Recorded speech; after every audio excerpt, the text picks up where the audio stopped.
getting ever closer towards WrestleMania.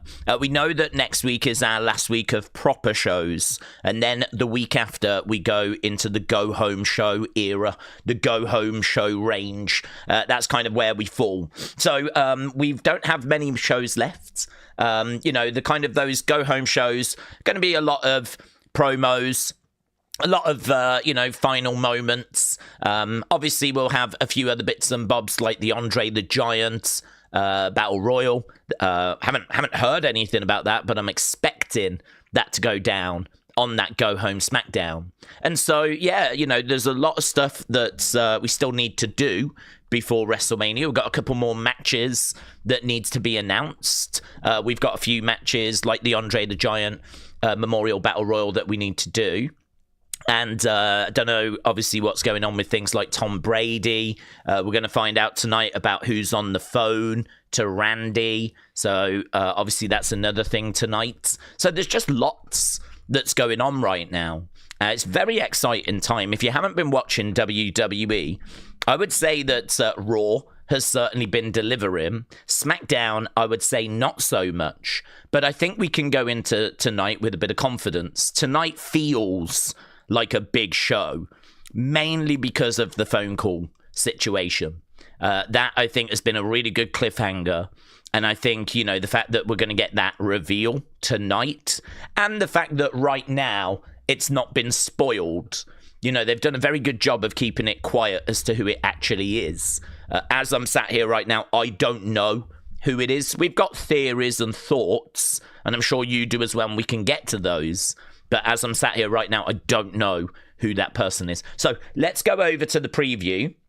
We'll have a look at the preview. And then, of course, like we always do, we'll jump in the chat and kind of make sure we're all on the same page and we're all ready for whatever is going to go down tonight. So you can see preview-wise, not tons. We don't have loads, but it's just a lot of, finishing touches. So here we've got Cody. He's looking to spoil Randy Orton's homecoming, and that's worth bearing in mind. This is Randy Orton's homecoming. Randy is back home. He's going to get great support, of course. I mean, he's been enjoying great support anyway, but this was always going to be a show where he was going to enjoy great support. So Cody looking to spoil Randy Orton's homecoming on the road to WrestleMania.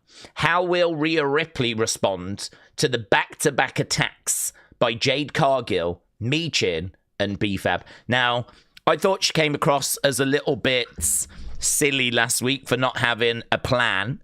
She just sort of stood in the ring and got attacked again, even though she knew that Michin and B-Fab were now working with Jade. So that kind of felt like she was very underprepared. I'm very interested to see what she does tonight and if she's actually got some backup to some degree. What carnage is going to await en route to Jacob Fatu's unsanctioned match against Drew? So kind of teasing something between Drew and Jacob. Kind of teasing that something's going to go down there between those two tonight on the show. So no actual matches on this preview, which is a bit of a shame because we're going to get some matches, but it's just a lot of storyline developments, what we're going to do with this feud, what we're going to do with that feud, and obviously the big thing being that phone call. Connor said we've got Rhea Ripley, Michin, Charlotte and Alexa are taking on Bayley and Lyra. Connor, thank you. So, sadly not everything makes that official preview, so if those matches have been announced on social media, then that's good to know. Nathan said, I still believe that Randy is talking to Vince. My theory is that Vince is sending the kids, Stephanie and Shane, to be his eyes and ears. Stuart said, it's going to be an anticlimactic scenario. I think the person that's on the phone is going to be the rapper that was with The Rock and Cena. Oh, what, Travis Scott? Do you know, it is worth sitting here right now and just saying that we probably should go in with lower expectations than what we have, right? I'm actually quite excited for this one because it doesn't really matter who it is. I'm just excited to find out who it is. There's been lots of thoughts, lots of theories, and I'm just excited genuinely to find out who is this person, right? I just want to know the answer. So whoever it is, I'm not going to be disappointed. If it turns out to be Travis Scott, well, I've got my answer, right? That's who it is. So I think whoever it's going to be, I'm going to be all right. I've not really allowed myself to get carried away with hoping that it's going to be a certain someone and then it's going to lead to some massive. I don't know who it is. So as a result, I've not really taken that extra step of fantasy booking. So I'm not really going to miss out if it is Travis Scott. I will be probably a little bit disappointed if it's Travis Scott because I don't think his relationship with the WWE fans is very good after what went down at WrestleMania last year. I don't think there's much goodwill for him. So, you know, maybe I'd be a bit disappointed in that regard. But if it was Ric Flair, if it was Shane McMahon, if it was Randy's dad, if it's Ted DiBiase Jr., like if it's any of those people, fine, yeah. I suppose once we know who it is, then we can start to have conversations about, right, how are they going to use this person? Is this just a one-off? Are they going to be at Mania? Are they going to be around after Mania? Haven't really gone to those lengths mentally. So as a result, I haven't fantasy booked, and I don't think it's going to affect me, whoever it is. But you know as well as I do that when that reveal happens, that's when you're going to see the reaction online, and there will be a lot of disappointment if it is a disappointing reveal. And if we think about the crate at Elimination Chamber, when we wondered who that was or what that was, and out stepped Danhausen, you all saw the reaction from the audience. You all saw the reaction on social media. It was one of disappointment, and yeah, they run the risk of doing that again. Think about the Royal Rumble. We went to the Royal Rumble wondering what surprises there was going to be, and there was a lot of disappointment around the surprises that we got. So I do think we should probably be going into this thinking that it's more likely to be something underwhelming than it is something that's going to really satisfy. But yeah, I'm just going to stay pretty fluid on it. I'm going to stay pretty loose on it.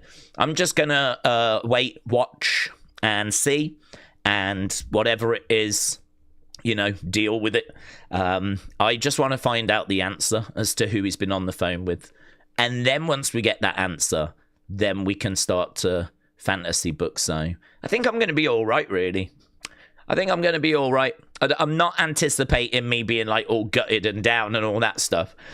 I try to not really get my hopes up like that. So yeah, it's a good word of advice, that is actually, Stuart. It could be very anticlimactic.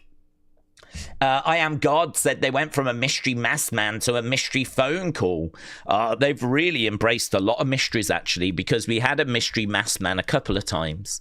Last year, we had it, and it was revealed to be Theory at the start of the year. Then we've just recently had it again, and it was revealed to be Seth. Now we've just got this mystery phone call. There's also the mystery of who attacked Jacob, and Jacob thinks it's Drew, but Drew has always said it wasn't. And so I think that person is going to be Randy. I think that could set up Randy, Jacob for post-WrestleMania. So we got that mystery as well. There's a few mysteries that are kind of floating around. Connor said the current plan for WrestleMania is to do 14, 7 on each night, with Asuka, Io, IShow Speed, Logan, Theory against LA Knight and Usos. Neither of those are SmackDown based, so I don't think we're going to see any matches added to the WrestleMania card tonight. Cooper said, definitely not Vince. Kader said, did we hear on Busted Open, Cody said he's tired of facing the same people? I did. Yeah, I did. I think that's good. I mean, I'm sure he does have these frustrations, like the fans have. Like, you know, I mean, Cody wants to be popular. I mean, who doesn't want to be popular? Cody wants to be popular. Cody is obviously going to be seeing the stuff that gets said about him. He's going to understand the frustrations by those that are out there. But this is why, I keep saying, for me, it's the creative that I channel the blame towards, because they're the ones that keep putting him in these bad situations. And I could understand that. I think that's a good comment from him, actually, because I think there'd be a lot of people that would hear that and go, yeah, good, we're sick of it as well. So I don't know what kind of soft power Cody has got, but it would be nice if he could push back on Triple H, push back on creative a little bit more, and actually, kind of tell everyone that he wants to bring in a rule where you get one shot at the title and then he's on to a different person. He's tired of getting bogged down in repetitive matches and repetitive feuds, and maybe he could look to bring something like that in. We keep saying, whatever it is that the fans don't like, change it, right? If it's that Cody keeps defending against the same people, we'll bring a rule in where he can't. You've got to try and make, without pressing the heel button, right? Try and move him a bit more into that kind of interesting direction, take away those complaints. I mean, ideally, if you fix a lot of the problems and take away a lot of the complaints that people have, it'd be very interesting then to see kind of how the fans' relationship with Cody improves. Does it improve? Or are people just hell-bent now that I don't like him and that's it, And I think there's definitely some in that boat. So, yeah, I thought it was a good comment, actually, from Cody. I think that there'd be a lot of people that would agree with him on that. Ajud Mike, shout out to you, said Rhea Ripley, Michin, Alexa Bliss, Charlotte, Bayley, Lyra, Cody, Randy appear, Jacob and Drew appear. We hear from Sammy. William, hope you're doing well, buds. Cooper said, I just think that with what's going on with Vince, I don't think it's him. But we said the same thing about Brock, and look, says Cooper. There is a big difference there, though, and that is that Brock is not in any lawsuits. So he is named in the documents, but he's not being prosecuted. So he's actually not on trial, right? He's not having to go to court. I don't know if they'll ask him to go as a witness or something along those lines, but Janelle Grant is going after Vince. She's not going after Brock. The problem with Brock is he is involved.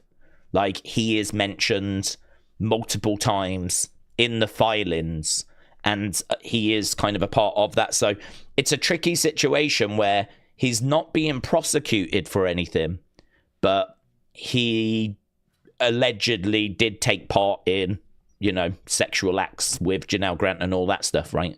So that's always been the argument that people have had about Brock. What's he being taken to court about? What's he being charged with?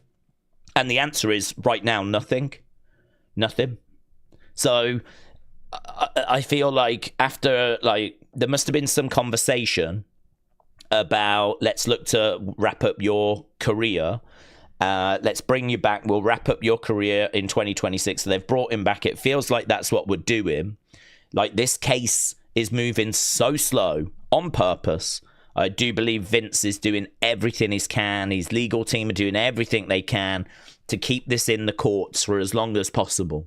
Because we know that going through the courts is a very expensive experience. And so the longer Vince can keep it in the courts, the more it is financially draining Janelle Grant, right? This is something you do see a lot of rich people doing. If you kind of go after rich people, they, keep the thing in court for a long time. And that's just by questioning everything and, asking for certain things which need to be kind of spoken about. And there are so many ways that you can extend the process. This whole thing could have been done within, I don't know, a year or so. Here we are, 2026, still being dragged out. So, I think they came to the conclusion that, let's bring Brock back. We'll see what the temperature's like. And, we'll look to wind up his career. And we'll look to wind up his contract. Vince is going through legal proceedings. So, I mean, there's just no way. There's just absolutely no way.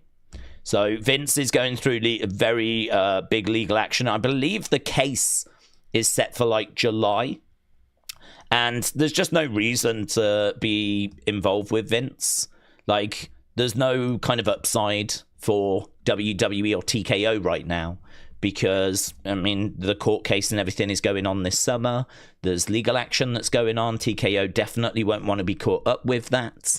So I think you can put Vince talk to bed, to be honest. So I would say the Brock and the Vince thing are very, very different. Me 28 said, put in Speed and having him involved with WWE is Triple H's fault, and we don't need it. Well, WWE and celebrities have kind of coexisted with each other from, well, largely the beginning, right? I mean, certainly WrestleMania 1, you know, we had Mr. T in the main event. Obviously, we had Muhammad Ali as a special guest ref on the outside, but he got involved. We had Cyndi Lauper as a manager. But Mr. T is an actual wrestler in the main event of the first WrestleMania. Everyone likes to point to that. And you can go earlier as well. You can point to other examples of celebrities like Muhammad Ali getting in there with Gorilla Monsoon. Gorilla Monsoon picking him up and airplane spinning him. That was well before WrestleMania 1. So really, since then, you know, celebrities have been involved. I think celebrities have always been involved, more so the bigger shows. SummerSlam, Rumble, WrestleMania. So I get to the point now where I just sort of expect it. Every year I expect celebrity involvement. I don't know to what degree. I don't know how they're going to be used, but we expect celebrities. I think in regards to Speed, so far it's okay for me because what has he done? He's kind of knocked down LA Knight with brass knucks. That's okay. I can buy that. He got, you know, someone grabbed him. He turned around, reacted with the brass knucks.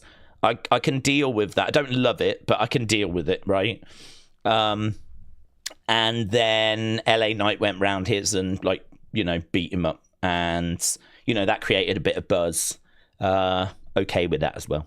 So far okay. I mean, the problem is going to be when he steps into the ring at WrestleMania, and I have to believe that he is in any way going to be competitive.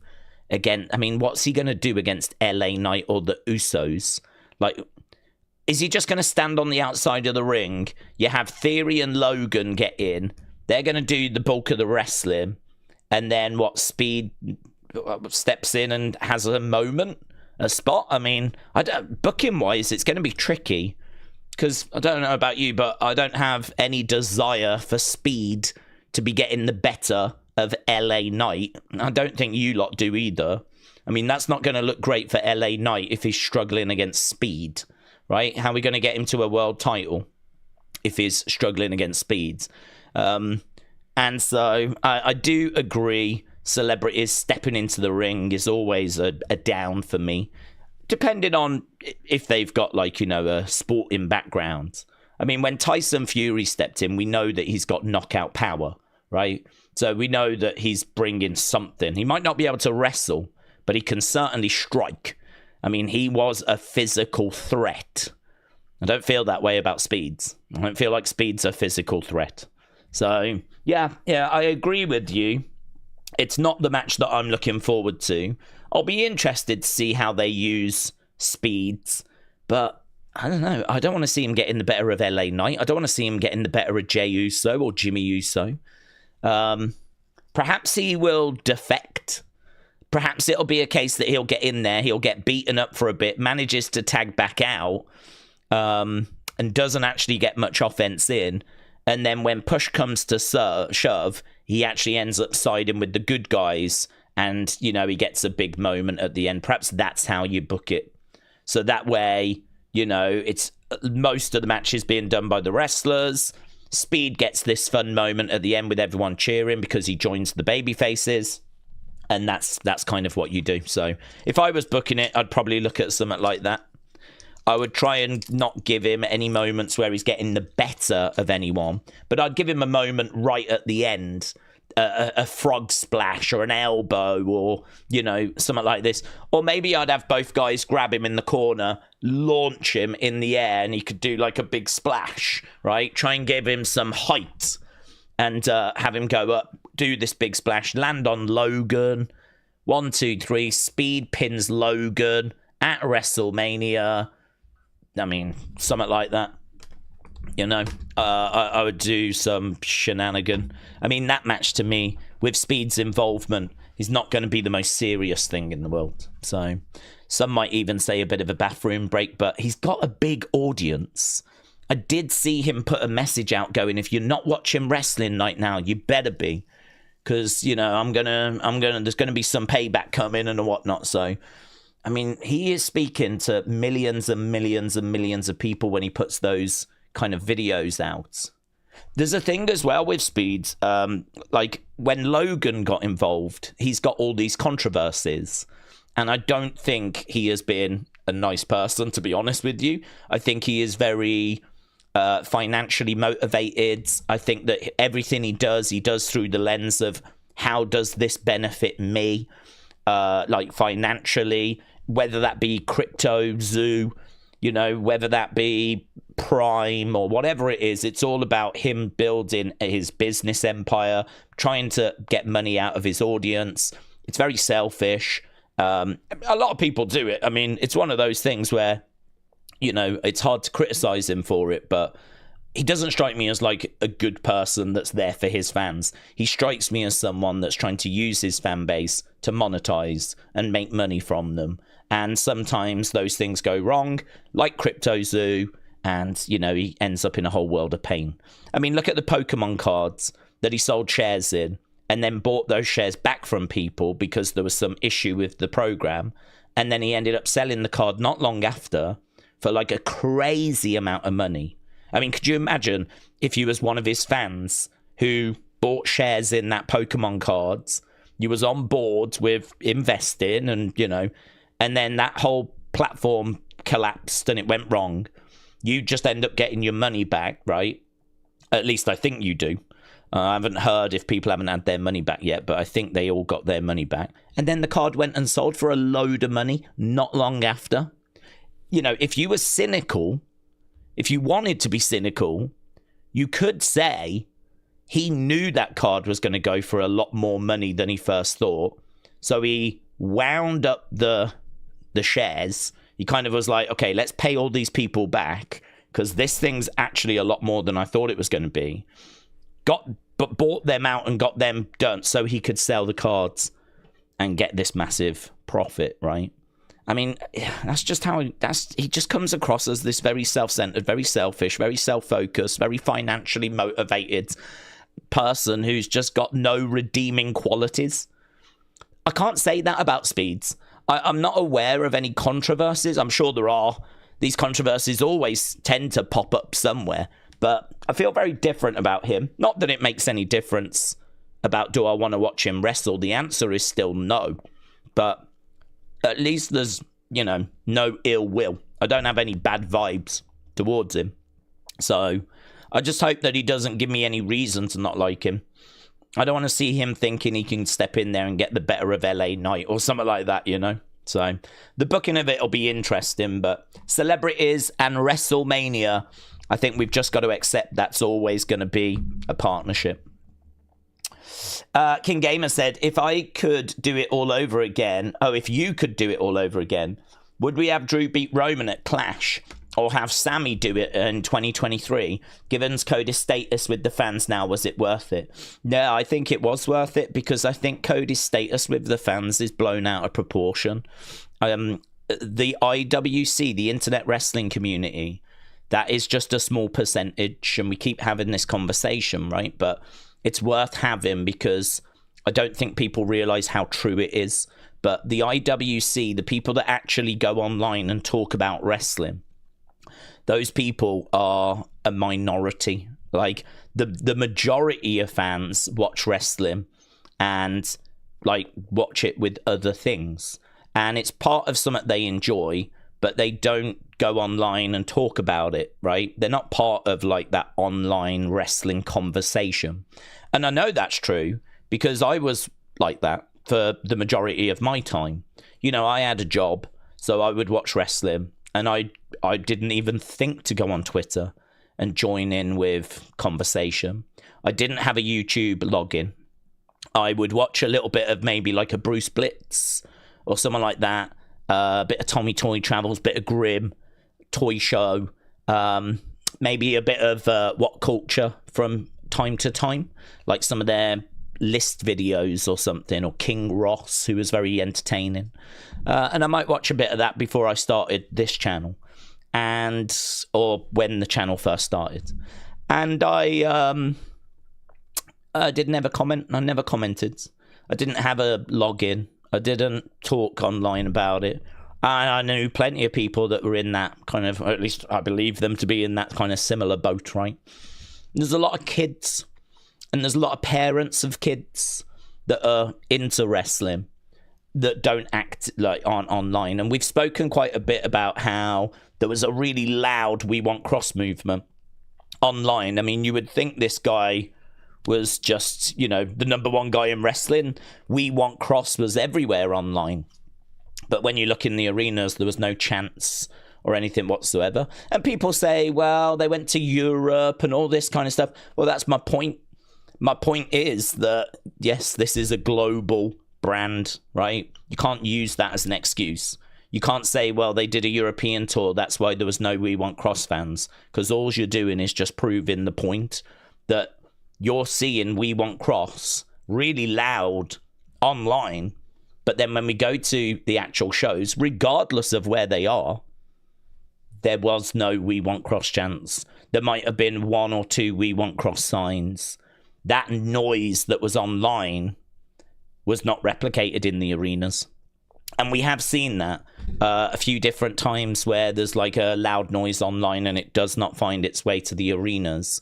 And that's because we're just focused on one aspect, one part of the wrestling community. And to be honest with you, it's a very loud part of the wrestling community, the IWC. It's very easy to fall into little pockets because I mean, I probably look at like 300 accounts, maybe 400 accounts that have news and opinions and whatever, right? I have a list that's got like all these accounts in where I can find the news and I can find what people are saying and jokes and memes and all that kind of stuff. It's probably about 400 odd people, right?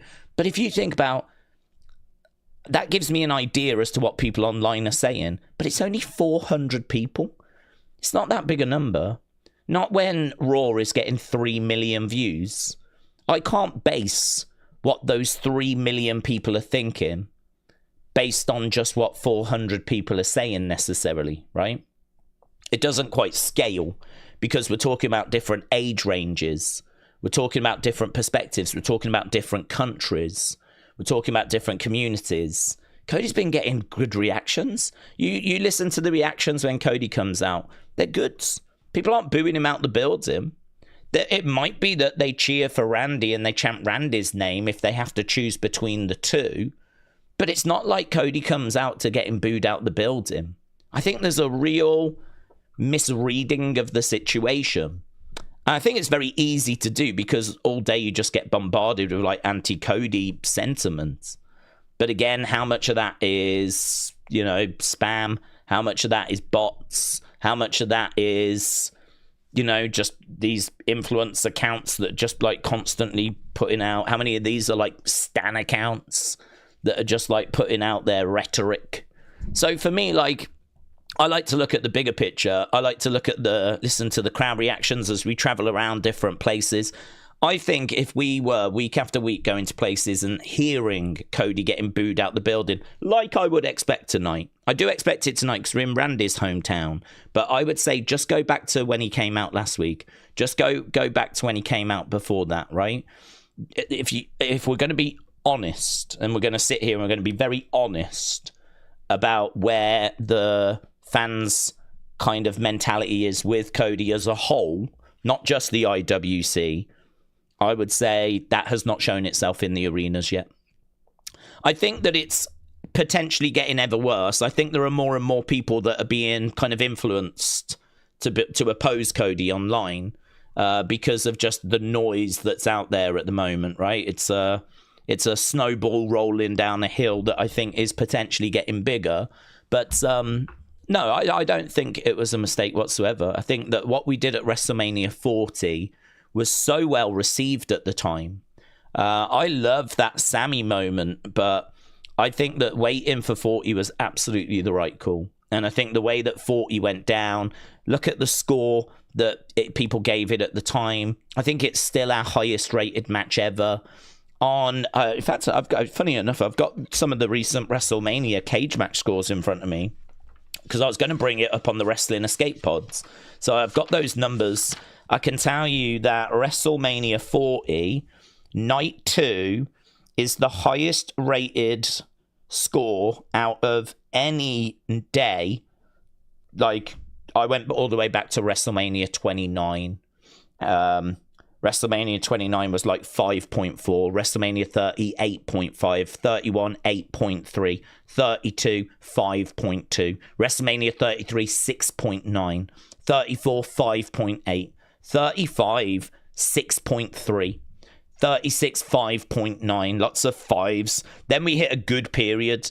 WrestleMania 37 on average was 7. 38 on average was 7.1. 39 average was 7.7. 40 average is 7.9. Last year's average score across the 2 days, 5.6. We absolutely crashed last year. But for the Sunday of WrestleMania 40, it scored a 9. It's the highest score for any day going all the way back to WrestleMania 27. And actually, 9 is incredible. What did... I would imagine 17 would beat it, but I'm just going to have a look now. I want to have a look at 17 and 19 and just see what scores they got. Yeah, the point I'm making is, no, I think it was absolutely the right thing to do. I think what they did afterwards was the wrong thing to do. I think they made it far too dull. They did not capitalize, but that doesn't mean that giving that moment to Cody was wrong. Here we go. WrestleMania. And I want to go 2001 for 17. Oh.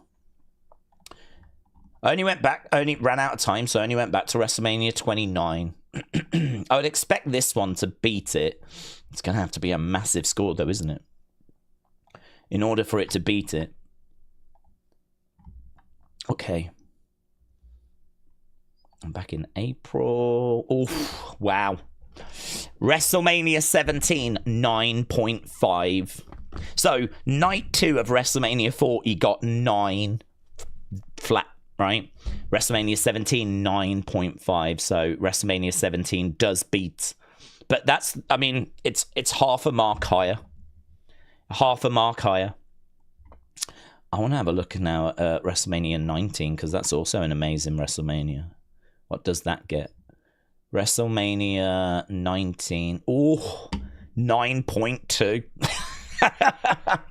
So WrestleMania 17, 9.5. WrestleMania 19, 9.2. Sunday of WrestleMania 40 when Cody wins the belt, 9. That's the level that it sits, according to Cage Match. And again, it's only Cage Match. We're only dealing with hundreds of votes. It's good enough to just get an idea. But just like how, you know, looking online gives you an idea, there's a bit of a problem there with Cody. It doesn't give you the full picture. Chet said, what's going on, Daze? Just thought I'd come in and let everyone know that I'm staying safe here in the military base. Well, Chet, shout out to you, my friends. Yeah, I'm doing good. I hope everything's good over there as well. Shout out to you. Shout out to everyone else that's over there. So, very cool that you're able to join us, my friend. Hope that you're staying safe and that the vibes are good. Vibes are good over here. We're going to keep the good vibes going. I'm jumping into the super chats. Let me just go to Wrestle Relics. Wrestle Relic said, Daze, hope you well. I'm good, thank you. I don't know how this works, but is there a chance that WWE could have known that Ted was heavily favoured in courts? Yeah, there is a chance they could have known, but I don't think that you want to start a story until that is actual concrete, you know?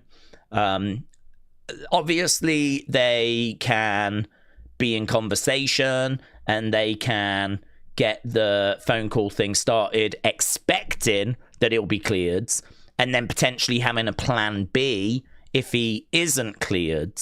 But we did actually get a very interesting update on that, which was maybe a little bit hidden in yesterday's Unseen. There was an update, a very interesting update about the phone call. It came from Brian Alvarez.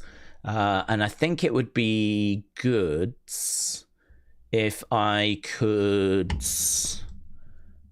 find it, because that way I can not only just tell you, but you can see for yourself, right?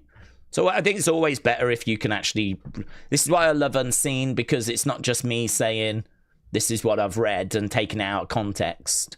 You can actually see the words that I am seeing. You can see exactly what I've read. So it would be good if I do that with this as well. So bear with. What is being said about the mystery caller? Don't think it was that one. I think it was... No.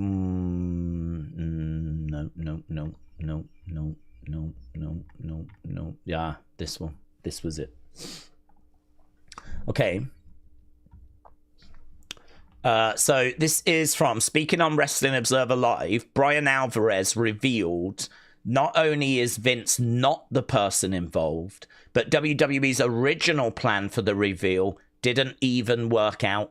So what we found out is that that first person they had planned, according to Brian Alvarez, hasn't worked out, right? So we are actually on a plan B now. I think that does bring Ted DiBiase into the mix. But what that says to me is he likely was not the first person they thought of. It's not who this was going to be.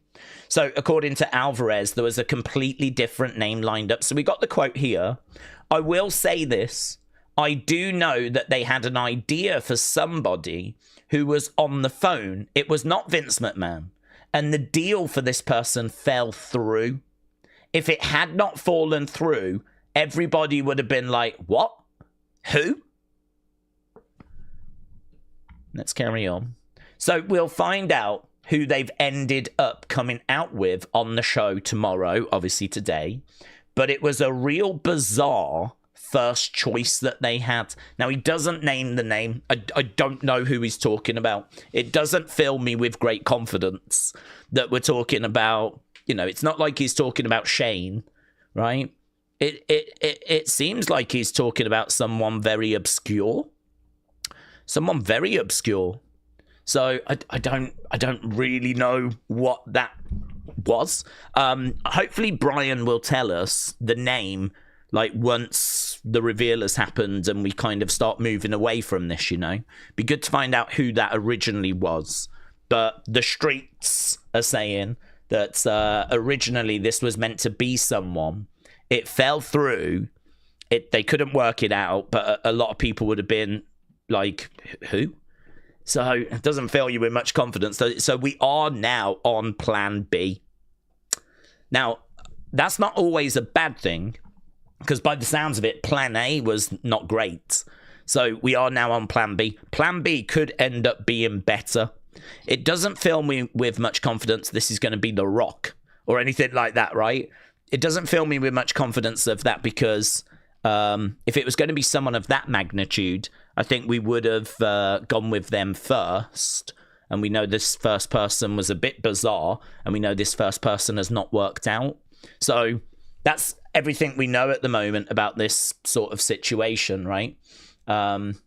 So, yeah, we're going to wait and see. It's going to be very interesting to find out who this person is going to be revealed as. But keep your expectations low. Again, like I said at the start, I have not allowed myself to kind of start fantasy booking with this. It's not like in my mind I've gone, it's going to be Shane and we're going to do this big thing with Triple H. You know, I'm not mentally kind of doing that. I'm just going to wait and see who it is and we'll deal with it from there. We all saw the Danhausen moment and the reaction, right? Even the reaction from the live crowd, which was not great.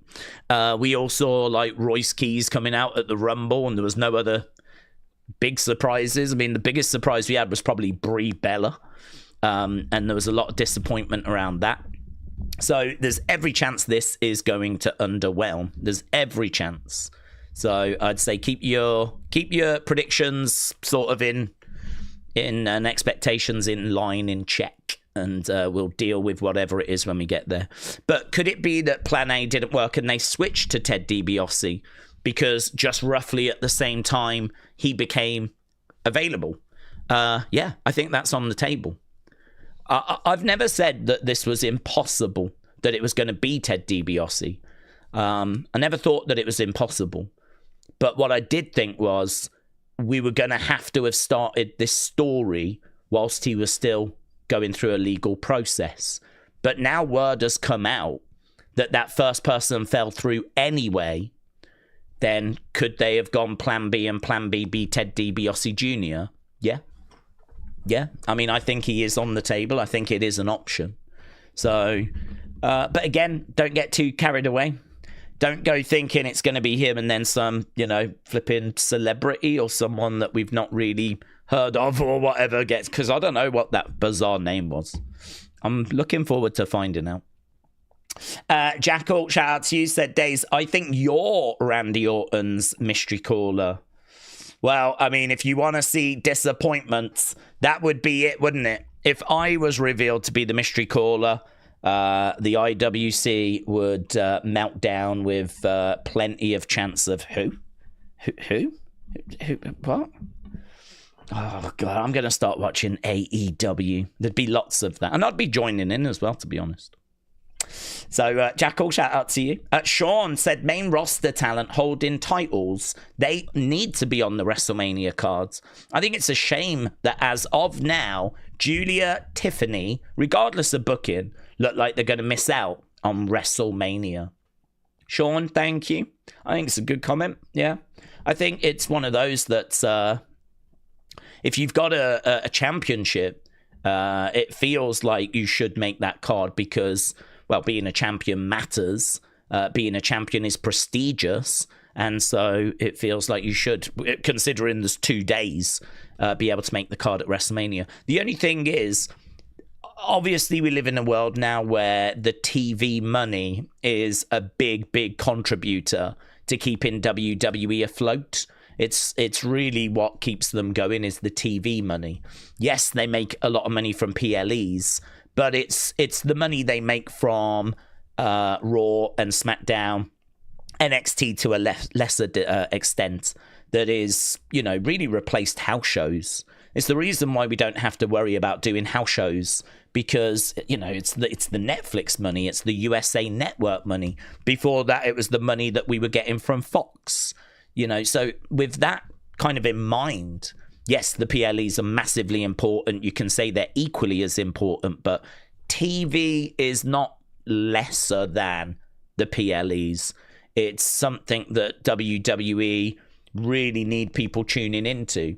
So how do you get people to tune into Raw and SmackDown? How is it that you can get people tuning in 52 times a year? WWE have got to get people tuning in 104 times a year for Raw and SmackDown. 52 weeks, 2 shows, 104, right? Then you've got your PLEs, 1 a month. That's going to take you up to 116. Then you've got 4 Saturday night main events. That takes you to 120. So 120 shows with Saturday night's main event, PLEs, Raw, SmackDown. That's what WWE need to sort of factor into how do I get people to tune into those. I agree with you. WrestleMania is special. I think Rumble is special. I think SummerSlam is special. We can debate about Survivor Series, if it is, if it isn't. It's certainly historic. Whether it carries the special tag, I'm not sure. But for me, SummerSlam, WrestleMania, Royal Rumble, special. It does feel like, you know, there's a conversation there about should all the belts feature on those events. Certainly now that SummerSlam's gone 2 days as well. Rumble, obviously, no, that's just a one-day event. 2 Rumbles, that's the focus. We don't need to worry about that. But WrestleMania and SummerSlam, I think there is a conversation there. But knowing that WWE puts such value, and rightfully so, on the TV shows, this is why we see a United States match on a go-home. This is why they save a title match for the Raw after Mania or whatever. Like, they are trying to find ways of using that WrestleMania weekend to be a weekend where, oh, you got to tune into SmackDown. Don't just think this is skippable. You know, we're going to chuck a title match on there to, you know, get us ready for the weekend and get you to tune into SmackDown. And don't think that you can skip Raw. It's the most exciting Raw. So, you know, we'll put a title match in there as well. And that's the challenge, isn't it? How do you get people to, like, tune into those shows? And title matches is just a very easy way of doing that. You don't need to be a big fan of wrestling to know that a title match matters. So it's kind of used that way. So yeah, it's from a business point of view, it can be debated as to whether it's the right thing to do or not. But I certainly understand where you're coming from. Man United Hodge 8268 said 50 months. I've been subscribing. Holy bro, much respect to you. Well, much respect to you, my friends. And actually, on the members side, we got a really exciting week next week. I am genuinely looking forward to the members stuff next week. Next week, we're going big. We go to 5 streams in the week. We do Monday, Tuesday, Wednesday, Thursday, Friday. So we're going to go to 5 streams. Monday is half an hour. It's the half an hour before Raw. We're going to be chatting away. Obviously, there will have been a weekend, and this is your opportunity to kind of get your thoughts across and get them read out, right? If you don't want me to comment on them, it's fine. I won't. I think, like, we can start to move to, you know, you can put your statement in. I'll read it, and everyone can hear it. If you want me to share some thoughts, you can just put thoughts at the end, and I'll share some thoughts. But, yeah, you know, that's going to be the Monday. The Tuesday is going to be quizzes. We do these Sporkle quizzes that people really enjoy. We'll do a big one that's like 20 minutes. We'll do a smaller one that's like 8 minutes. And we'll do a couple of those each week. It's like name all the Intercontinental champs, and we like timers going, and we're trying to type in the names, and we're trying to find all the answers, and it's pretty fun stuff. The members really enjoy it. Wednesday each week, we're going to start doing our Wrestle Feud quiz, which I've desperately been trying to get made into shorts, but it's very, very difficult to find the kind of time on that. But it doesn't matter. I've got all the files, so that is still a job that's on the to-do list. One day, they will go out to the wider community, either via being a short or being an edited kind of long form. I could put it on like the Wrestling Days Clips channel or whatever. But yeah, that's going to move to being weekly. Then on Thursday, we're doing our watch-alongs. We did a watch-along last week. Really fun. Of CM Punk Jeff Hardy. And we were watching that from SummerSlam. And it was really nice, actually, to kind of go back to it, look at it with fresh eyes. It was nice to have a look and see how Meltzer scored it, how Cage Match scored it, see what the community scored it. We jotted the score down. But I want to get into some of those Lost Classic matches. I really want to dig into some of those old SmackDown and Raw matches that, you know, maybe make it onto the best match lists, but not everyone has seen. And so I'd love to dig into those hidden gems. Of course, we're going to do, you know, Shawn Undertaker and all those kind of things as well. And there's been a lot of those types of suggestions. But I really want to dig into the weeds. I think the fun is by going into those kind of matches that you go, wow, I've never seen that before. I was not watching SmackDown at that time, and that was incredible, you know. I suppose in a way using it to expand our knowledge and expand our appreciation of wrestling rather than just watching the same matches over and over and over. So I'd really love to focus the community on finding those hidden gems. So we're looking to do that each week on a Thursday. And then Friday, I'm trying to figure out a new kind of championship game that's going to work a bit better. The one that we were doing was a bit difficult for me. And so I'm trying to work through a new one. This Friday, we'll look at that, right? And we'll see where we are and we'll see what we can make work. So I'm going to look at that. There's no guarantees on that, but this Friday, we won't launch anything, but I'll kind of bring what I've got to the table and we'll see where we can go. So there we go. I mean, 5 different streams all throughout next week, and that'll be the schedule moving forwards. There's a lot, man. There's a lot that we do on the members side. I think there's a nice mixture there of different things to kind of look forward to each week. I kind of feel good about like where that is. And also next week we need to do the Hall of Fame for the community. So members will get to vote on that as well. So lots going on, man. It's busy. It's not just the wrestling world that's busy. We're busy on this channel as well. So Man United Hodge, appreciate it, bud. Jackal said Ric Flair was a tag partner with Randy all those years ago. Just saying. Yeah, Flair's a great shout. Could be Flair. There was a bit of a speculation that he was still under a contract with AEW, but I have had people say to me, no, that expired. So honestly, I don't quite know where we are with it. I mean, our contract information is obviously not made public, right? So it's sometimes difficult to know where we are with different contracts. Like people wondered if Johnny Gargano was about to leave because of how he was being booked. But then word came out, no, he's still firmly under a contract. So it can be very difficult when it comes to contract information to know if these people are available or not. I don't know with Ric Flair. It could be that he's still doing something with AEW. If he's free, I think he's an option. If he's not, then, well, he's not. So, yeah. But, yeah, it's a good shout. Definitely an option. Casey, hello. Can you wish Vice happy 5th birthday? She turned 5. Lyra and Vice say hi to Daze. Happy birthday, my friends. Happy birthday to both of them, Vice and to Lyra.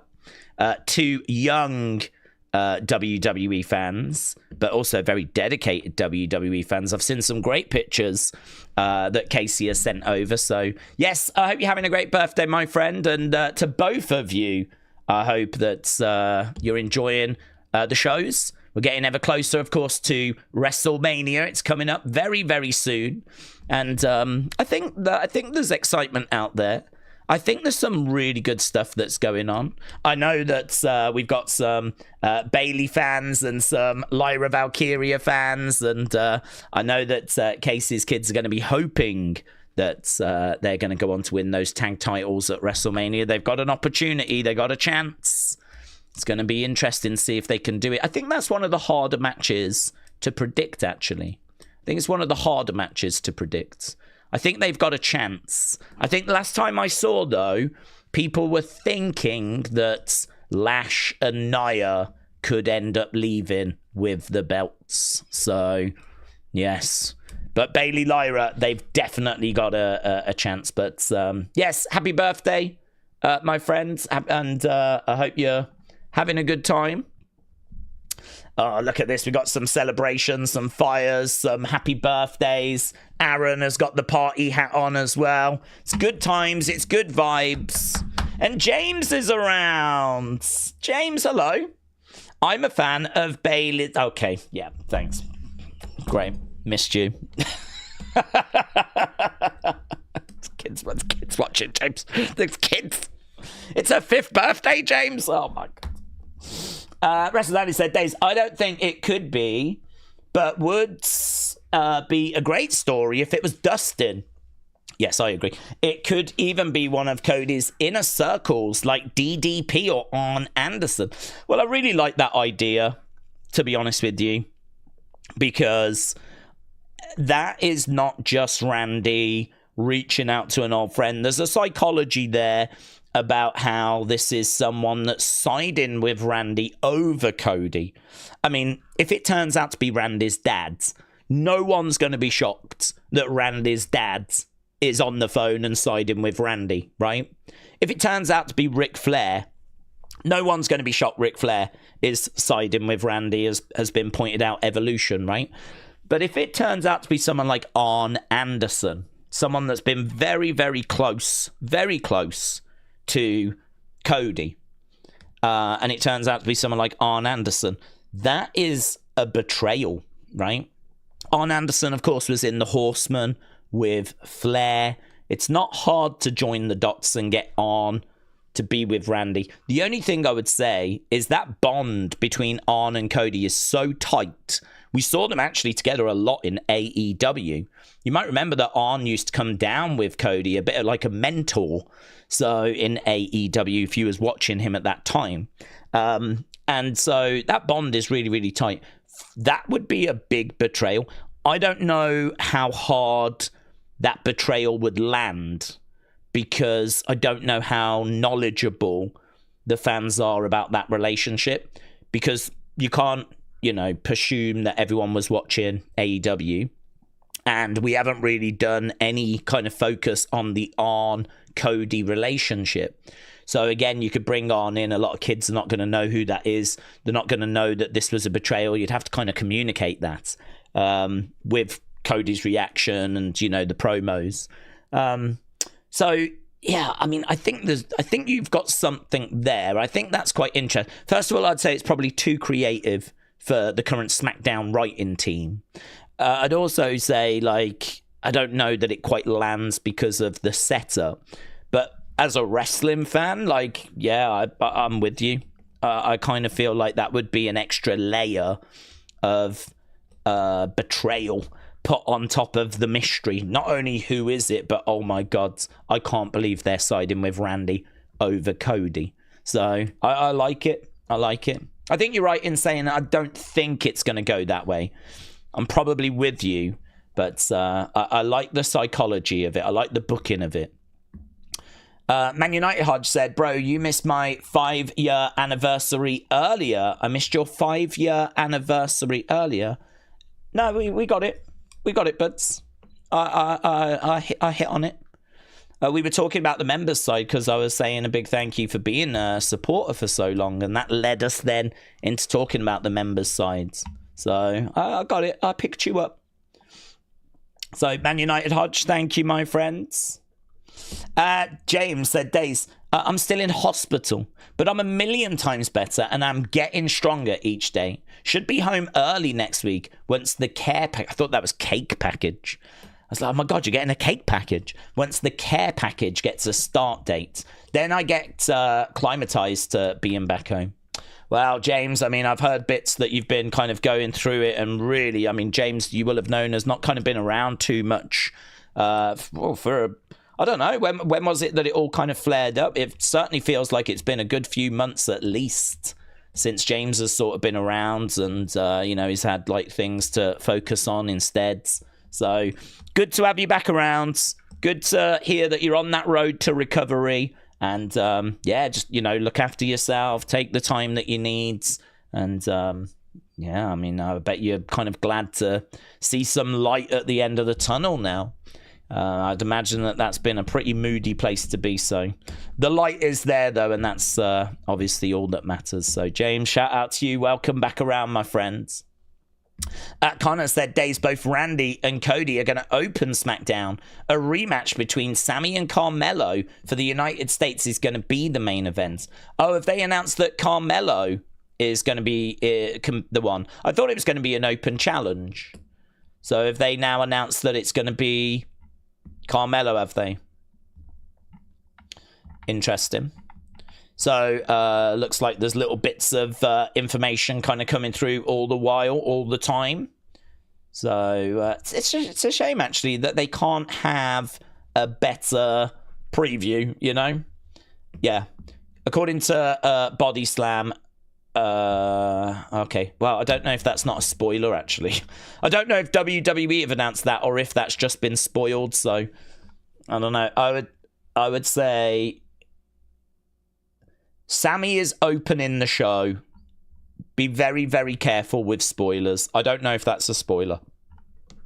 But, well, we've said it now, haven't we? So it looks like it's being reported it's going to be Sammy Carmelo. My girlfriend just had a wild idea for the whole Randy call, said Ryan. Let's go. Her idea is, what if it's Cody's wife, Brandy? Well, I like it. I really like it because I like the betrayal aspect. The only thing I would say is, he said the other day, yeah, man, right? It's going to be good to see you again, something like this. I don't know that he would necessarily say that to Brandy. The other thing as well is she's not going to betray her husband unless she's been having an affair and it's going to now come out. But I mean, that would be such a bonkers story.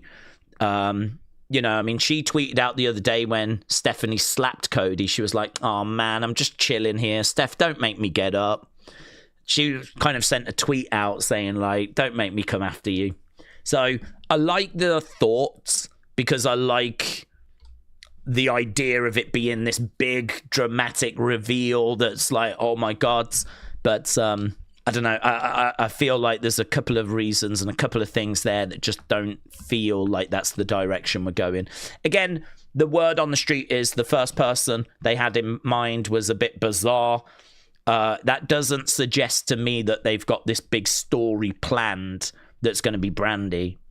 And you know, there's been nothing to sort of tease that Brandy's going to be like betray Cody and we're going to do like a story there. But again, I like it. I like the thought process. I think it's a good thought process. That kind of, okay, you know, she ticks the box of, you know, being in a family because she's obviously wrestled herself and she's married to Cody. And then, of course, her father-in-law was Dusty and all that kind of stuff. So, I mean, you could argue that she ticks the wrestling as more than one royal family box. But I'll be very surprised if that's the direction that it goes. I don't think they've got that kind of a story planned. But again, I have to stress, I do like the thought process. It's the first time I think I've heard her name mentioned in this. So, yeah, good. Me said, I might have been a bit harsh on the celebrity involvement, but it does feel forced. No, I don't think you can be harsh on the celebrity involvement. I'm fine with you. You say what you want. It feels a bit forced sometimes. Some talent deserves to be in the spotlight, but I understand why. Yeah, I mean, celebrity, we're not going to dwell on it. I like having celebrities involved. I think it's great to see celebrities wanting to be a part of this. For me, that line gets crossed when they want to step in the ring and get physical. It's a little bit like celebrities love Formula One racing. It's cool, right? Formula One, oh my God, I want to do the walking of the pits. I want to speak to the drivers, you know? I want to be seen to be at Formula One because it's cool, right? If celebrities feel that way about wrestling, that's fantastic. That says to me that they're hooked and they're a fan and they want to be a part of it. And that's fantastic. But no one's letting a celebrity drive the racing car, right? No one's going to allow them to do that. No one's going to say, how about you drive for us instead of our driver? No one's going to say, if you're a fan of UFC, hey, why don't you just get in there? See if you can win the championship. I mean, to me, because wrestling is predetermined, right? Because it is scripted, there is obviously an ability to kind of have celebrities get involved that you can't do when it comes to Formula One or NASCAR or any sport, right? Like, you wouldn't have like a celebrity that loves the Chicago Bulls putting the jersey on and playing in an actual game. But yet, for some reason in wrestling, we allow this. Our biggest show of the year, we allow celebrities to give it a go. You know? Why don't you get in the ring and give it a go? I'm sure you can beat up LA Knight, right? So, yeah, I know where I stand on it. I'm very anti. I don't think it's a good look for wrestling. And so, yeah, I'm not a fan of it. But celebrity involvement in general, take away them wrestling, but them just being at ringside, them doing some interviews or them being involved in some little angle or whatever, as long as it's not making the wrestlers look ridiculous, I'm all for it. I think it was good that Bad Bunny wanted to be a part of wrestling. That doesn't hurt wrestling. I think it's a good thing that he wanted to be a part of it. I'm not down on him for that. I'm just down on the fact that he ended up getting a victory against Damian Priest in a street fight when he should have been absolutely murdered. That street fight to me is a joke. A lot of people look at it as like this great match. I hate it. I hate it. I think the fundamental rules, that like some singer off the street can come in and, go toe-to-toe with Damian Priest. I know there was weapons that were involved and all that kind of stuff, but even with weapons, Damian should have got the better of Bad Bunny. I know there was outside interference. That match should have been over long before that even kicked in. We shouldn't even have got that far, right? So to me, this is where we start to feed people's egos, and that feels dirty to me. All of a sudden now, this is about celebrities wanting to use wrestling to make themselves look good. Nah, I ain't here for that. Like, if you want to come and contribute to wrestling, you can do that. There's ways of doing it, but this isn't about stroking your already inflated ego. So, yeah, you go off on them, buds. I won't be too far behind you. But with Speed at the moment, there's not really anything I'm, like, down on. Maybe I didn't need LA Knight getting knocked out by the Brass Knucks, Perhaps it could have been that he hit him and LA Knight reacted and then kind of turned around and looked back over and then Speed ran away, Perhaps we could have done it that way rather than LA Knight kind of going down and kind of getting knocked out. But, that's just a little kind of thing. So it's obviously leading to a 6-man tag. We spoke about how we could book that when we actually get to it to kind of, so it kind of wins for everyone involved.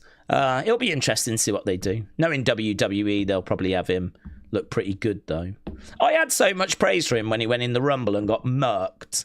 I had so much praise for him when he got into the Rumble and got speared. I mean, that clip...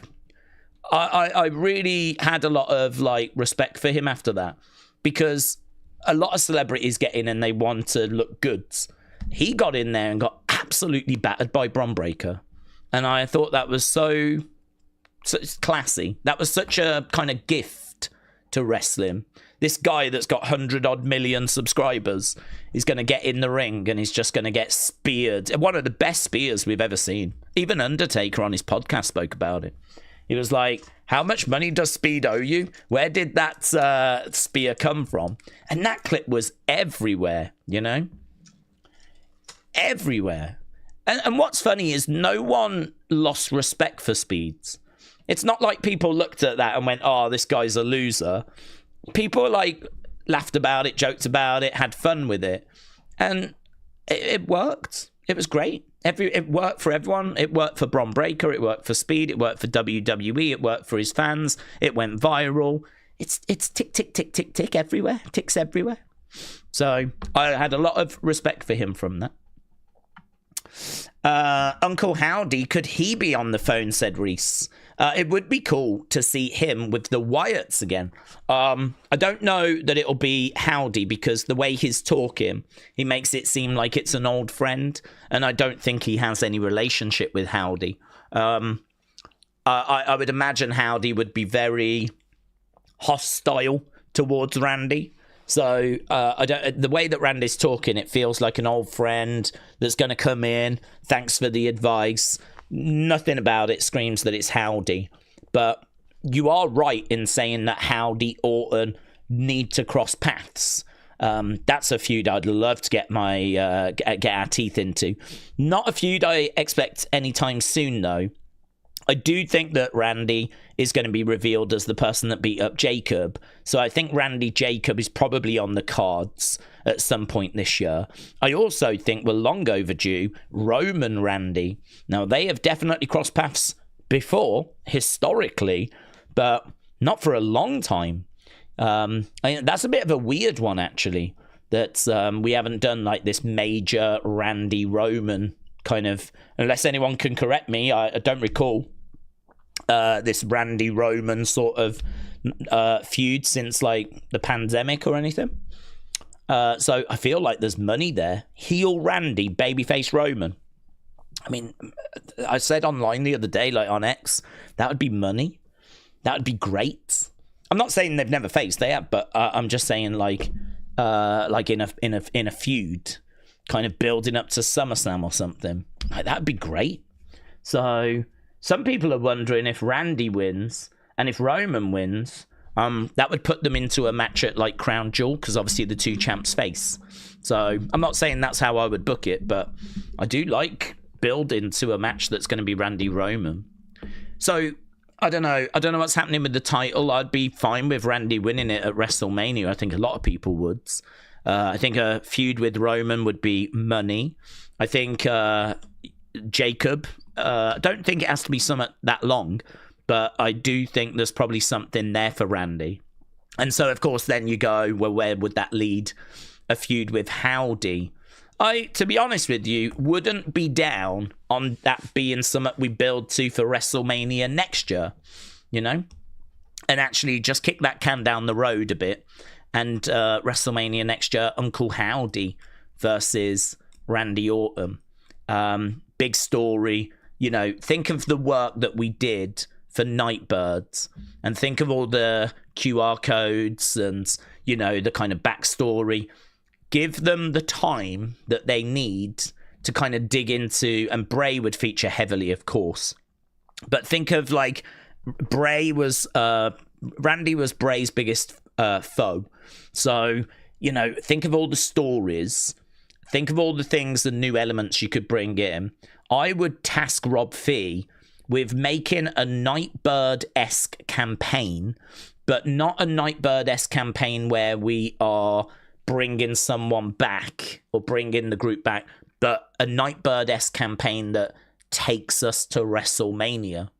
And I think that if you can build Howdy up, certainly from, you know, the middle of the year as a single star, start giving him wins, start giving him some momentum, start building him up, start, like, you know, rather than this being like a faction thing, start to have Howdy kind of doing a bit of a solo thing, as well as being in the Wyatt Six. I'm not saying take him out, but it would be good to see Howdy wrestle with Rowan at ringside, and that's it, right? The rest of the group are, you know, back at home, whatever. Howdy now feels that there's a couple of things he needs to sort. There's a couple of things he needs to do. He's helped them, you know. They've gone and got regular matches, regular TV time. Obviously, we know Loomis and Gacy have been tag champs. So, you know, now it could be time for him to focus on himself. Use this year to get the Wyatts in a better place. Have Howdy do some solo stuff. Use early next year with a bit of a Nightbird campaign to kind of build towards match with Randy. I'd be so down for that. I don't think it's something we should rush. I think there is a lot of meat on the bone with Howdy, Randy, and I think it's really satisfying meat as well. A lot of people would go, oh, I'm not interested in Howdy, Randy. I get it. But this would be heavily focused on Bray. Heavily focused on Bray. I mean, he burnt the compound down. He took the belt from Bray at WrestleMania 33. He beat Bray at WrestleMania 37. He broke apart the Wyatt family, because don't forget he was in the Wyatt family for a short time. Broke it apart from the inside. I mean, he was so destructive in so many different ways. Burnt Fiend. I mean, it was Randy that burnt the Fiend. So, and you could say that it was Randy that caused Alexa to turn on the Fiend as well. We never got to explore that, because obviously it was just after that match that Bray went. But, you know, that betrayal came at WrestleMania 37 between Alexa and Bray. So, you know, there's a lot of meat on that bone, a lot of Bray meat. And I think that, yeah, that could be really fun. The only problem is next year's WrestleMania is in Saudi. So if you're going to have like Bray feature so heavily, do you put him in the Hall of Fame next year? I don't know. I don't know if you do. I know people want him to go in, but do they want him in next year when we're in Saudi? Or would they wait till we're back in America?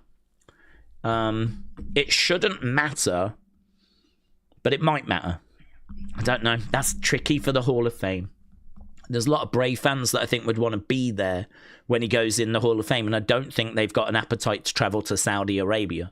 And we don't know if it's going to happen in Saudi Arabia because of what's going on at the moment, but I don't expect this war to carry on another 2 months, right?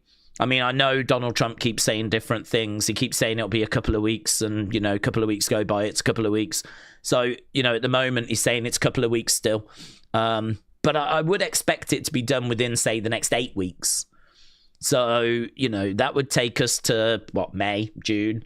I would expect it to be done then. Then, of course, we need to see how things settle down and, kind of what happens and the fallout and everything. WWE is going to have to make a decision at some point.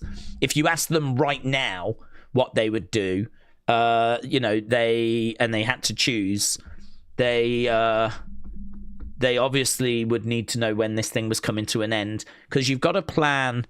You've got all the planning. All the hotels need to be booked. The fans need to know. Promotional material needs to be planned. You've got to sort out stage designs. I mean, they'll have this year's Mania stage not only designed, but they'll have it, built. And, we're getting very close now to when they're actually going to start constructing it. The whole process of sorting out a WrestleMania stage starts like a year in advance. So we're getting to the point where they need to start planning for next year's stage. Well, you need to know the size of the venue. You need to know where it's going to be. You got to work out logistics. You can't cancel WrestleMania in Saudi like the week before. You've got to have all this stuff planned out. So we need to figure out what's happening there first. It's still going ahead right now because I think everyone's expecting this operation to end soon. But at some point, they're going to have to make a call. But at the moment, it's still going down in Saudi next year. Right. Connor said, Daze, after we heard that Chris Jericho returned to AEW, yes, will Jericho sign a new contract with AEW? The word on the street is that he had. The belief within AEW is that he had re-signed a new deal. I know a lot of WWE fans are hoping that the frozen contract is just being worked through and then he'll end up leaving. To be honest with you, depending on how much time is left, I don't think he necessarily would have ended up going back, because he's not going to be like massively motivated. I don't know how constructive he's going to be. He's kind of being held there against his will to some degree, right? If his contract was frozen and now he's got to just see out the time. So I don't know. The fact that he's on TV, that would say to me that it's probably more likely that he's signed a new deal. And that certainly seems to be the belief backstage in AEW as well. We haven't heard anything official. But I'm sure Tony has offered him a good amount of money. I mean, he's someone I don't think AEW would necessarily want to lose, because just name recognition is obviously very valuable. Having Jericho associated with your company is obviously of value. WWE would like him back with them.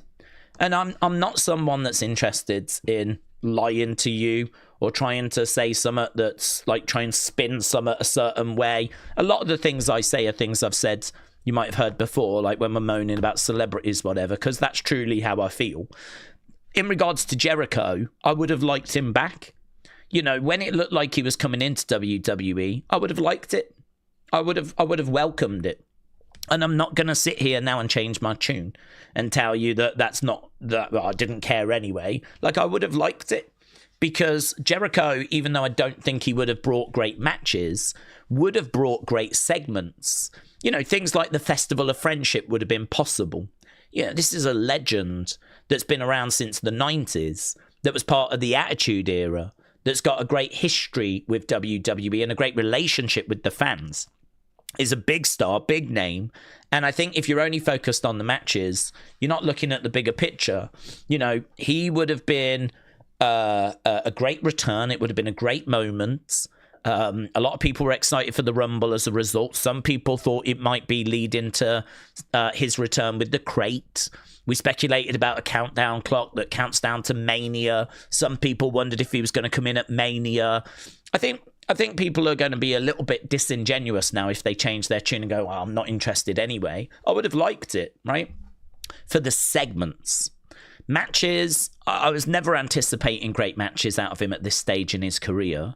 I do think you could have done a WrestleMania match, SummerSlam match, and you could have got something. But really, for me, him being a mentor, help bring through that next generation, just a legend in general. Like, I like the fact that we can grab Bret Hart whenever we need him because he's part of the WWE family. I like that John can be brought in when we need him. I like that we can get Shawn when we need him. Undertaker when we need him.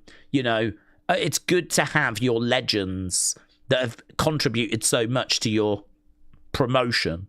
It's good to have them available so that you can, you know, use them and tell stories and, you know, have them in segments. I would like Jericho back under the umbrella where he is available to us again. So yeah, it's disappointing. I'm not like devastated, but it is disappointing. I would have liked for him to have returned. So I think that's done. I think it's put to bed. He could come back one day. I certainly expect him to go into the Hall of Fame one day. I think he would want that as well. But I don't know. It certainly feels like he's committed himself to AEW. That could be where he sees out his career. And maybe we get him, you know, after that to do a few segments, pop up at Mania in 5 years' time or something, go in the Hall of Fame, blah, blah, blah, blah, blah. I'm sure that will happen. I do expect that. But I suppose the question was, were we going to get that final run? And that is looking less likely now. Rapture said, Daze, what if it's Bob Orton that comes out on SmackDown? But in a turn of events, it's Cody that takes Stephanie's advice to heart and hits him with a crossroads, said Rapturous. Well, yeah, I'd be down for that. I'd love that. I think that Cody being told that you need to get a bit more aggressive, you know, that I think is, again, it just takes us back to what we've been saying, and that is what is the frustrations that people have with Cody, and how do you counter those, right? How do you counter those? And so if I worked in creative, would jot down a list and I would try and fix as many of those issues as I can. And I think one of the words that you kind of hear a lot is bland/vanilla, right? That's what you hear quite a bit with Cody. It's very bland, very vanilla, you know, that kind of white meat baby face. It's very hard to do, you know, the kind of coming down, being nicer than nice, you know, not cutting corners, kissing babies, shaking hands, sort of pictures, you know, all that kind of stuff. Like, it's really hard to do that in this modern world. And when you've got people that are doing cool stuff and cutting corners, and we live in a world now where I don't know, it's like back in the day, if you was the good guy, the fans would be with you. Now I think people just want to watch cool stuff. I think it comes down to vibes. I think it's more about like who's the cooler person. You know, this is why Trick Williams is getting such a great reaction, because he's cool. Doesn't matter what he's doing. Doesn't matter if it's like, you know, cheating his way through every match. Like, the fans love his entrance. They love how cool he is. He's a cool guy. The fans, like, you know, want to watch him and respect him, and he's getting babyface reactions as a result. It doesn't really matter that he's going to cheat and screw babyfaces in matches. The fans are still going to be with him.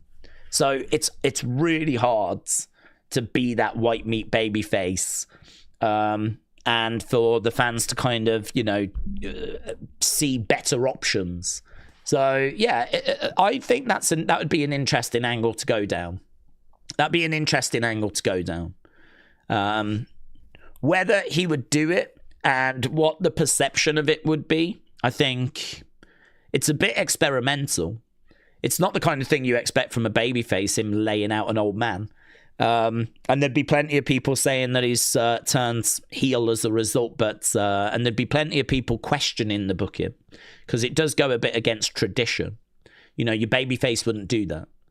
But I think rather than just go full-blown heel, like, yeah, okay, if anything goes, if what you're telling me, Randy, is that in order to get the Randy I want, this is going to be a Randy that's going to hear the voices, and as a result, anything goes. well, then those are the rules by which we'll play by then. Anything goes. So you want to bring your father into WWE, anything goes. So, yeah, I think that could be interesting, worth exploring. So, yeah, I wouldn't be that. I can't say that's what they're doing, but I'm hearing what you're saying. They won't do anything like they're a group wrestle tag team or group. I think that's maybe Wyatt's related. I think WWE tends to overhype supposed surprises when they're advertised, as opposed to just a surprise popping out of the blue. Oh, do we think that? Net4, shout out to you. Yeah, I mean, look, WWE are here to, again, it's going to take us back to what we said. 52 Raws, 52 SmackDowns, 12 PLEs, 4 Saturday night's main events. How do I get you to watch those shows, right? And if we think of it that way, we've got all these wrestlers, we've got the 2 shows, totals about 5.5 hours a week. And, you know, people can debate whether that's right or wrong, but that's not really set by Triple H. That's, you know, the business trying to maximize as much TV time as it can get. The more TV time it gets, the more money it can get as well, because, you know, you're eating up more TV time. So if USA said, you know, we've got this extra hour, do you want it? Obviously, they're going to get paid a bit more money as a result of taking that, right? The business is never going to turn down money.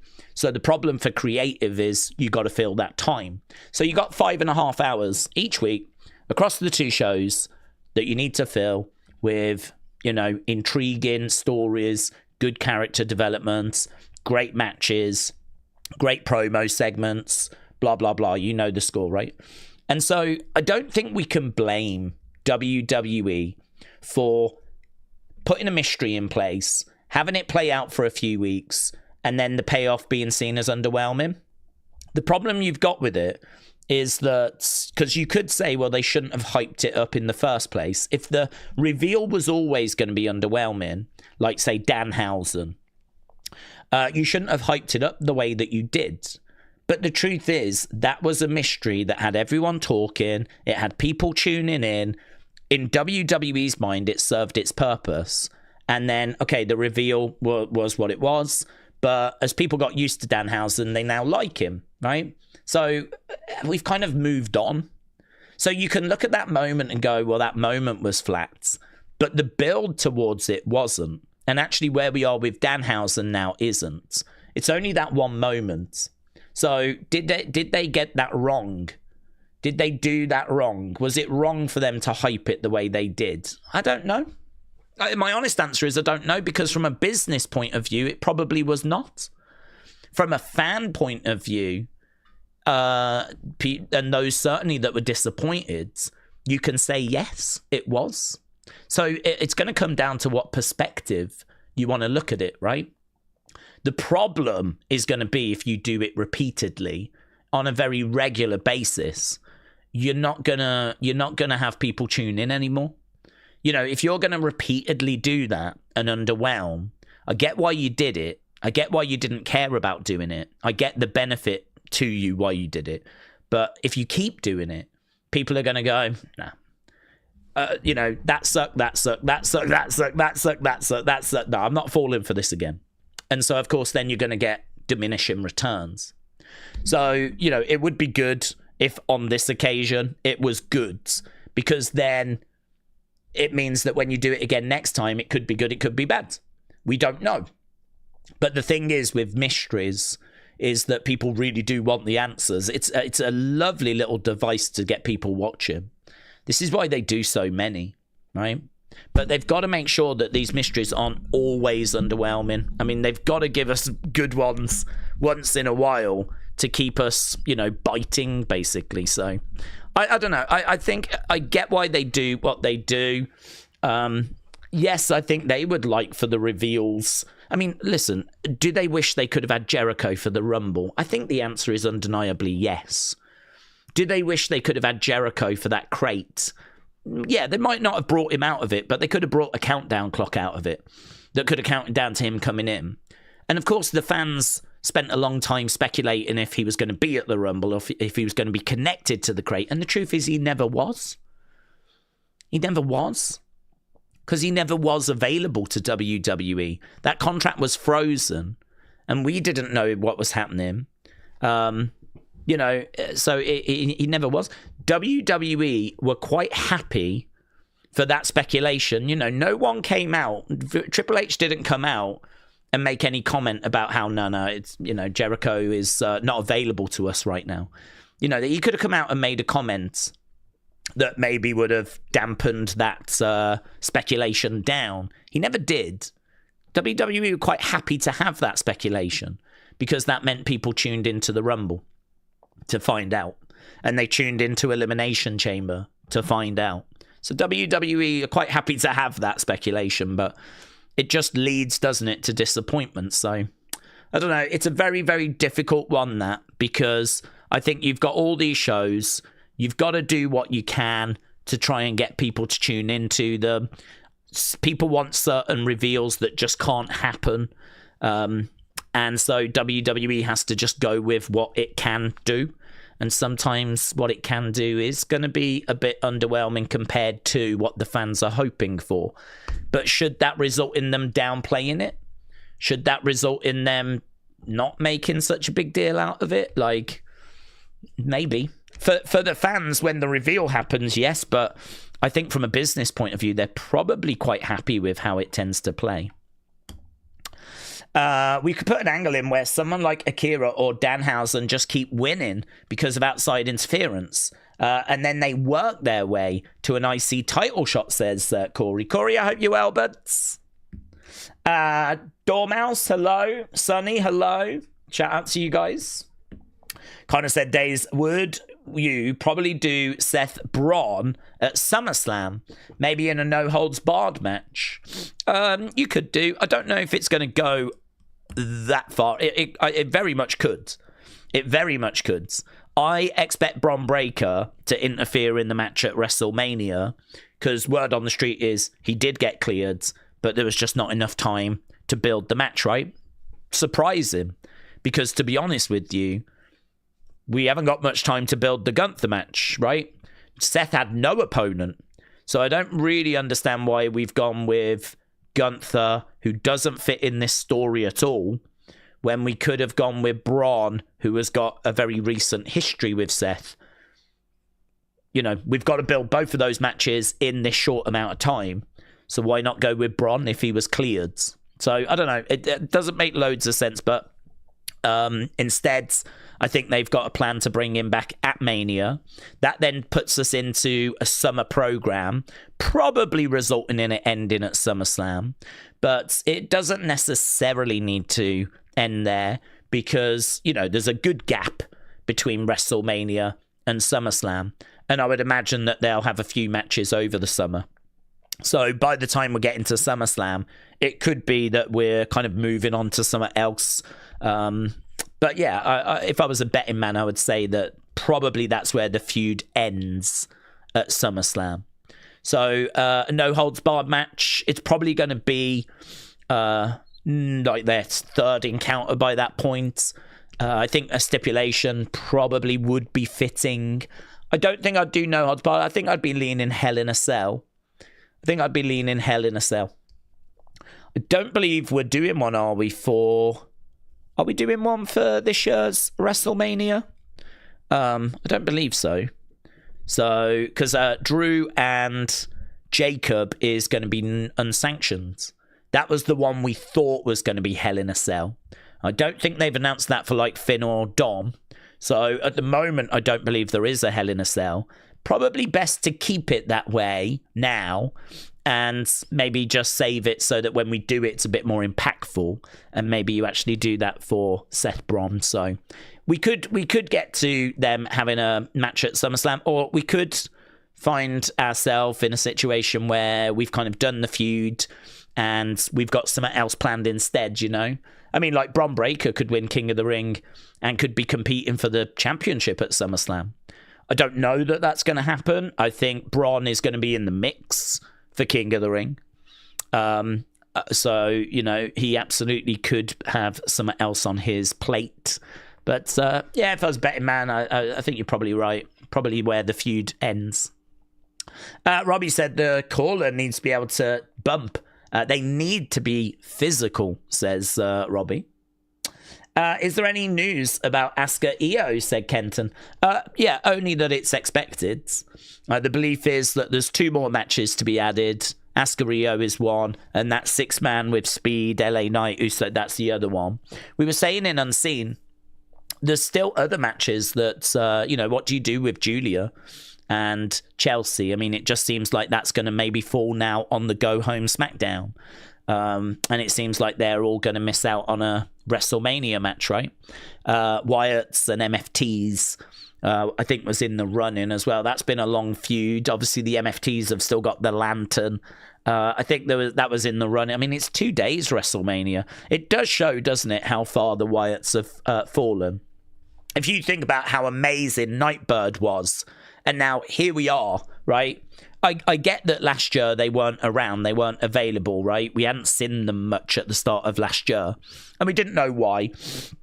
But it turned out, obviously, that there was an injury to Bo, then Bo's dad was not very well, so we kind of found out reasons. But, yeah, I mean, they've been back since last summer. So we've been able to build them however we've wanted, use them however we've wanted. And now here we are at WrestleMania season. They've been involved with the MFTs. It's been a big feud, long, maybe not high profile, but it's been going on for a long time. Months by this point. And they're not seemingly going to make the WrestleMania cards. I think it was Kelly, the Wise Lady, was like, why is everyone so upset about the Wyatts? And I just think it's the mishandling, isn't it? I think when they came in and the Nightbird and, you know, this being Bray's work continued, and, you know, all of a sudden all these wrestlers are going to portray those puppets brought to life, you know, or, you know, kind of base them on the puppets. You start thinking about how amazing the Funhouse was, and you start thinking about what we can dig into and what we can do. And where we can take some of these characters, and Nightbird kind of really reinforces that with how big and how deep and how satisfying it was. And then you look at what we end up with and you're like, the flip's this? I mean, someone stole a lantern, we keep trying to snatch it back, and then they keep taking it back, and that's it. That's as far as this story goes. I mean, it is about as surface level gets. There's no depth or anything here. I mean, maybe they're hinting a little that the lantern is changing Solo and that the lantern is maybe, but I mean, even that is very wishy-washy. Even that is like beyond half-hearted. So yeah, it's very frustrating.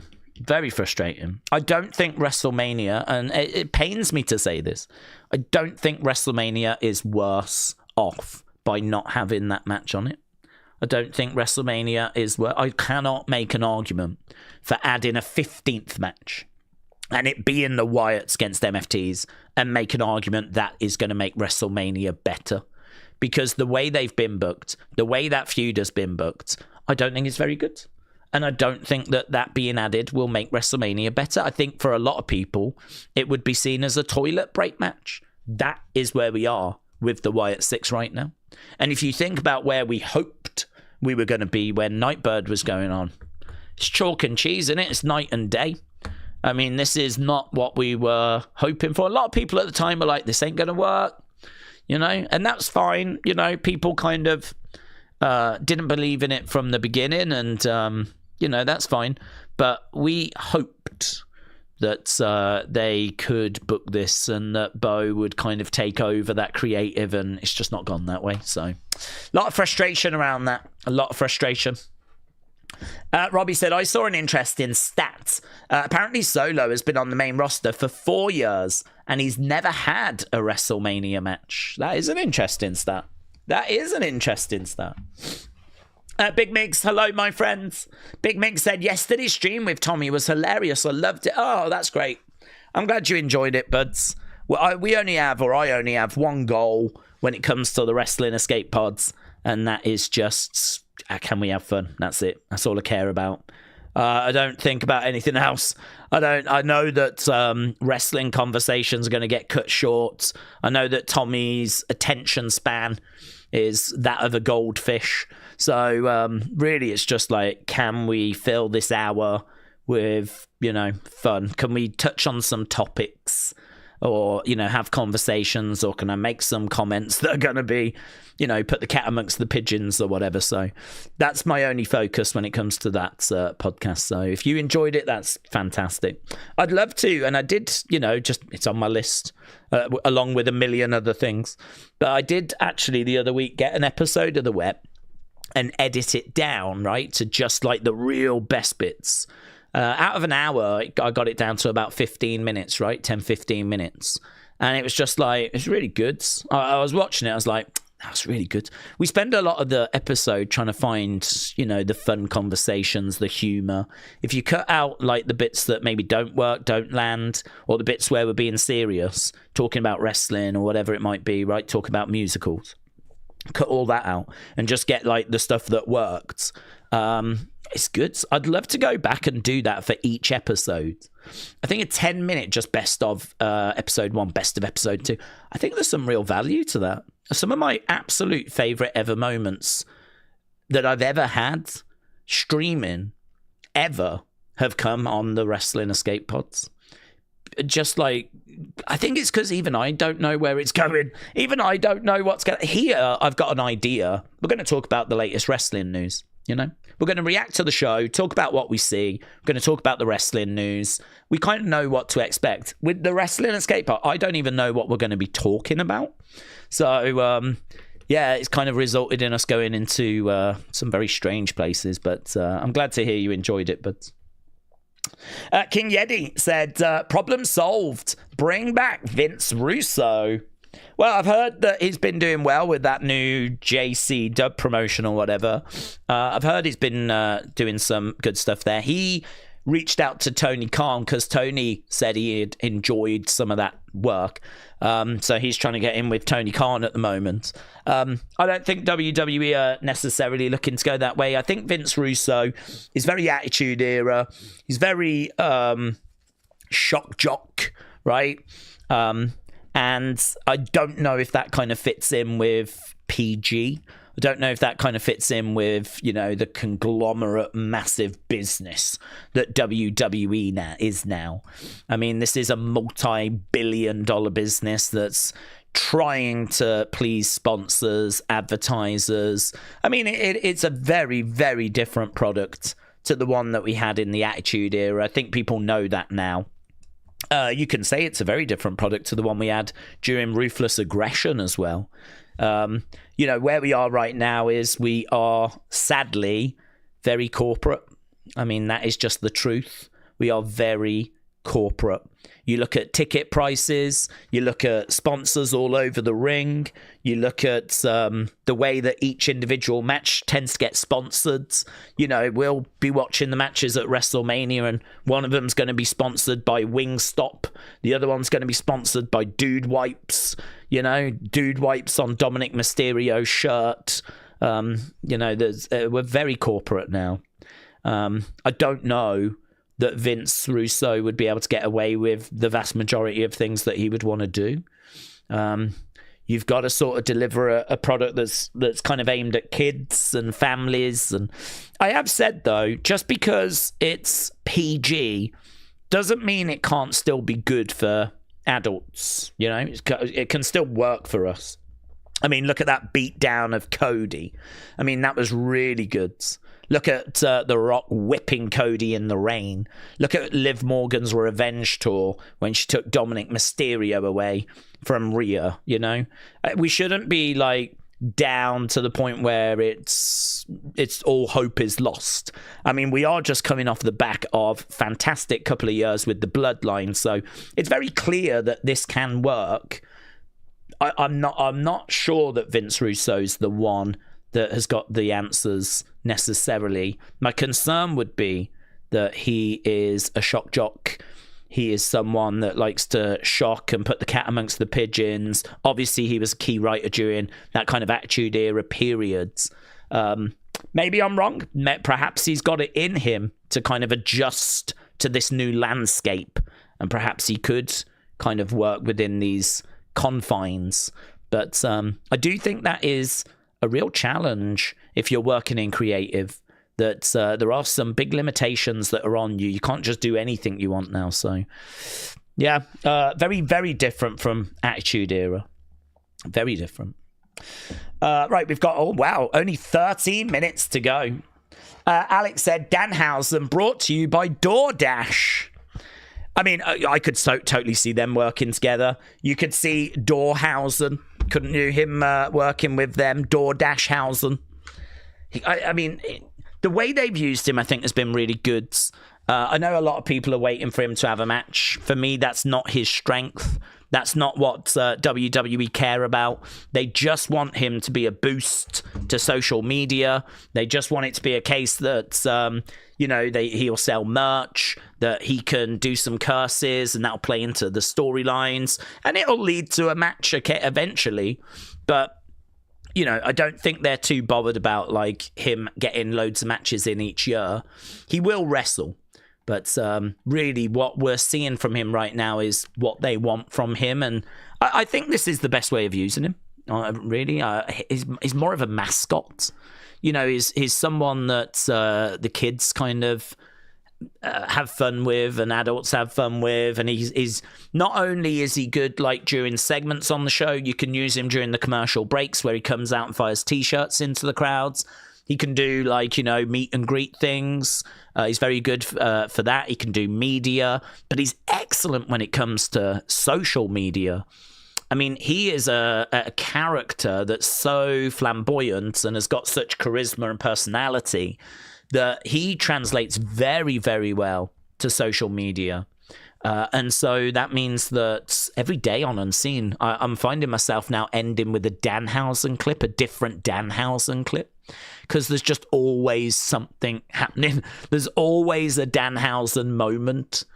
He got a gift from Madison Square Garden, so we saw him interacting with the guy that works for Madison Square Garden.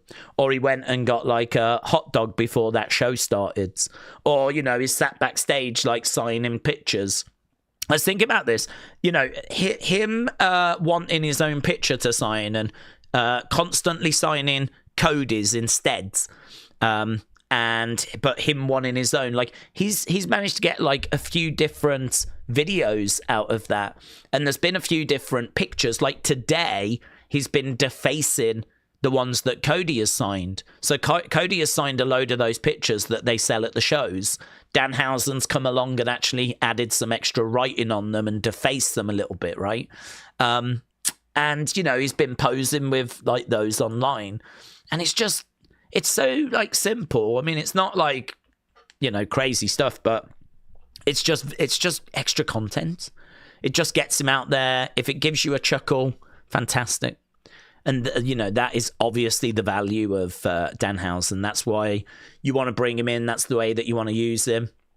And he is just becoming a bit of a mascot for them. So I think it's a much better use of him than just saving him for one segment on the show. I mean, if he was just going to be like every other wrestler, he might do a little backstage moment thing, then he'd be part of a segment, and then you don't see him, right?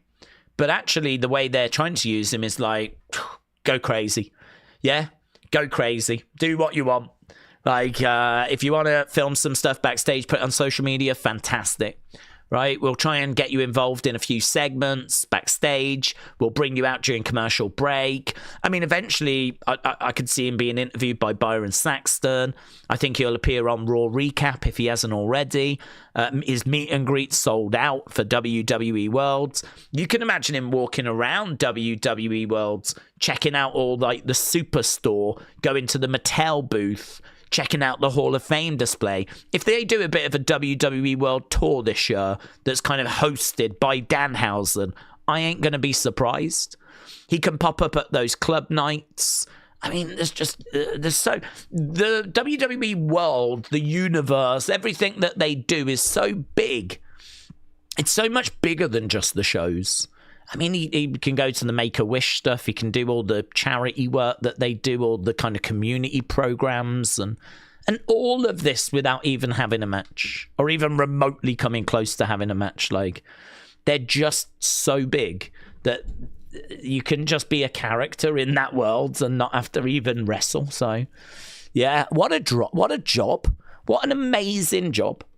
I mean, it is amazing because a lot of us dream of like working with WWE, right, when we grow up. Like, I'm sure a lot of you have dreamed about being a wrestler and stuff like this. Well, here's a guy that's got into WWE and he's on Raw and stuff, and he's not even having to have matches. He is trained, but they're not even using him that way. He's just being allowed to be entertaining, and that's all he needs to be. What a job. What a job. It's like he's cracked the code. It's like he's carving out this sort of new role. Like, it's a great way of using social media. Yeah. I think it's so interesting. Right. We are 8 minutes away from this week's SmackDown. Obviously, the big talking point is who the flip is on the phone to Randy Orton. That is the big mystery, and we're going to get that answered apparently tonight. I would imagine the rest of the show will be fine. We know that things like Jade and Rhea has been a bit flat, if we're going to be honest. So we know that is, not the greatest, not the strongest. But, well, it'll be interesting. It'll be very interesting to see what this show has got in store for us. Hello, Jim. Shout out to you. I'd like to see an R-Truth Danhausen promo off. That would be fun. That would be good. I'd like to see that as well. That I would definitely be down for that. Danhausen is the best thing about WWE in 2026, said Christopher. And he hasn't even wrestled yet. He is comedy gold. I think he's even funnier than R-Truth for me, says Christopher. It's good, isn't it? I mean, look, WWE is so big. They've got hundreds of wrestlers, loads of shows. So, if you've got someone there that's come in 2026 that gives you good vibes, it doesn't even matter that he doesn't wrestle. If him just popping up is going to put a smile on your face, that is job done. Even that is just job done. He contributes to the overall product. But it doesn't work for Bartholomew. Bartholomew said Danhausen sucks.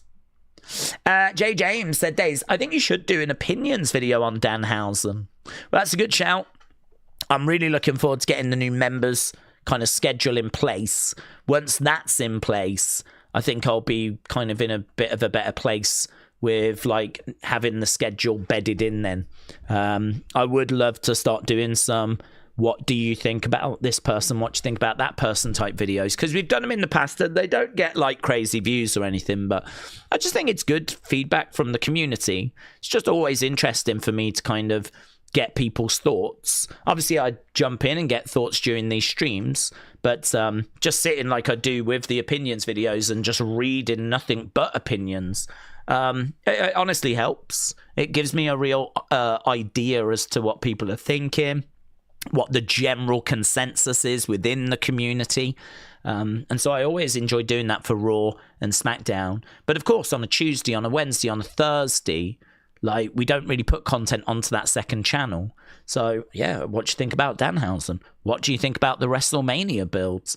What do you think about, Sami Zayn being champion? All of these kind of questions we can absolutely dig into and see what the community's got to say, and then just, do a video on a Tuesday, a Wednesday, a Thursday. I will have time to do that because my goal is to do Unseen, then do the member streams, then do whatever stream we're doing, then do a breakdown video or a fun video. And, I can try and fit it in so there's always something on that second channel. So I've got a real vague idea as to the kind of schedule I'm looking to get in place. And, hopefully then we can get that bedded in and, that'll be what we do going forwards. So, yeah, we could absolutely look to do something like that. Yeah. I'd like to just get the members side thing sorted for next week, though. Wrestle Relic said, are there any big names in free agency right now? not really big names. I mean, the problem with AEW being around is that they snap up any kind of... A lot of those big names find a home quite quickly. There's not really anyone out there that's, you know, just available. I'd say New Japan with Evil, Takahashi. Those are the kind of names that have not arrived anywhere yet. Obviously, we're expecting them in WWE, but we've been surprised before. We could be surprised again if they rock up on Dynamite or something. So, yeah, you've got those. You've got, like, I've heard some buzz about that Ricky Sosa. I wouldn't say he was a big name, but he was like a pretty decent sized name on the indie circuit. I believe he's found his way to TNA, and there seems to have been a bit of buzz around him. I've had a lot of people contacting me about him. But yeah, no, I think everyone's pretty much locked down. You got legends like Rob Van Dam that can, you know, pop up and do a little something, but like actual bring them in full time as like a, you know, big name. There's so much demand from TNA, WWE, AEW, New Japan. There's so much demand for like big names that they tend to just get snapped up, really. So I can't really give you any available big names. I mean, you got the likes of Braun Strowman out there. You know, you've got people that have been released. You got Carrion, who I don't know what kind of deal he's got. I mean, he's not with AEW or anything. I think he's been doing like some indie work and maybe a bit of MLW. Baron Corbin's out there. So a lot of people that we've let go in recent years are out there. Do you class those as major names? Is there a big buzz around them? I've got to say, no, not really. Don't think there's anyone that's carrying a buzz like what Ober is, you know? Trick Williams. I mean, these have been big call-ups that have been great additions to the main roster. So, yeah, no, I mean, Paige, she's out there. But I don't know that people are desperate to see her come back and wrestle. Seemingly, WWE doesn't seem desperate for that because I'm pretty sure they could have gone and got her if they wanted her. Sure, she could have been at the Rumble. But, yeah, no, it's not really. Just 2 minutes to go, says Cooper.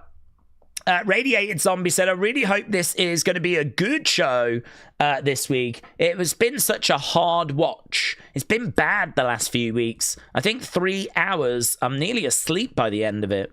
Well, listen, friends. It has been difficult. We know that SmackDown has been the weaker of the shows. Some people might disagree with that, but the consensus is that SmackDown has been the weaker of the shows. But I do think there's a lot of excitement tonight around this phone call. That is going to be the major moment. I've already got it as the title for the breakdown. You know, Randy's phone call mystery revealed. That's what I'm going in as, you know, the big talking point. That's what I'm going to wait for the reveal of. That's what I am going to be doing a thumbnail based on. Whether that's going to be satisfying or not, obviously, I don't know at this stage. I would say keep your expectations in check. But that's the big thing going into tonight's show.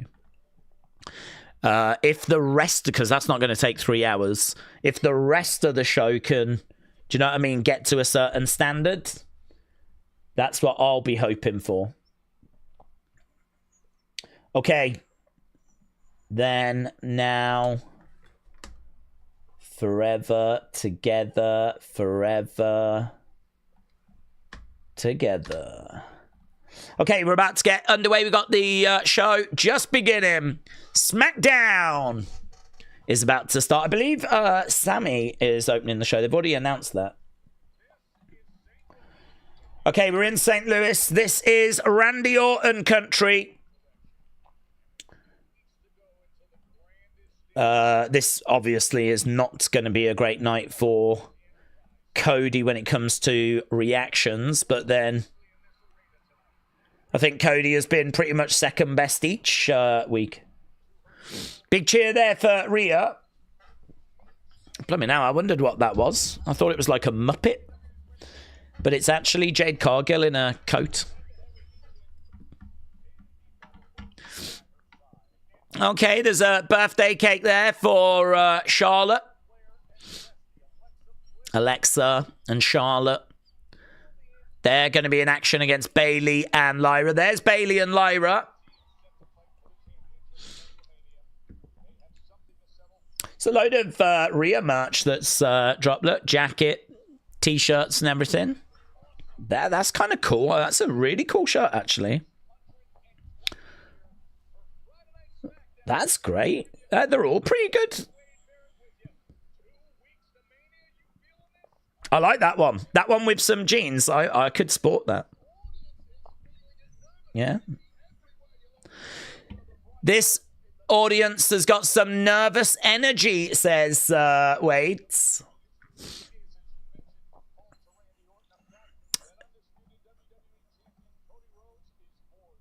Cody, more than aware of. I'm sure they will have shown his picture, maybe before the show, to have gauged just how bad the reaction would be, you know?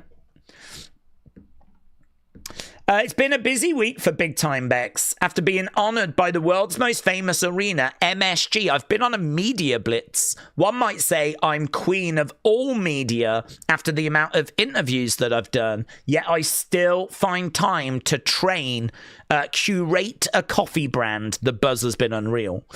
Be a great mother and an amazing human, and take the title of greatest wife in the world. AJ, who we know as Absolute Joke, can't handle the pressure of being champion because she's been MIA. Where is she? She better not chicken out of our historic match in 2 weeks' time. There we go. Words on X that have just dropped from Big Time. Big Time with a few words there. That's a tweet just dropped in 1 minute ago. Currently, it's only got 67 likes. That's how early we were onto that from Big Time. Connor said, Daze, if we do Asuka Io at WrestleMania, then what does that mean for Kairi? Well, I think she'd be on the outside, torn between the two. She could be in the match, but I feel like if she was in the match, she's just then kind of on her own. I think her having to decide, do I want to stay with Asuka? Do I want to join with Io? And, you know, am I going to stay with the darkness? Am I going to go to the light? I could see the fans being quite vocal about, like, you know, ooh, no, we're starting with Randy. I thought the street said we were starting with Sammy. We're starting with Randy. Randy is coming out, and he's coming out on his own. Okay, RKO everybody, and he's got St. Louis written on the shirts. Randy Orton opening the show.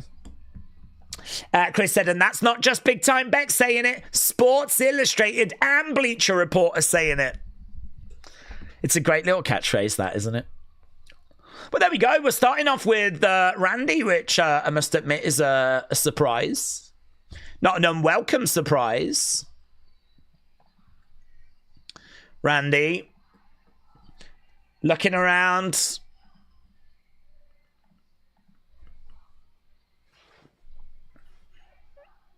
What did he have written on his hands? He had something written, like, looked like it said Brooklyn or something. I'll be very interested to see if that gets brought up in his promo. Ooh, Sign in the Crowd says all roads lead to Mania. That seemed to be an okay Cody sign. Welcome home, Randy. I love Cody Rhodes. RKO me. RKO my gods.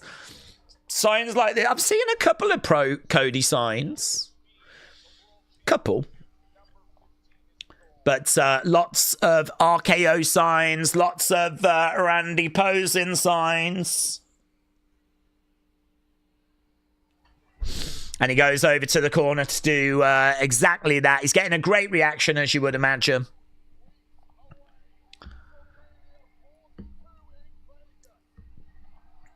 I was looking for some, like, anti-Cody signs to see, like, you know, if it was like, get lost, Cody, this is Randy country or something like that. I haven't seen any yet. I'm sure they're out there.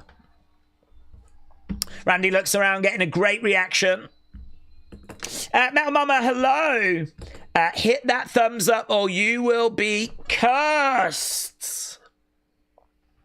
Metal Mama Hausen, I hope you're well. Hope you're well. Boomer. Metal Mama, shout out to you. Hope you've had a good week. Oh yeah, happy Easter, everyone. I forgot about that. It's Easter weekend, isn't it? Good Friday. I hope it's going to be a very good Friday. Yeah. Okay, Randy in the ring. Guys, I'm putting some eggs in. I've put some eggs in. Just so you know, they're chocolate eggs. They don't look like chocolate, but they are. Okay, Randy Chance. Smile on his face is laughing. He doesn't have anyone with him. But obviously we want to know who he's been on the phone to. St. Louis, Missouri. Big cheer. What do you want to talk about? Nice. What do you want to talk about? I can hear a few RKO chants. Big cheer. This is my hometown. Big cheer. I was raised here. Yeah. I still call this home.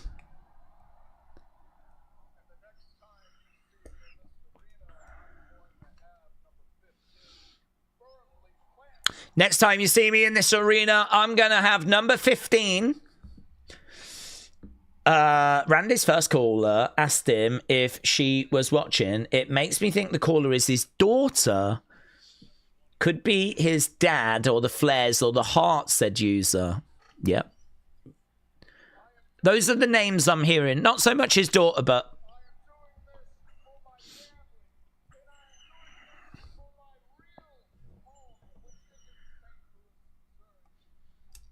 I'm doing this for my real home.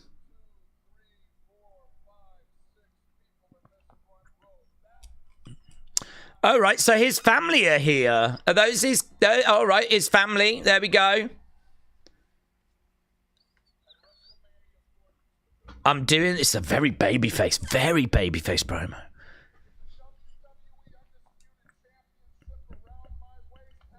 I'm going to win 15. I'm doing it for my family.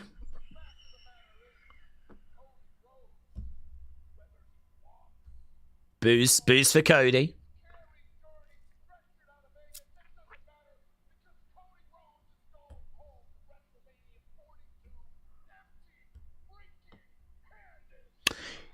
Cody Rhodes is going from WrestleMania 42 empty freaking handed. He gave me his blessing. He gave me the green light.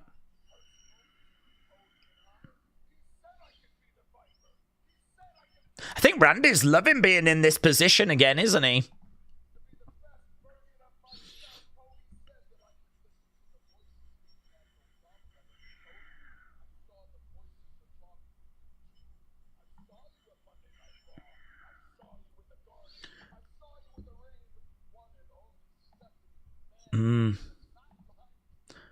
Stephanie did not lie to you.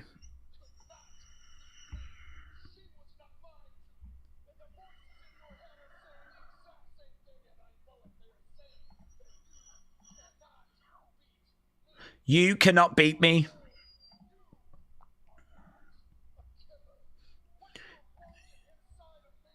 You're not a killer, Cody. I do agree with people. Here's Cody.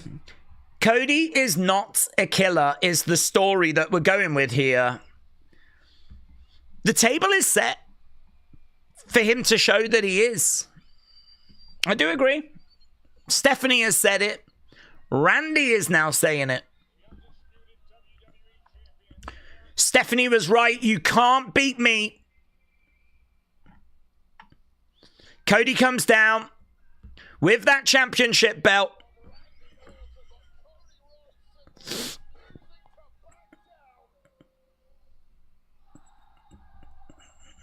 I'm not sure that the waistcoat was... Oh, we're going straight in. We're brawling away right now. Cody has made his way down. We're just getting straight into it. Cody unloading on Randy. Randy just said, you're not a killer. Cody just getting in there, unloading on Randy. Randy going down in the corner. I mean, I don't feel like that outfit is the right outfit to start delivering a beatdown. Is that who he was on the phone to? Is this the reveal that it's Pat?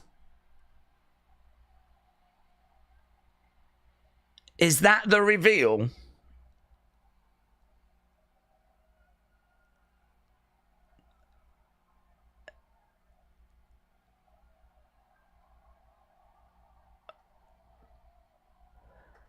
Wow.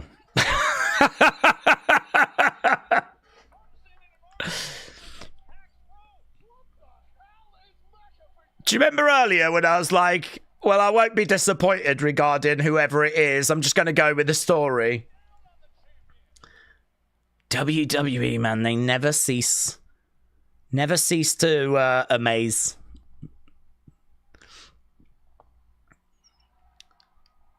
Wow.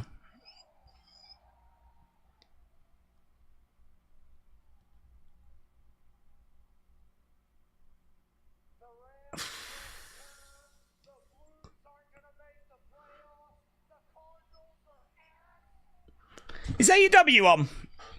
What night is AEW? Is AEW on? What's Tony Khan doing?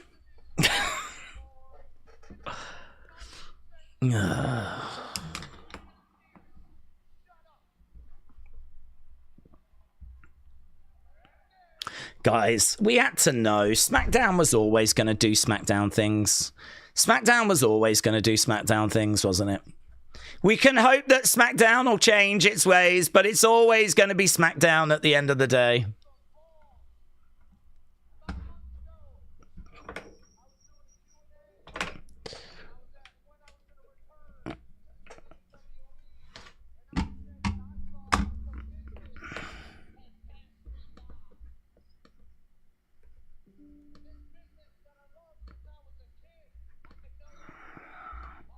This is a disaster. This is an absolute disaster. This is actually worse. This is worse than anything I even imagined it could have been.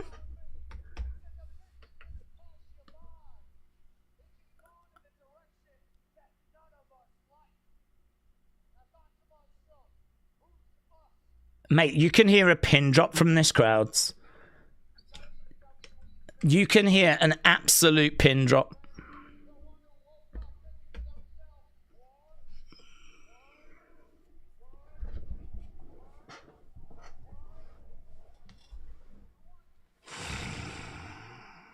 I think I'm actually having a breakdown. I think I'm actually having a breakdown. Right now, live on stream, I'm having a breakdown. I'm not even listening. I'm not even listening to the show. I don't even know what's being said. This is like the Travis Scott moment again, but just like somehow worse.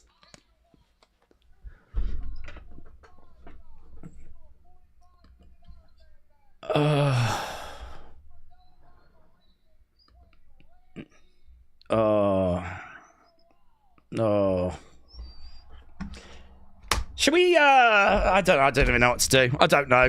All the years of streaming have not prepared me for this. They've not prepared me for this.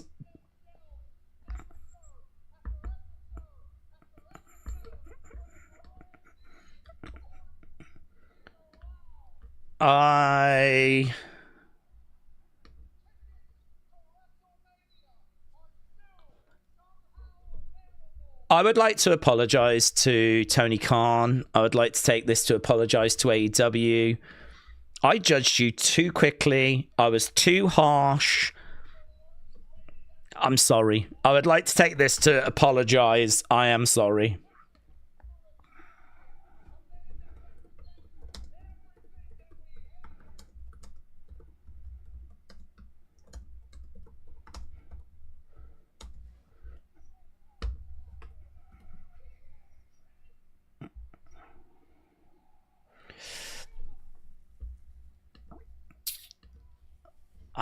I don't know what he's saying. I haven't been listening. I just don't care.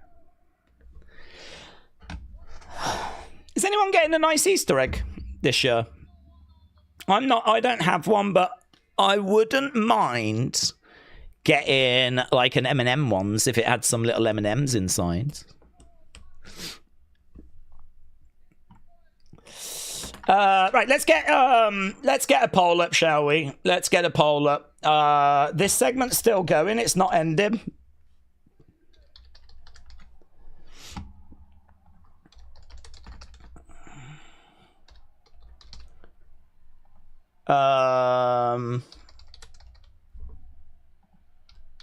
Let's do this. Can we do a poll? Yeah, we're doing a poll.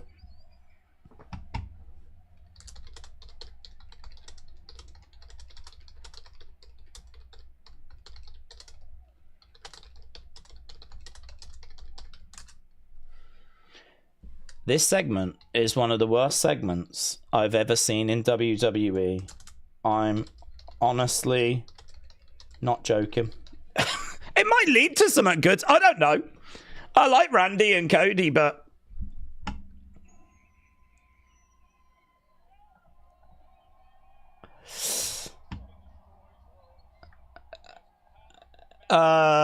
they did something at least. Now I want Cody to win, says Brony. Is it worth it, though? Even I'm sat here going, is it worth it? me who has kind of been fighting Cody's corner, I'm going to sit here now and go, it wasn't worth it. We should have just turned him heel. What is this? Oh...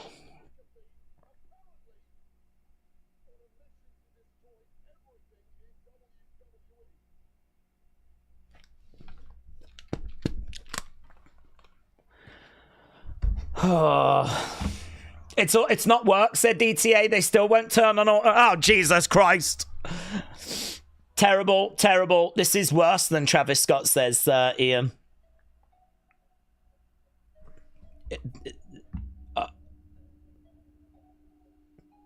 I don't have words. I don't have words. There are going to be people that are going to be able to articulate better than what I can.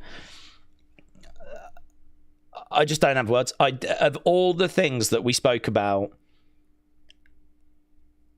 bringing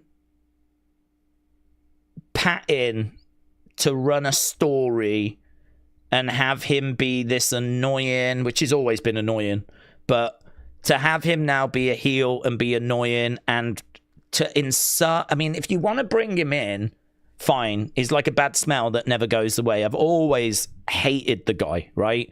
We don't even talk about him that often because for me he's just always been terrible. Terrible on commentary. Terrible flipping having to watch him trying to insert himself in various different parts of this company. But because of his following, because he is a fan and because of his large following, and I know many of you out there like him because of his football career, that's fine.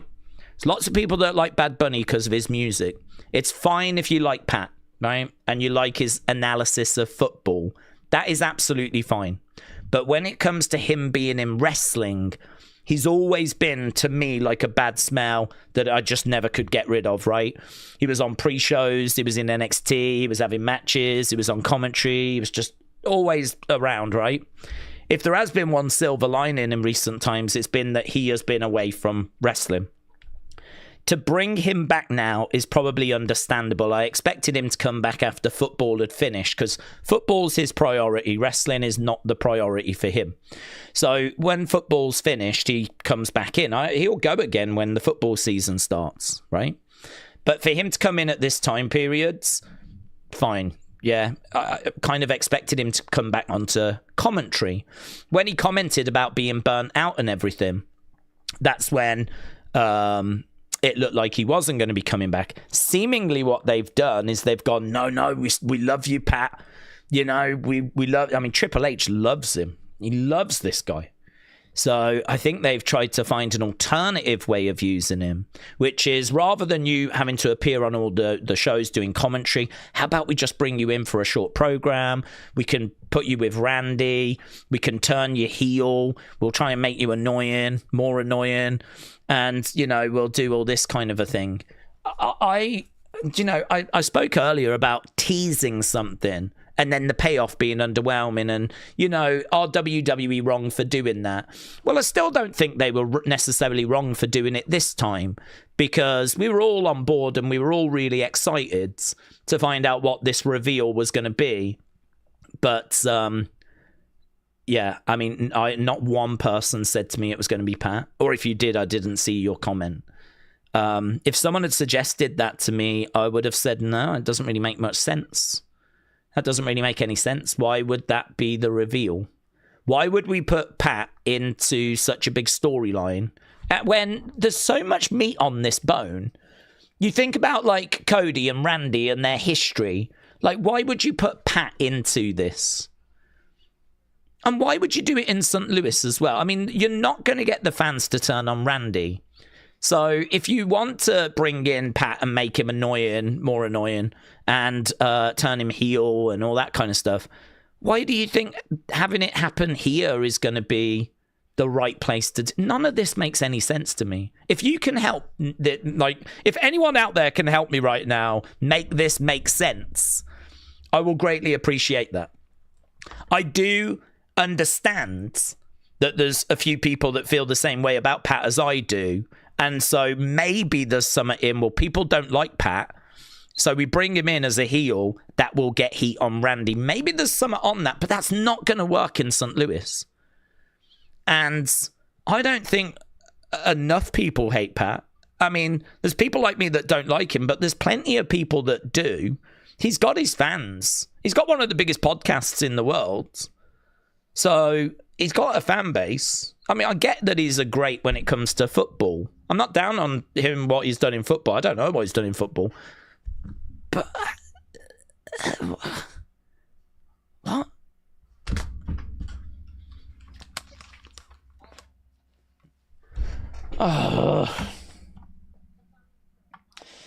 I'm just dizzy after that segment, said Dr. Lucha.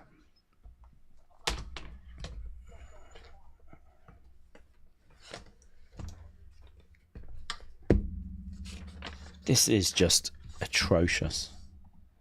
Okay, look, let's...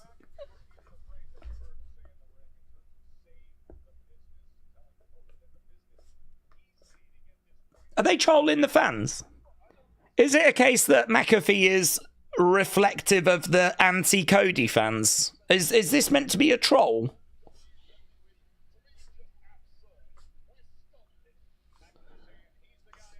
Uh... 60% bad is where we are. 700 votes. Or 658. 658 votes. 60% bad.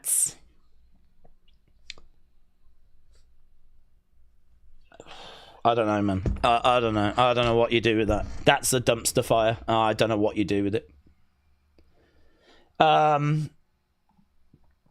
Let's get into some of these comments, shall we? We've got Rhea coming down. Niall said, this is like Travis Scott 2.0. Hello Ross said, I've had it. I'm muting SmackDown. This is god awful.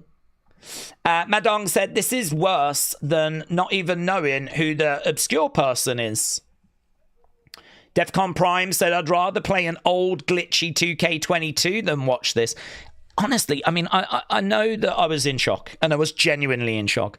But what?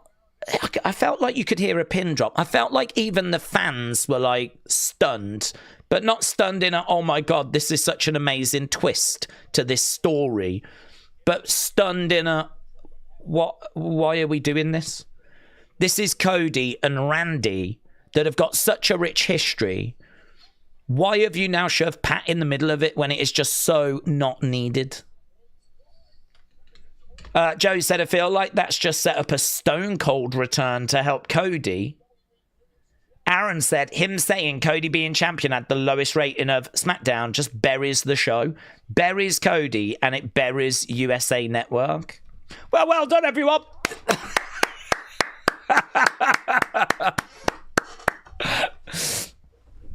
Somehow there's still tickets about, yeah, because they're too expensive. And there's a cost of living crisis. Yeah. There's also a World Cup that people are saving for. Tourism is down in America. I mean, there are very good reasons as to why WrestleMania is not sold out. I don't know. I mean, look, these super chats are... Clearly some people are feeling it. 12% of you said it was an all-time segment. I don't know if you thought it was all-time goods, but you thought it was an all-time segment. I might agree with you. I actually might agree. I think it absolutely could be an all-time segment. But it ain't all-time goods. Michin coming down. Daze, I want to say that I accept, and I am so happy that you're going to come back on Wednesdays to stream the best wrestling. That SmackDown segment was awesome, said Big Tony K. Huge pop for Michin, says Brony. I'd imagine this crowd will pop for flipping anyone that's going to move this show forward after what we've just seen. Seriously, it feels like... I feel like someone just stepped in the ring and just took a massive turd. My mind is blown. I don't even know what to say. I don't want to keep going on about that was rubbish, that sucked, and all that kind of stuff. I don't need to. You lot are saying it already, so I don't need to keep repeating it. But that is honestly one of the most stunning, disappointing sort of moments, reveals, and I'm floored. I'm floored that that is a direction they've decided to go. Honestly, if you want to bring him in back to the company, then fine. But putting him into this program, I didn't even hear what he said about how does that even fit with the royal family, wrestling as more royal fan. I don't even know.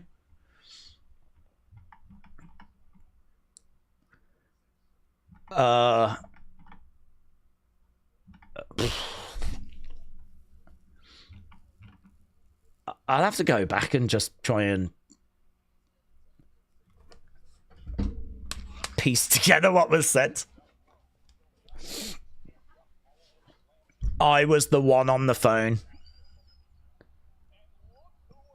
Here's Jade coming down. Right, we got Rhea and Michin. The business you're leading is terrible, and he is going to save the business. I honestly wonder if WWE are trolling the fans. I wonder if they're seeing the comments online and they're trying to lean into it. They're trying to make out that those that don't like Cody, this is what they're saying. And so this is your guy. This is your guy. If you are like anti-Cody and you hate like what Cody represents, this is your person. This is your representative. That feels like the idea they've had. This is what people are saying. So let's bring it onto the program. We'll have Pat saying it.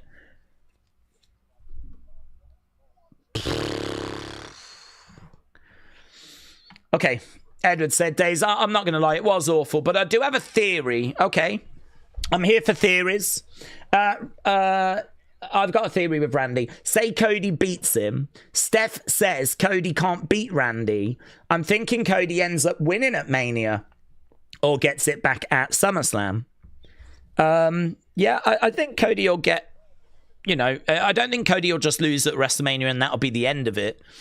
I think it will be a case that we will get a victory for Cody at some point. Might not be at Mania, but I would imagine that he'll get a win kind of a bit further down the road. It could be SummerSlam. Daze, I just want to say that I accept and I'm happy that you'll be back on Wednesdays, said Big Tony K. Daze, tell me who's going to win after this first match. What, at Mania? I'm not going to change my mind as to who is going to win. I think Randy is going to win out of Randy and Cody. Jade and BFAB are down. We got a bow and arrow here by Meacham. Keep getting your thoughts in. If you liked it, let us know why you liked it. If you didn't like it, then feel free to let us know. So that is going to be one of the most spoken about moments on the road to WrestleMania. I mean, one thing that is guaranteed to do is it is guaranteed to have opinions, right? Let's calm down a bit, says William. Everyone just relax. Whatever we need to do to sort yourselves out, let's just not spam. Blake said, it really did just suck every ounce of happiness that I felt going into this show. Macarai said, Daze, Randy is going to win at Mania. I think so. Maybe we could bring Arn Anderson in. There's no teases. This was the tease, wasn't it? This was the moment. This was the moment where we were going to find out who was on the phone. I don't know that anyone else is coming in. Rio Bar said WWE is admitting their product is awful. They've even admitted that they're struggling to sell WrestleMania tickets. The guy that walked out the restroom last week when Cody was walking past must have read this script, said user. Penny for your thoughts said, if it's one of the most spoken about moments, then they accomplished what they wanted, whether we like it or not. Oppola said, if we love him or hate him, one thing is sure, and we can't deny the mic skills were on point. He made good points. This could lead somewhere with him being hated by this many people. It could work. Durant said, I loved it because of what was said. Bring back the attitude. Tyler said, WWE pushes the shiz, but they won't push the Wyatts. Explain that. Brony said, the only thing that I cared about with SmackDown was the Randy stuff, and now WWE have just ruined it for me. How am I supposed to care about the rest of the show? Connor said, Daze, why did no one come out to help Cody? Well, I would imagine everyone was just backstage with their mouths open, to be honest. I'd imagine everyone was backstage just stunned. This match is continuing. Both women are down at the moment. Not Obvious said, remember, the goal of every segment is to make you love someone or hate someone. As long as people are talking about it, it's carny. It's just a carny show at the end, said Not Obvious. Penny said he spoke the exact points that everyone have been saying for weeks. Superhammer said, I feel like the segment was a bang average segment for the past couple of years, but getting such a bad rep because of the speculations, the person not being who we wanted. So it was a bang average segment,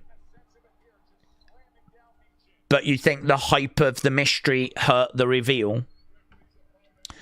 What a bummer, says Brony. It was a build-up for nothing. They then called out their own products, drop in the F-bomb for a cheap pop. The segment is unbelievably awful. Slamex said, you've just got to laugh at this point. I'm stunned. Do we think that Jades should retain at WrestleMania? Do I think she should retain at WrestleMania? I think... 1, 2, kick out. Should she retain at WrestleMania? I'd like to see the match. If it's a decent match and if Jade can actually put in a decent performance, maybe there would be hope for keeping going. I think most people will say no. Let's get the belt onto Rhea. The belt being on Jade does not help the championship. But I'd be interested to see Jade in there with someone of Rhea's quality. You know, I mean, don't forget Jade has been with Tiffany, Michin. Michin's all right, but she doesn't get to compete that often. I don't think anyone would put Michin in the Rhea bracket, so I'm quite interested to see what the Rhea match does, actually. Rhea has got Michin up on the shoulders. David said it wasn't unbelievably awful. It was downright predictable. You think it was predictable? Honestly, not a single person mentioned Pat's name to me. One, Michin. Kick out by Rhea.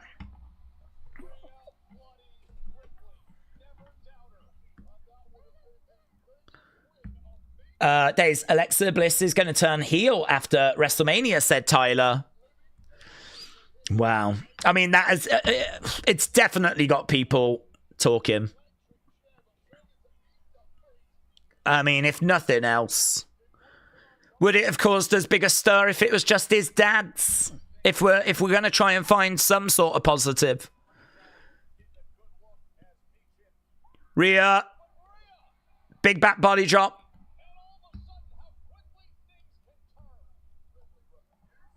Right now we got the cloverleaf in.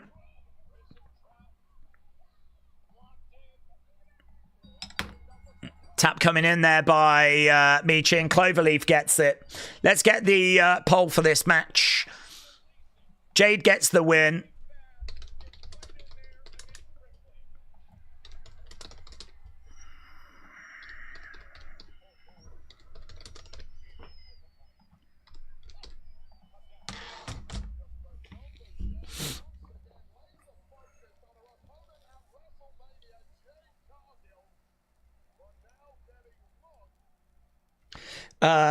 Celts said, we all know the real main event is anyway. Celt, Heidi, FIFA, shout out to you, buds. Chop coming in there by Jades. Okay. EO coming to make the save.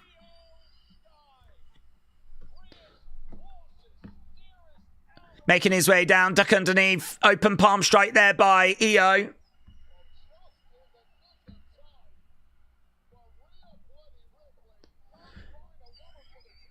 Backflip. Drop kick. So Rhea and EO. Rio together in the ring. That's getting a nice reaction from the fans.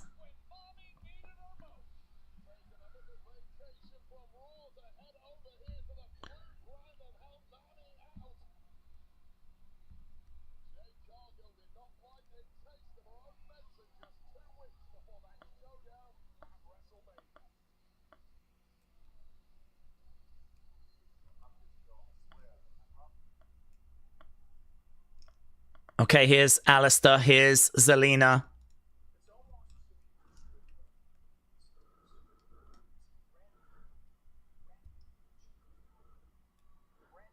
We got Matt Cardona backstage.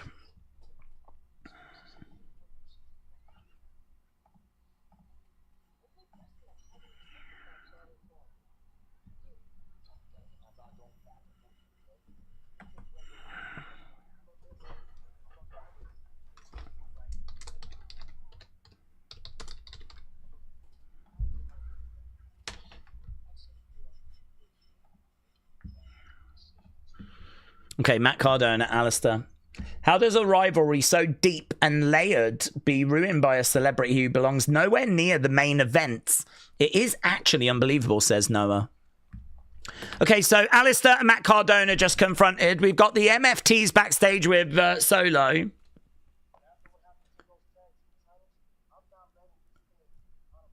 I'm not letting this out of my sight.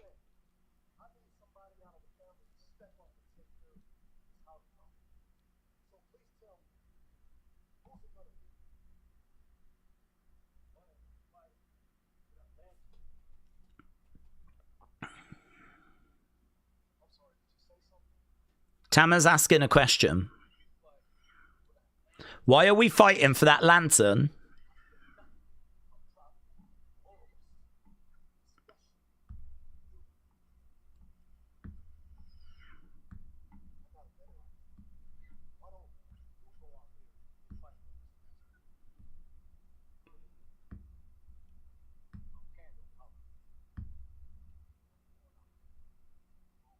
Okay, so Tama said he's going to handle Howdy and he's going to go out there on his own.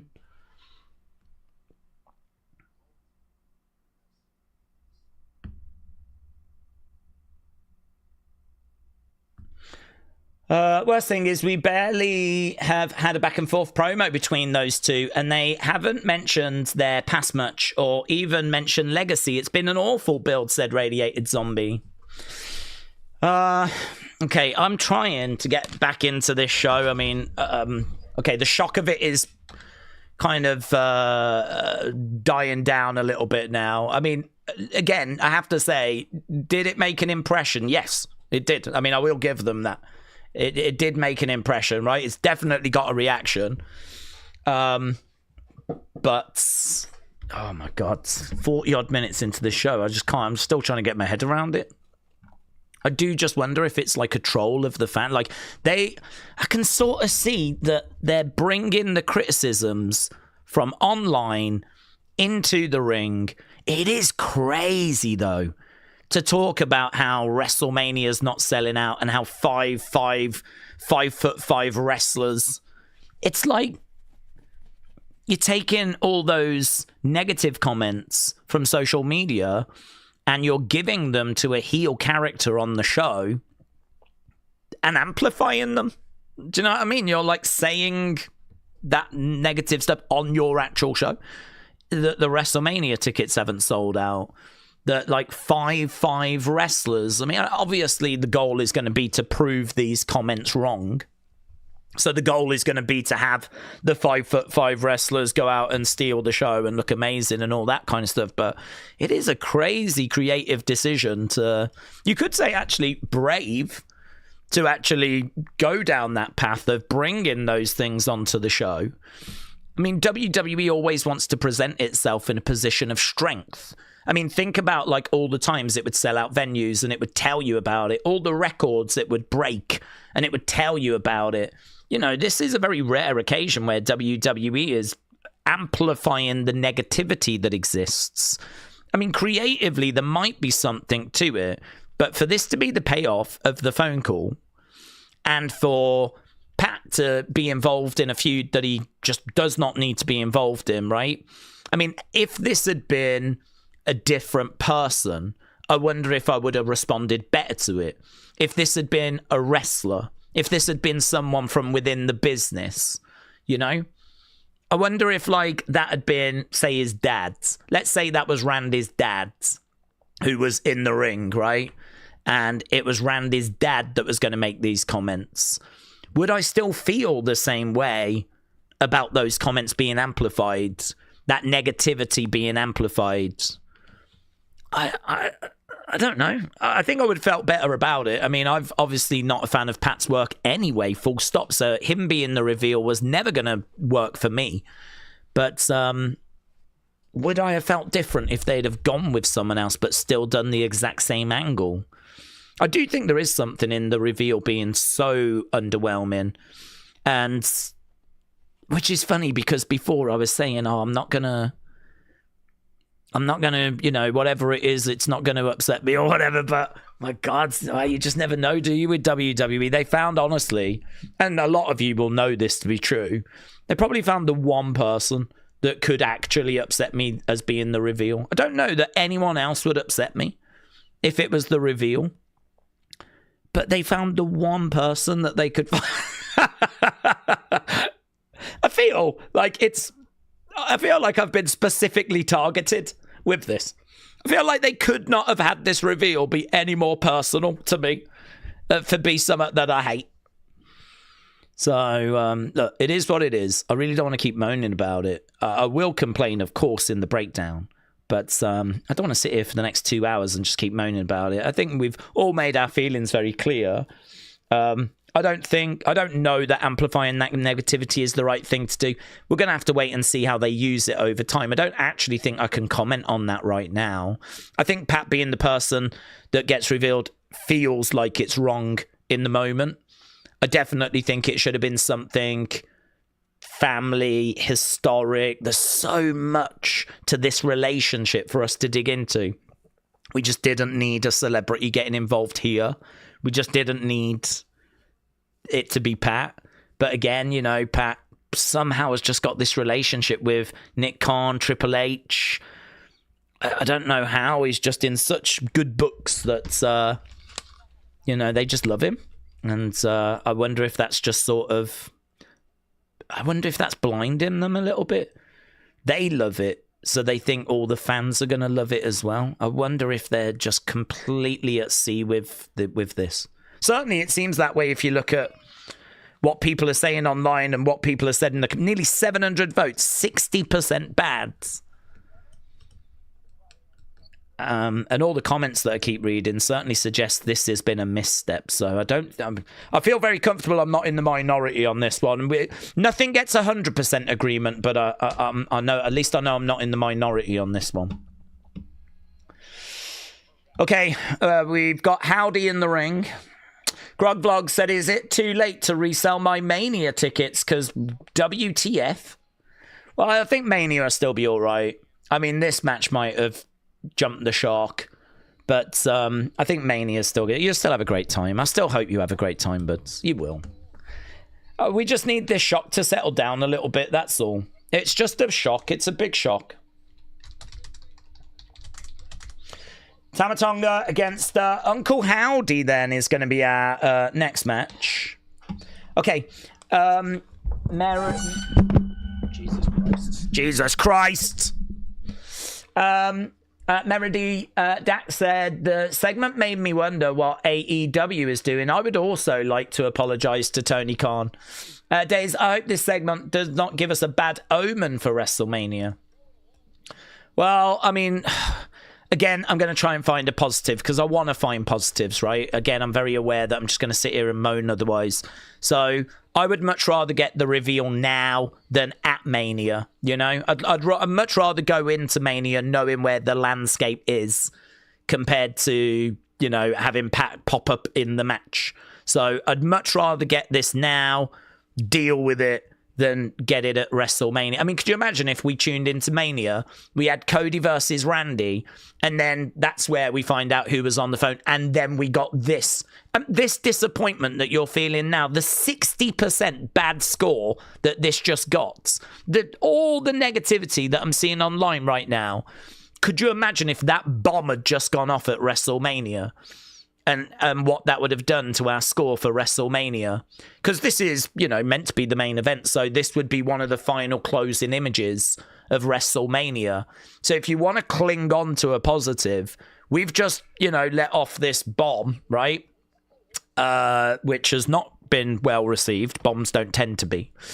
But at least we haven't done it at WrestleMania. At least we're going to go in with our eyes open when we get to Mania. So that is a positive. I might actually try and get a list of positives together before I do the breakdown, because SmackDown's not the only thing that's having a breakdown.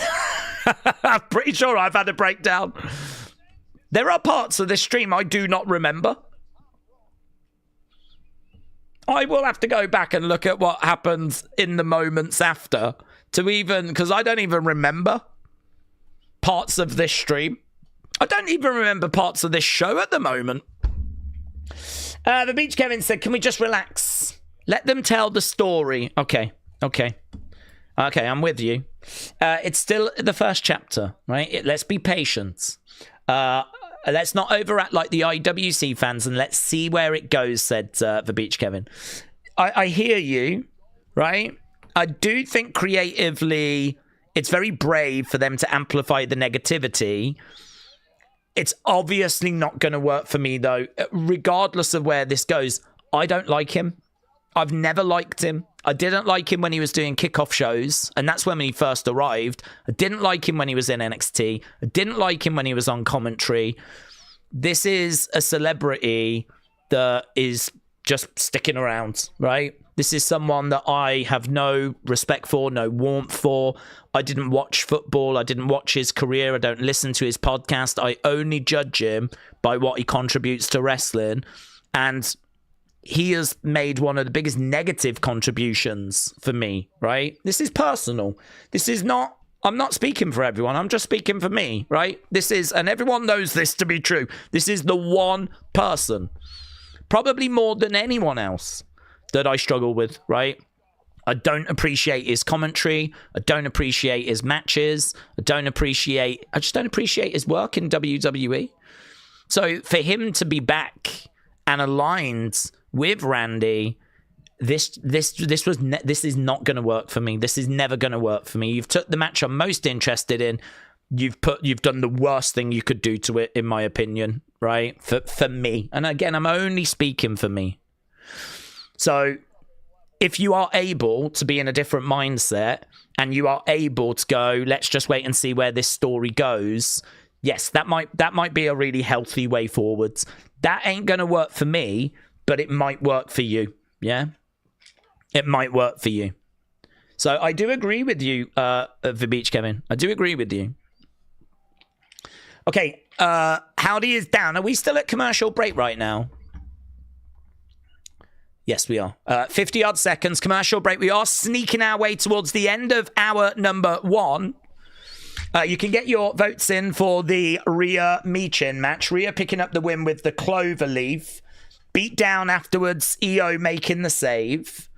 Now we've got this match underway, which is Howdy and Tama Tonga. Tama's been getting a lot of singles matches at the moment, actually, so... right, Sean said, I know a worse one that might trigger you. That would be Maxine Dupree. Do you know, I'm not a fan of her being on the main roster. I don't have an issue with her, though. I feel sorry for her because she's not a bad person. I don't find her work to be, you know, annoying or whatever. I just find it to be a case that she should be in NXT. That's it. You know, there's people like JC, Sol Ruka, Kalani, even Kendall Gray, Jada Parker. I mean, the list goes on and on of people I would say are better than Maxine Dupree. So the Maxine Dupree thing is just a bit frustrating because, like, she should be in NXT. I would swap her with so many girls that are in NXT. Again, I'm not alone in that. I think a lot of people probably feel that way. I feel a bit sorry for her, actually. So, honestly, if that had been Maxine Dupree, I genuinely don't think I would have hated it as much. Is my honest answer. I don't think I would have hated it as much as what we've just had. I would be confused. The wrestling has more than one royal family line would have been quite funny because her brother is technically LA Knight. So that would have been the loose connection there. So that would have been a bit cheeky. But actually, if she was to become like a bit of a valet for Randy, maybe not worry about wrestling so much and become more of a character, that actually could be quite a good little change for her. I don't mind her as a character. I never minded her when she was in Maximum Male Models or she was like the cheerleader for Otis and Tozawa. It's just like, you know, where she is right now in her development feels like she should be in NXT. So actually, honestly, I'm being so honest here. If that had been Maxine, I would not have hated it as much. Right now, we've got Mandible Claw in by Howdy. We are back from commercial break. So, Sean, shout out to you, but Howdy in control. Okay, now down comes Solo. Down comes Solo. He's got that lantern. He's distracting Howdy right now. Over against the ropes. Solo looking to hit Howdy with that lantern. The referee spots him.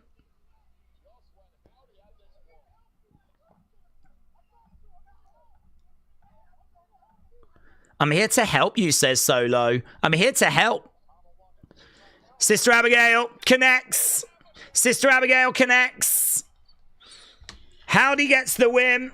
Solo was distracting Tama there. Okay, I think the bad vibes have stuck around a little bit because that first match has scored good 82. We need to get a poll up for this second match. I do want to get back into the chat. I'm a little bit behind with trying to get the pictures for the breakdown as well. Okay, let's get this poll up. Daze, it was predictable in a sense that they were going to give us something great but ruin it by giving us something underwhelming and us being disappointed, said Let Him In. I hear that, bud. I do hear that. Right now, we got Tama in there.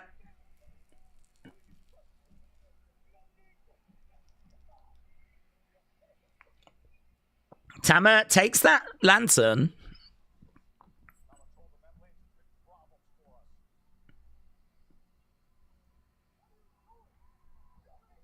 You don't need it. Howdy gets the lantern. Tama's like, you don't need it. Howdy just grabs the lantern and is that it? Is that where, what is this show? What is going on? What is this? Is that how Howdy gets the lantern back, is it? Tama just takes it, puts it on the floor and...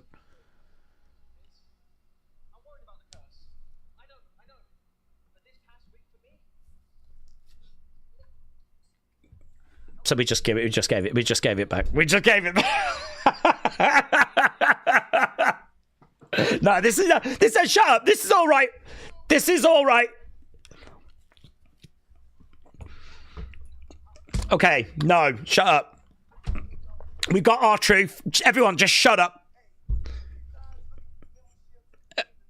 Okay, if you're trying to get in the new Judgment Day...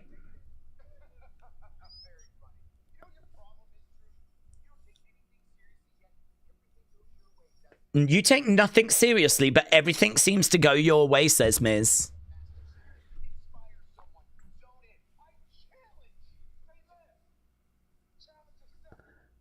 Ooh. Dave Meltzer says that, is he hinting there that the Pat thing was an Ari Emanuel call? Ari call? I haven't muted this person. I don't even know this person. Ari call. Dave's saying it was an Ari call. So is Ari dictating creative decisions now? What a nightmare. None of these guys should be having a say in a wrestling show.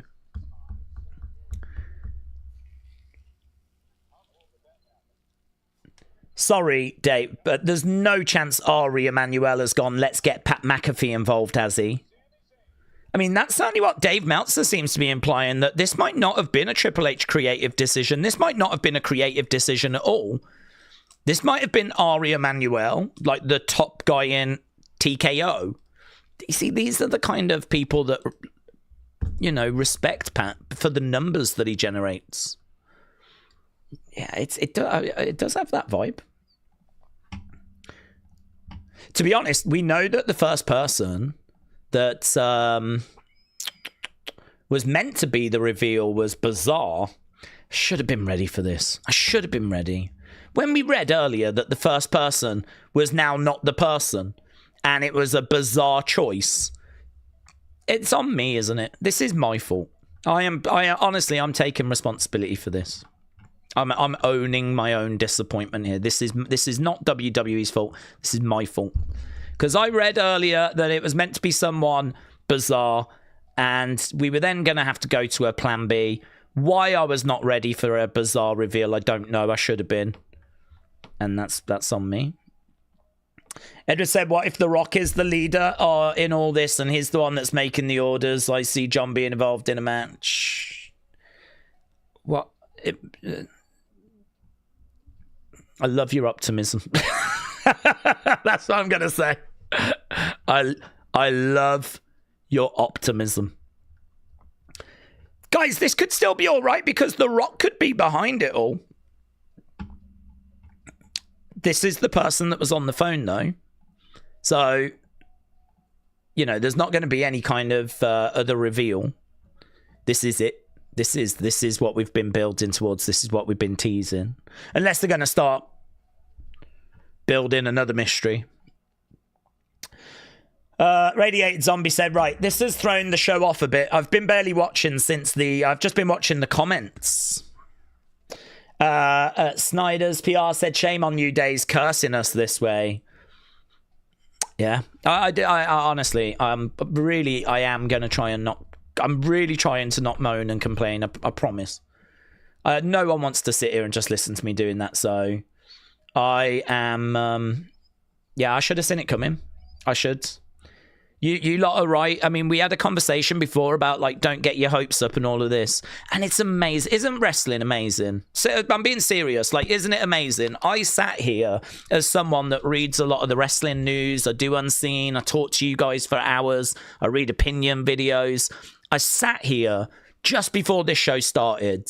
And I came out with the line that I'll love to pull it out, actually, as a little short. It'd be so funny. Me going, listen, whoever it's going to be, you know, I'm not going to get disappointed because I've not done that extra level of booking. It's not like I've got my hopes pinned, this is going to be Shane. It's not like I got my hopes pinned, this is going to be Ric Flair. I haven't mentally kind of booked out how this plays. So if it's going to, you know, be a bit someone underwhelming, then, you know, fine, whatever. And isn't wrestling amazing that even with me saying that, it can still go, hold my beer, yeah? Oh, you think that's true? You think that what you've just said there is true? Hold my beer, right? You didn't see this coming, did you? And honestly, I didn't. I really didn't. I didn't see it coming.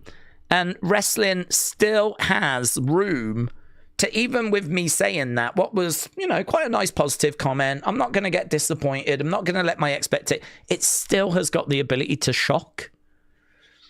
Again, I'm talking as a positive, right? It still gets a reaction. The reason why we react is because we care. You know, if we didn't care about WWE, we wouldn't react like this. The reason why I'm battling and fighting to not be negative and not just sit here and moan and complain and all of that is because I really care.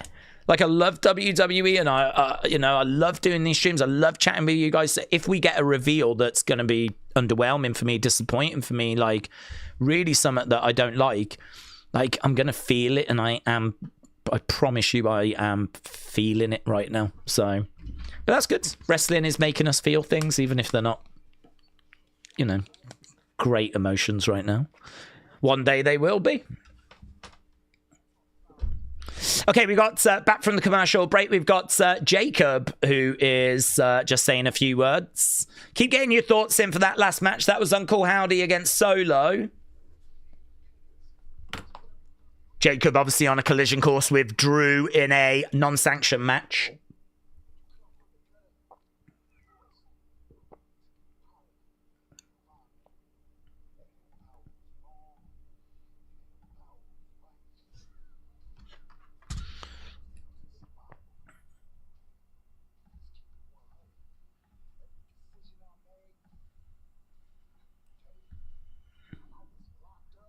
Every day I was locked up.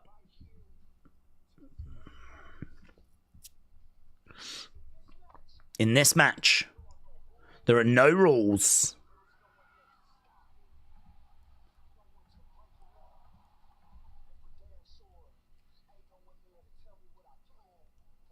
There ain't no one there to tell me what I can and can't do.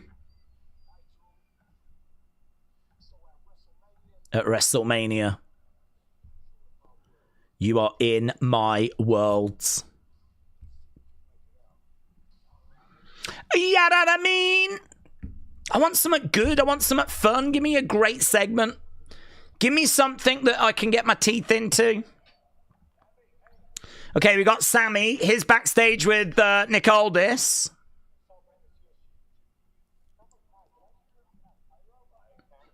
Am I going to have pyro, says Sammy. He's thrilled at that. I know things got a little bit testy last week.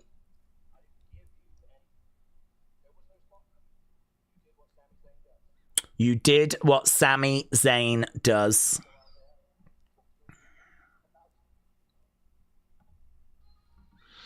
All right, Trick Williams music hits. Trick Williams music hits.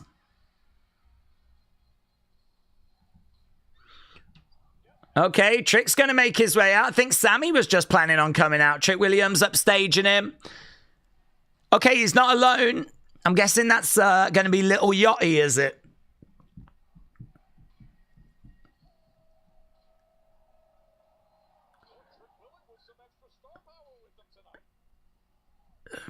I mean, Little Yachty here now.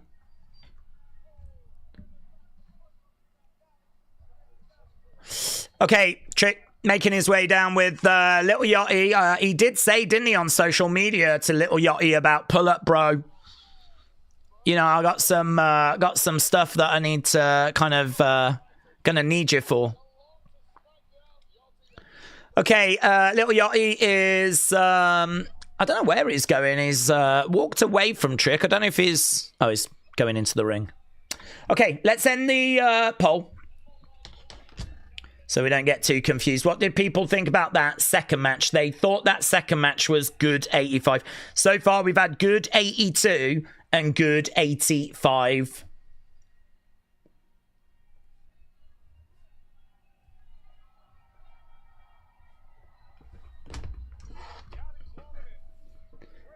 Let's go Trick Willie and Little Yachty. Not Sammy Lame, said Beast Modes.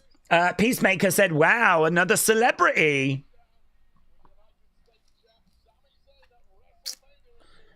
I bet he mentions his bedroom slippers, says Eddie.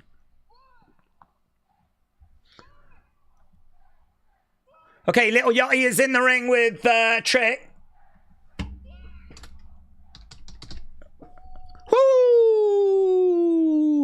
Well, we got some energy, right? We got some energy. We got some vibes.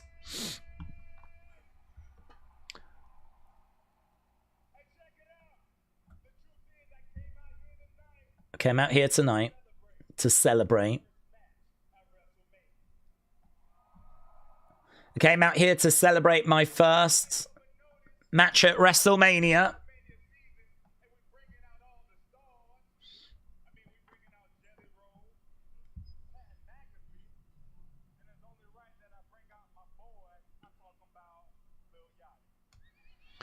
We've got Jelly Roll. We got Pat. Now I'm bringing out my boy.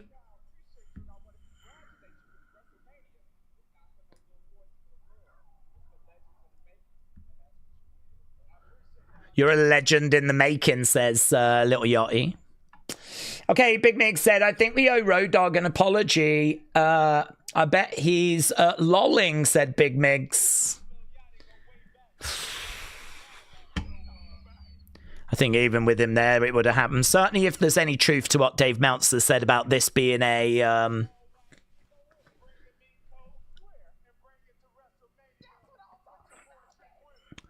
I think we, yeah, we still would have got this. Certainly if it's an Ari Emanuel call.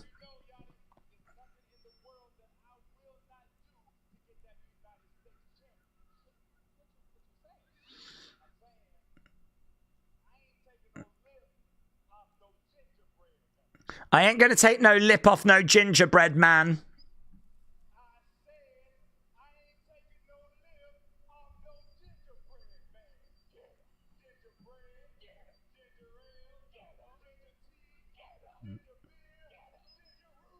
Okay, we're just naming a lot of ginger things right now.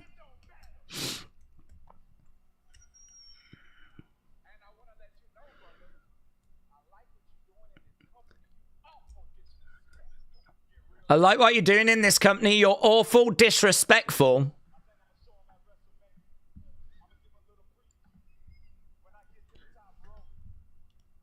I'm going to give him a preview.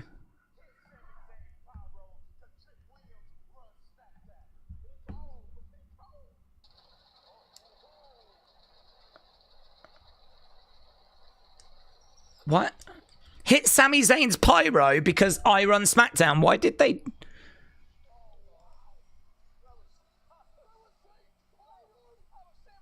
But why did they do it? So Sammy wanted pyro. Trick got in the ring and said, hit the pyro. I want Sammy's pyro. And they did it. But why did they do it? If I'm Sammy, I'm like, why did someone just do that?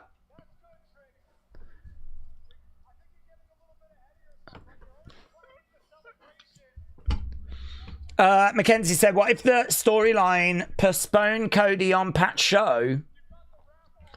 Could be. Yeah, I don't... Mackenzie, God bless you. I wonder if Cody gets Tom Brady. Oh, well, I hope so. Let's just get all the celebrities in. Let's just make this an 8-man tag. We could get, like, Michael Jordan, Michael Phelps, Simone Biles. Just stack it. Some of the best in the world.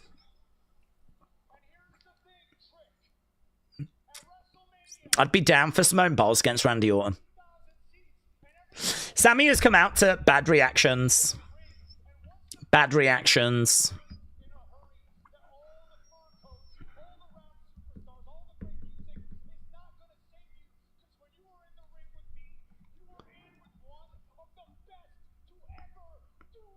When you're in the ring with me, you're in there with one of the best to ever do it.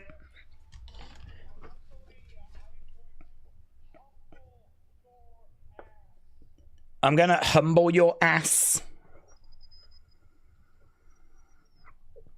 Okay, this is segment number 2. This is Trick and Sammy.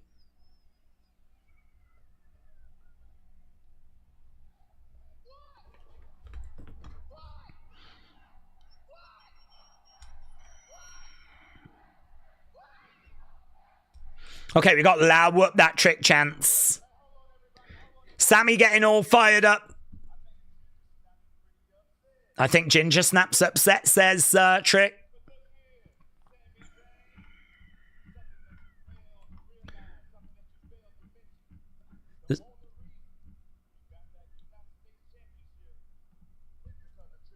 The only reason you got that is because of me. Anthony said, I've never hated WWE so much as I do right now. TKO and celebs are killing WWE. I never thought I'd say this, but after Mania, I might be done watching this. Well, Anthony, yeah, this is a difficult one for me. I can't defend that segment. I wouldn't even want to. I don't know if this is... I mean, we've been seeing a lot of bad SmackDowns. I don't know if this is a bad SmackDown or if the enjoyment from this show has just been destroyed by that first segment. But you lot said that the first match was good 82. Second match, good 85. This segment also feels car crash-ish to me. I mean, the dynamic with Sammy getting booed, Trick, the pyro being set off when it's not his pyro. I don't know why the pyro people would do that. The annoying back and forth he had with Little Yachty in there. Little Yachty just being in there. I feel like we're completely lost here. They're lost there. I just feel like they're completely lost. Carmelo's come out. He's saying to Sammy, you know, what you did last week, it just doesn't sit right with me.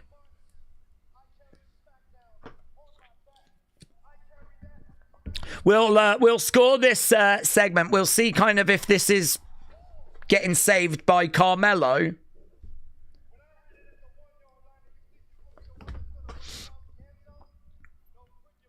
No way. Listen to these people.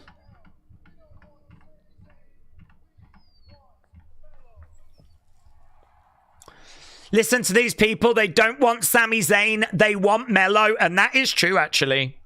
That is true.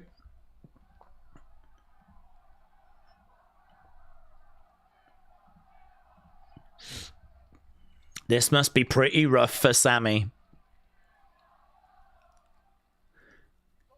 Trick is laughing. Listen to these people.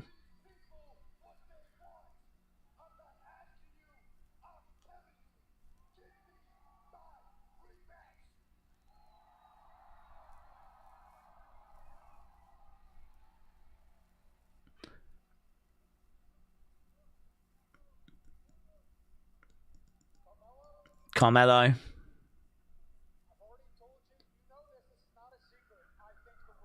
I think the world of you.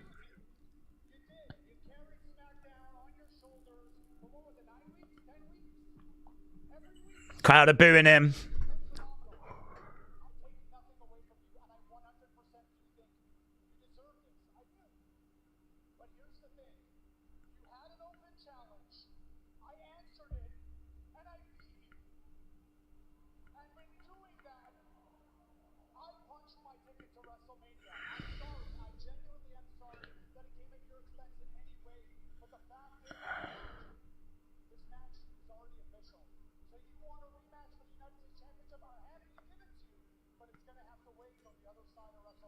It's going to have to wait till the other side of WrestleMania if you want a rematch.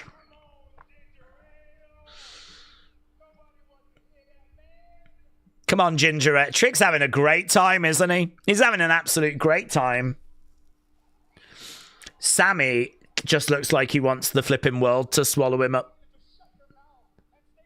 Shut your mouth and stay out of it, says Sammy.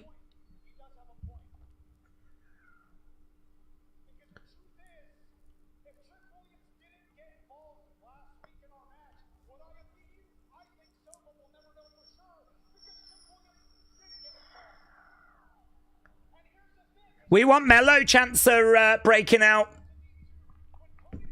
I wish Sammy would say something back, but he's just so nice, said Tar Heel.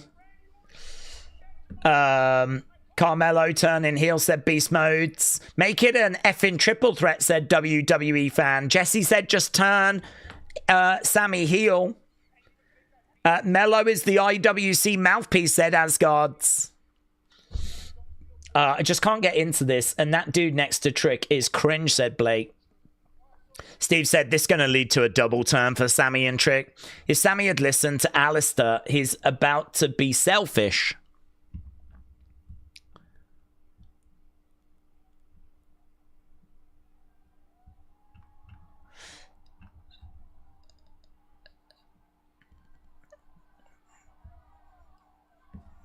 Okay, so I think Sammy's got a decision to make. Got loud mellow chants.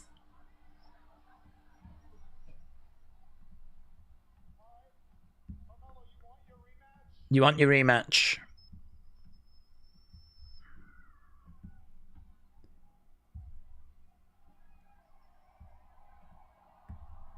Sammy doesn't want to give it.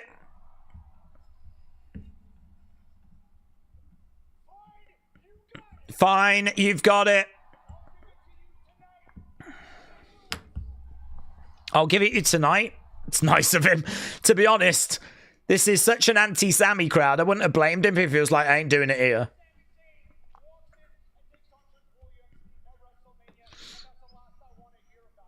I'd rather do it somewhere where I'm appreciated.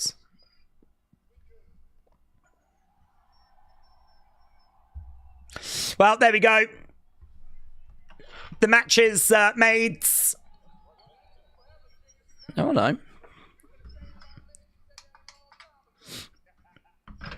You could have said that 5 minutes ago. It would have saved a lot of time. This promo's rough, said Jennifer. This segment's rough.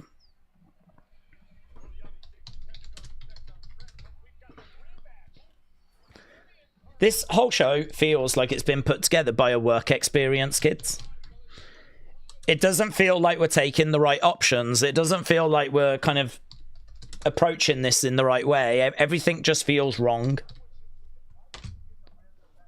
I just can't tell if it is or if it's the first segment that's just completely derailed the show. I really cannot tell.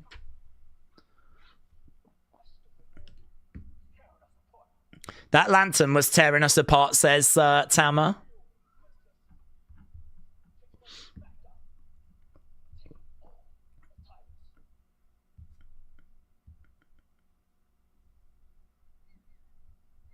Okay, Tamas. Let's finish the Wyatts. We'll get back to business when we do. Okay, so Solo said, let's finish the Wyatts. We'll get back to business when we do. Solo just has a little dirty look. So Tama says yes, but I'm not sure if that's the real plan. Okay. The situation has helped get more support for Mello, and it's their intention to turn Sammy heel. It's working, says Don. Wrestle Squatch said Trick is going to cost Mello the match by accident, fueling a feud because Trick's going to beat Sammy. That's my prediction, said Wrestle Squatch. Matt Jason said we had a handshake not go through to another handshake with Solo not going through. WTF. Daze Danhausen has secretly cursed us, said let him in. Alistair is so cool, but they haven't done shiz with him, says Bentron. I'd rather see Miz as champ over Sammy, said Jesse. Zaya said, I would have had Tama break the lantern instead of trying to prove a point to Solo by handing it back. Okay, we've gone to commercial break. We are around about halfway into this episode. We are coming up to 22 minutes past. I actually do want to do halftime scores. I don't have the song. I think what we'll do is I'm going to ask you guys your halftime scores because I just want to know where people are with this episode. We're not going to do it now. Start thinking about it. Out of 10, what would you score it for the next commercial break? I'm not going to do it now. Next commercial break. We're not quite at the halfway point yet. But yeah, I want to get people's thoughts on this because at the moment, I genuinely am struggling to find, like, any positive. I think the opening segment just got 60% bads. The first match just got good 82. The second match just got good 85. That last segment is not tracking with a positive score. So at the moment, everything we've scored has come back as being very, very underwhelming or actively bad. So, yeah, I mean, look, I think Sammy Carmelo is going to bang. I do think as a main event, that obviously has a lot of great potential. But, yeah, halftime scores, I think, could be a little bit brutal on this. Maybe the second part of the show could be better than the first part, yeah? Hopefully.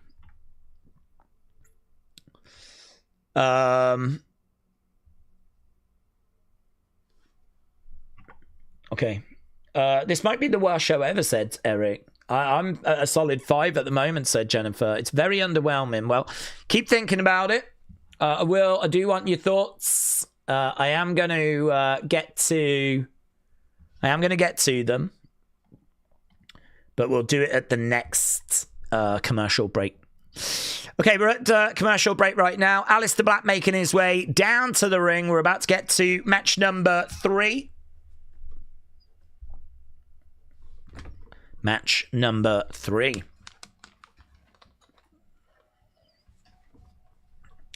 Okay, let's get back to the chat. There we go. If this is the worst show ever, then you've not seen the 2019 SmackDown with the dog food, said Mr. Dell Jr. Daze, do we think we're going to do the Andre Battle Royal? I would think so, yeah. I can't really give you a reason as to why we wouldn't do that. I haven't heard that it's been cancelled or anything, so I am expecting us to do that. Rupert said, I think it's been decent. I do think it's the opening segment that might have ruined it for everyone. I think that's a very fair comment. I think that's very fair. I'm not lying. I cannot tell. I think it's I just cannot tell. The thing is, SmackDown has been bad recently, like really bad for a good few weeks. There's no reason necessarily to think that this episode is like a really good episode and that first segment has ruined it. Then you could be correct, but it could equally just be as true that this is just more of what we've been seeing recently, which is just SmackDown under-delivering. Okay, we're back from commercial break. If they want to have people by WrestleMania, then this is just not the way, says Tahil. Okay. Matt Cardona coming down. Aleister Black against Matt Cardona.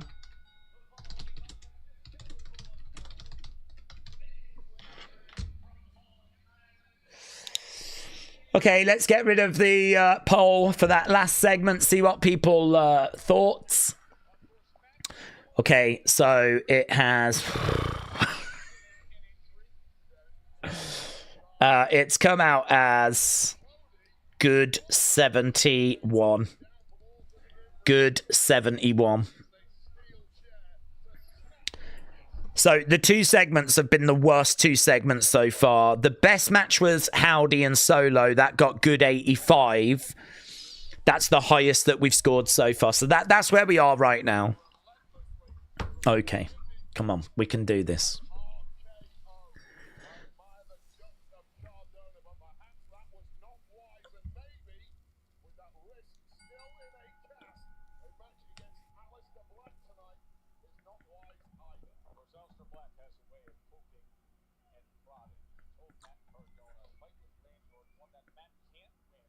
That was a weird takedown. Alistair just grabbed the leg of Matt and Matt just fell down.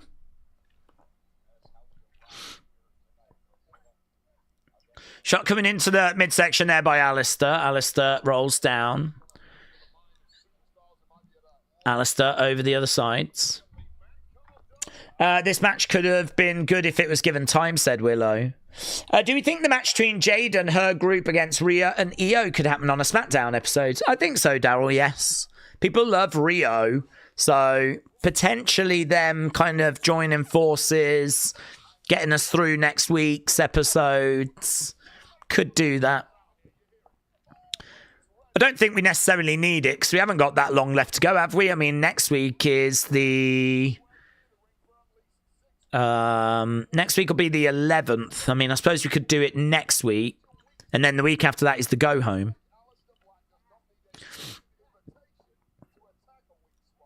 Knee coming in. I'm a Trick and Mellow fan, said Humble Rumble, but calling Sammy Ginger was peeing me off. Now I want Sammy to whoop that trick at WrestleMania. Radiated Zombie said, what's funny is Chelsea posted a photo of her and Matt on Instagram, and Matt's arm wasn't in a cast. I wish wrestlers stayed in character. Dropkick by Matt. Alfie said, Daze, Ober, Brock should be the main event. It's been the best builds. It's got the most hype around it. It's one of the biggest rising stars against one of the biggest stars in general. It makes sense, said Alfie. Daze, how about this for a WrestleMania idea? Wyatt 6 MFT Texas Chainsaw Massacre match. Oh my god, I'd forgotten about that. I actually saw that match. I was still watching AEW when that happens. Forearm shot coming in there by Matt Cardona. Ronnie said, Daze, hear me out. WWE has got time for Speed and Danhausen, Little Yachty, Jelly Roll, Travis Scott, but the in-ring work just keeps suffering. Guys like Drew get removed from WrestleMania main events. Even if he was leaving, it's bad, said Ronnie. Well, we've gone to commercial break. So we're at commercial with this match. Daze, will you talk to the chat more instead of watching the show? Because Triple L is just ruining this for us, said Mr. Dell Jr. Well, I am. Yeah, I'm trying to. The problem I had was that I was a bit behind on, like, because obviously as soon as we're done with SmackDown, I always do the breakdown, and I need, like, I tend to have about 50 pictures from the show to just make it a bit more interesting. And I was so behind with that, I've only just caught back up, so I was having to scroll through, and I've got to tell you, the reaction to that opening segment is really bad online. Not that it makes any difference. We know that online is just a small percentage of the fan base, right? There's going to be people out there that are on board with it.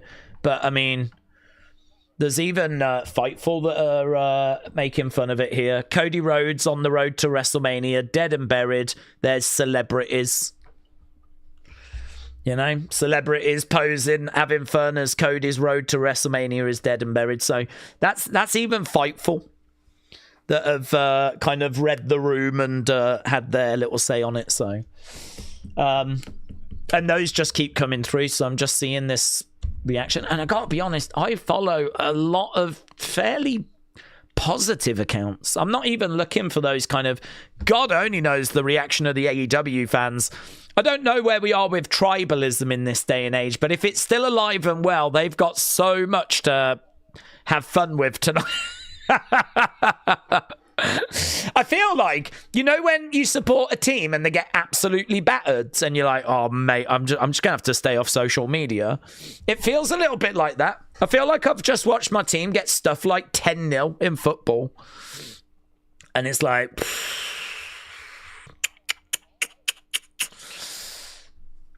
Big boot coming in by Alistair. Alistair is down, frustrated. He's looking over as it's a bit slow at the moment. Okay, coming over again. Matt down on his knees. Okay. Two Brokes Pay Attention said, Daze, I wonder if Cody had some input in the segment. He said on the Bellas podcast he was tired of doing the same old thing and wanted something fresh and new. He said about facing the same people. I really don't think he was referring to bringing Pat in. I think he was more referring to just these kind of, you know, feuding with Drew for months and months on end.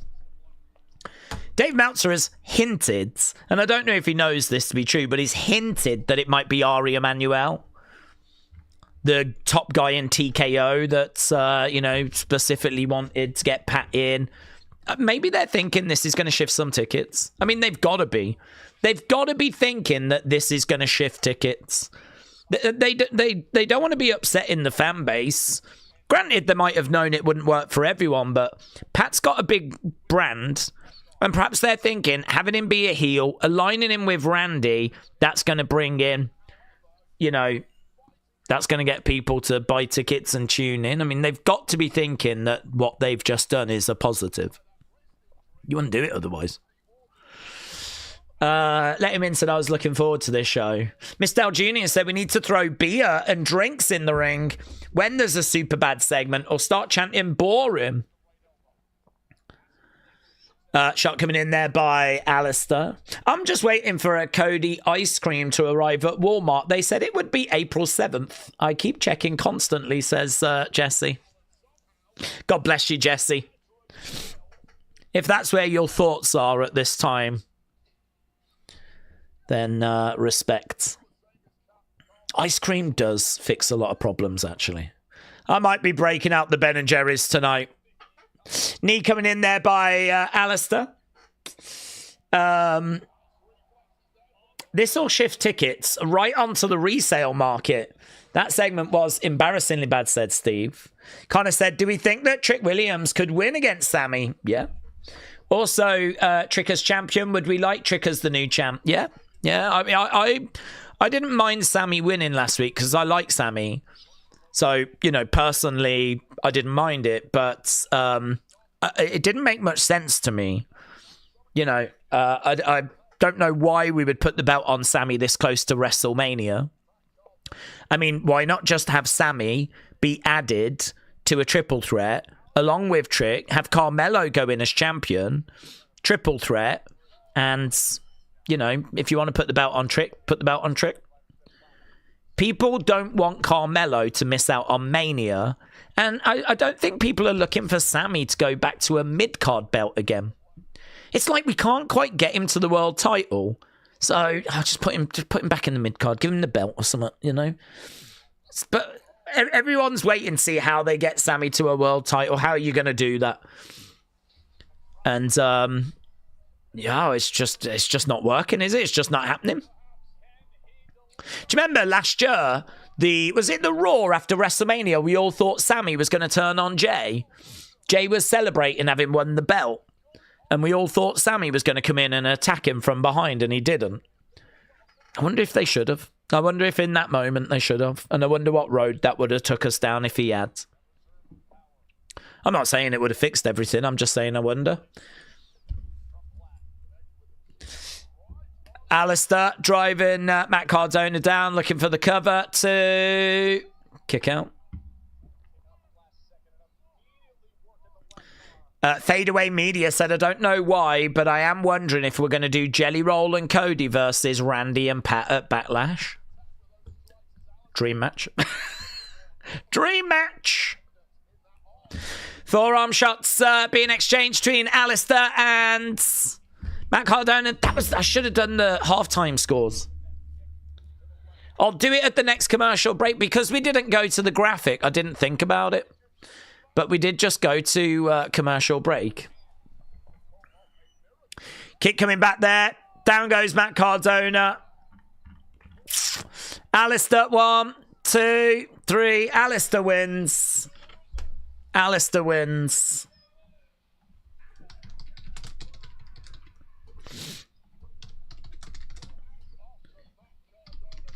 Anyone ever be equal?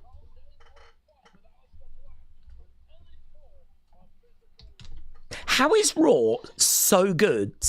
And how is SmackDown so bad? Honest, serious question.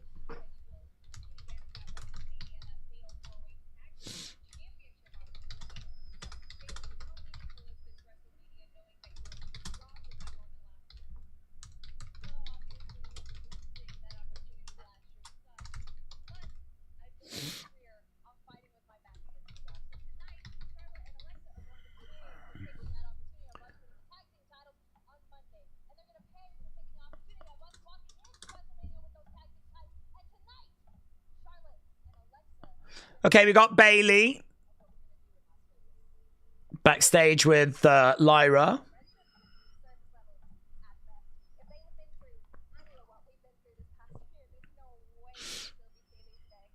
If they'd been through what we've been through this past year, there's no way they would be teaming today.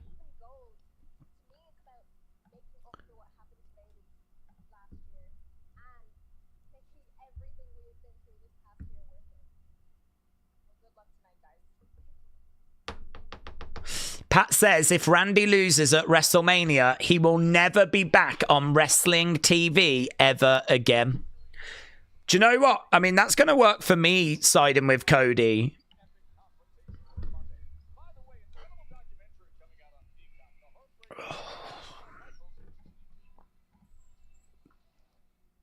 I feel like I am seriously being punished. I feel like I'm being punished because you lot refused to support Cody Rhodes. So what they're doing is seemingly trying to now get you to support Cody by having this awful Pat thing, and they're hoping that you are now going to get behind Cody, and this is how they're trying to do it. But I was supporting Cody anyway. Why am I being punished? Why am I the one that's being punished? Why have I got to suffer this?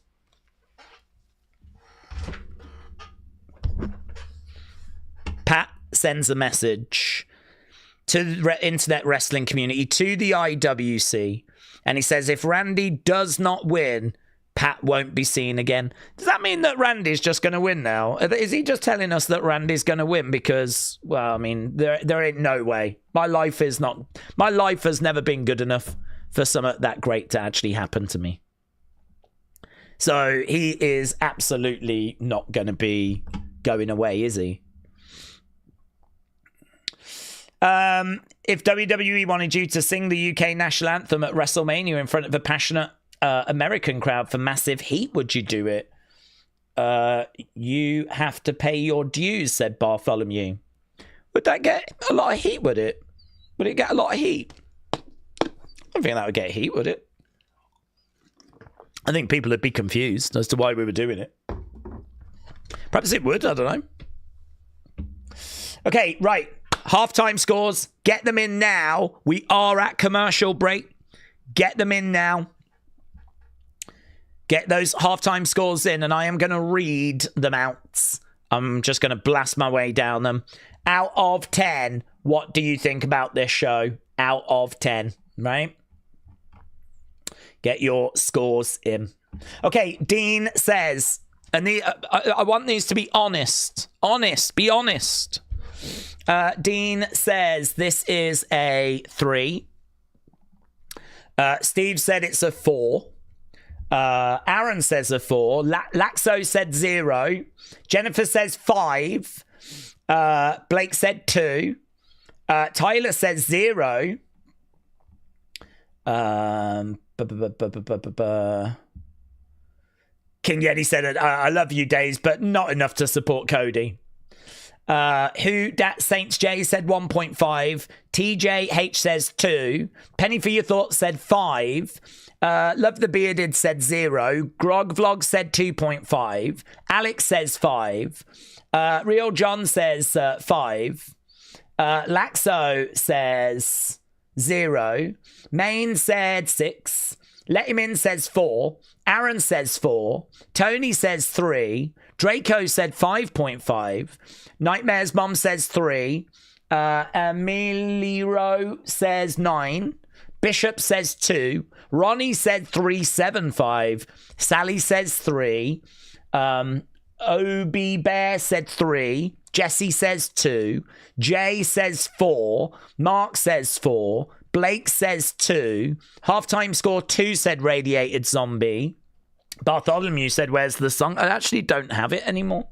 I would have to sing it, and I genuinely do not remember it at this stage. Alfie says 1. Kyron says 3. Porky Pig says 3. Jojo says -10. Boa says 5. We've got Tyler with 2.3. Aaron with 3. Dog Pound with 8. Mayor Pete says 9.32. Dr. Luchalala says 4. Bradley says 3. Dr. Luchalala says the Tama segments were interesting. Okay, I can vibe with that.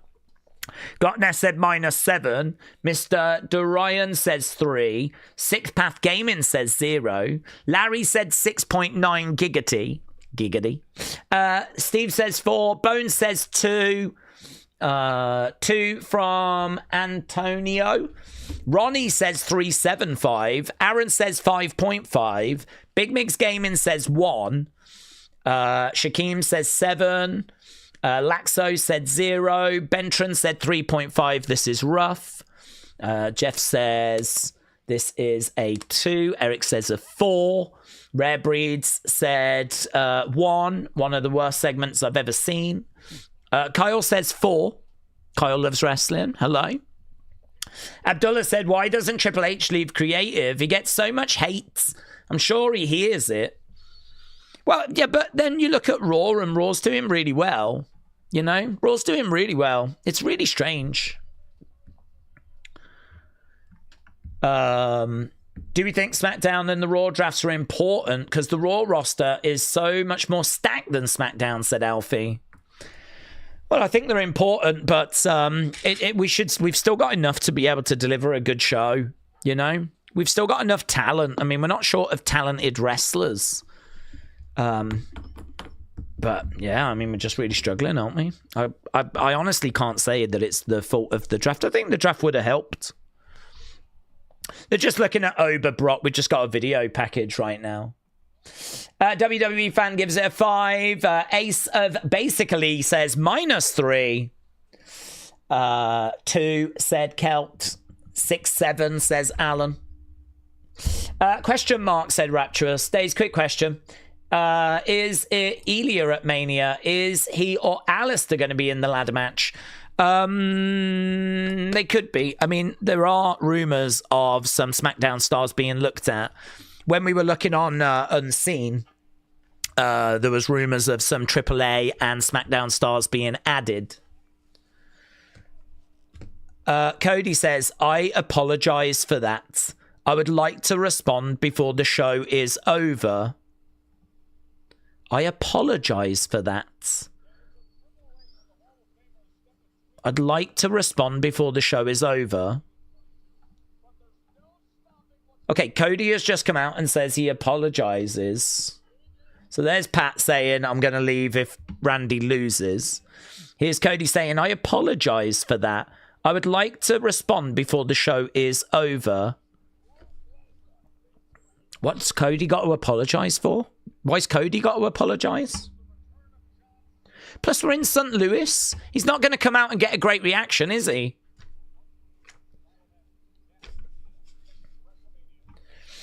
Days, it feels like Triple H doesn't care about the fans anymore. I don't know, because Raw's good. Okay, we got Johnny backstage here with Candice. Candice and R-Truth. You're looking at the new North American champion. Tomorrow, NXT Stand and Deliver. Johnny goes for the championship, the mid-card championship. There's a lot of good teams on SmackDown.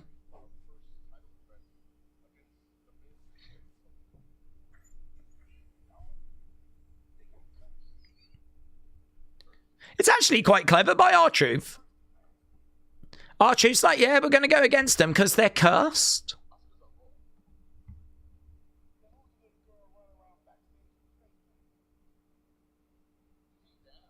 Oh, R-Truth. That's pretty good. That's good. R-Truth thinks Danhausen is Asuka. He's like, who's the little girl that's running around with the face paint on? Asuka. This is the best part of the show. It's not even close.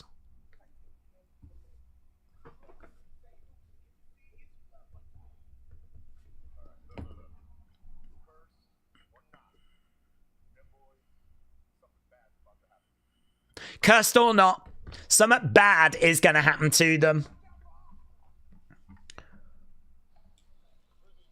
Watch out for Asuka.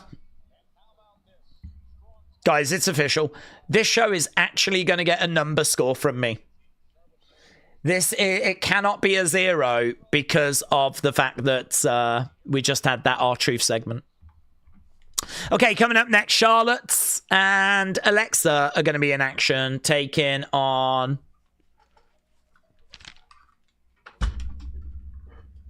Bayley and Lyra. Okay, kids, friends, family, community. Yeah, come on. We had some at goods. That little R-Truth came and saved the day. And that was a positive. If we end the score for that last match, I don't know that it's going to get a great score. It is... Okay, that got good 78. Come on. He thought Danhausen was Asuka. He was like, who's that little girl that's running around? And it was Danhausen. I'll take that. Flipping take that. I do hope that tomorrow is going to be good, though. Tomorrow we're doing NXT, and the card looks all right tomorrow. Honestly, should be pretty fun. We're going to be doing that show. We're going to start obviously before. It's going to be a lot of fallout for this show. I think I really think the fallout for this is going to be so interesting. There's going to be some really interesting takes on this. Everyone's going to have their opinions and their thoughts about obviously what went down. Certainly at the start. I do think a lot of this show is just a lot of what we've been seeing, which is just an underwhelming product. I think the truth is that SmackDown is just an underwhelming product. I think we're at the point now where this is not just a bad week or 2 weeks or 3 weeks. I think SmackDown fundamentally it has got issues. I think the creative team is just not correct, or it's not bedded in. I don't understand how it can be so drastically different from the quality that we get on a Monday. You know, I mean, we're scoring Raw like 7.75, 8, that kind of a ballpark. And then you look at what we're doing on SmackDown, and I mean, we've been delivering like 5s and 6s throughout March. It's not a big shock that this SmackDown is struggling. But I don't know that I've seen it this bad. I think this is on course at the moment with, you know, an hour and 10 minutes to go. So things can turn around. But we're on course at the moment for, I think, one of the worst ratings I've ever given. I don't even know where I am. I agree. Some of that Tamatonga stuff and the little look from Solo, that was good. I think EO coming and making the save was fine. I think the reception Randy got when he first came out was good. The R-Truth segments, But these are bits. I mean, I can't give a whole score, a whole point just for these little bits. These are bits that kind of gather together to create a score, create a point. So, yeah, it seems like you lot are struggling. Not everyone, of course. You're not going to get 100% in anything, but I mean, I think a lot of us are in the same boat here, right? So we got an hour and 10 minutes to go. Can they pick the score up?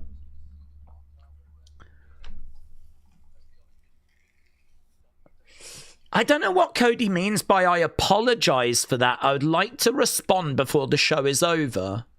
I don't know what he means by that.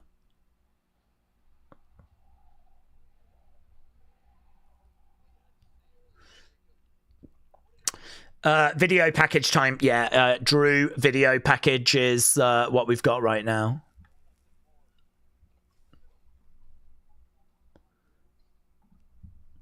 Okay, so Drew says to Jacob, you're nothing more than a criminal. You're a thief.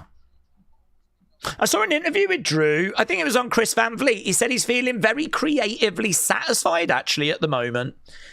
He said, obviously, there was disappointment that he suffered. You know, I mean, he was champion not long ago. You can't outrun your past. You might be the worst one out of all of them. Next week. Next week, I'm going to show the whole world who Jacob Fatu really is. Okay, next match. Next match, women's tag match.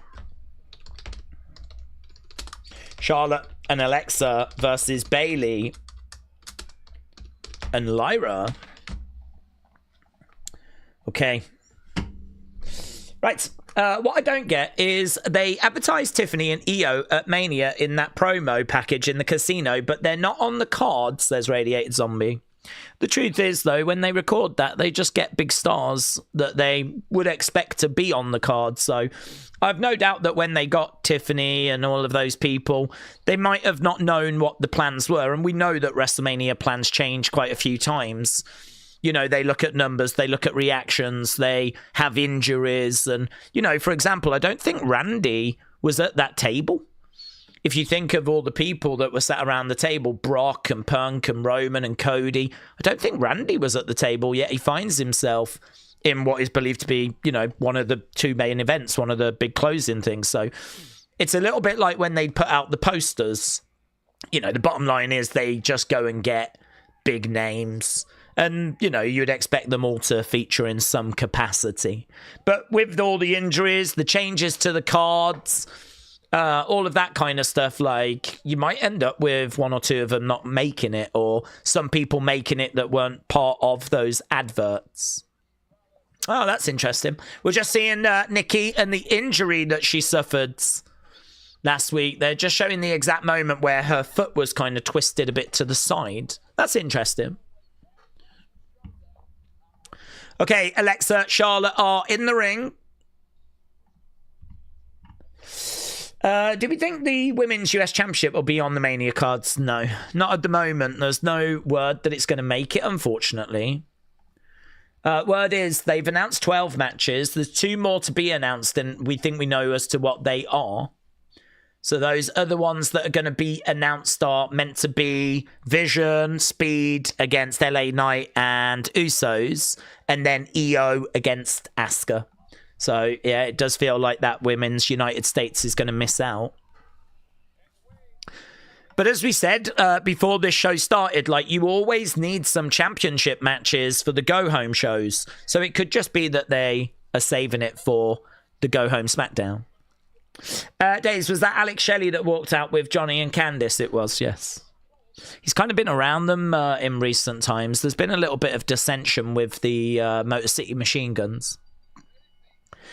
We know the suffering, Nia and Lash, will probably come out here, says Penny for your thoughts. Daze, didn't we say that the women took over creative writing team? Maybe they don't know wrestling or understand it. No, she's in charge of... She is, but she's in charge of Raw. She's the top writer on Raw. She's not the top writer for SmackDown. I actually don't know who the top writer for SmackDown is at the moment.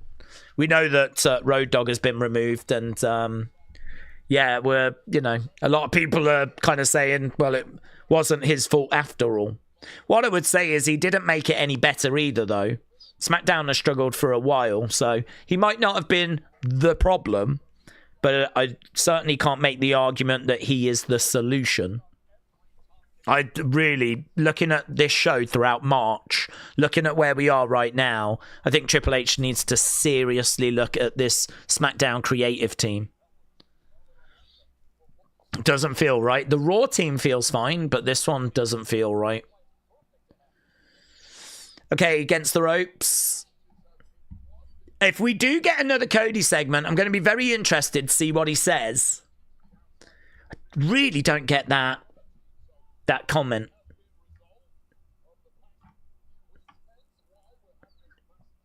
Step up Inseguri. There's no way this match is going to finish without interruption, said Penny for your thoughts. Radiated Zombie said, I think they're using AI or nursery children to create SmackDown now. Maybe Satan. It feels like hell. Daze, will we do UFC 327? I don't know, but honestly, I've not. My focus is on this weekend. Benson said the show taking place right before Mania is just making this worse. Penny for your thoughts said maybe it's time they combine those writing teams and maybe just write for both shows.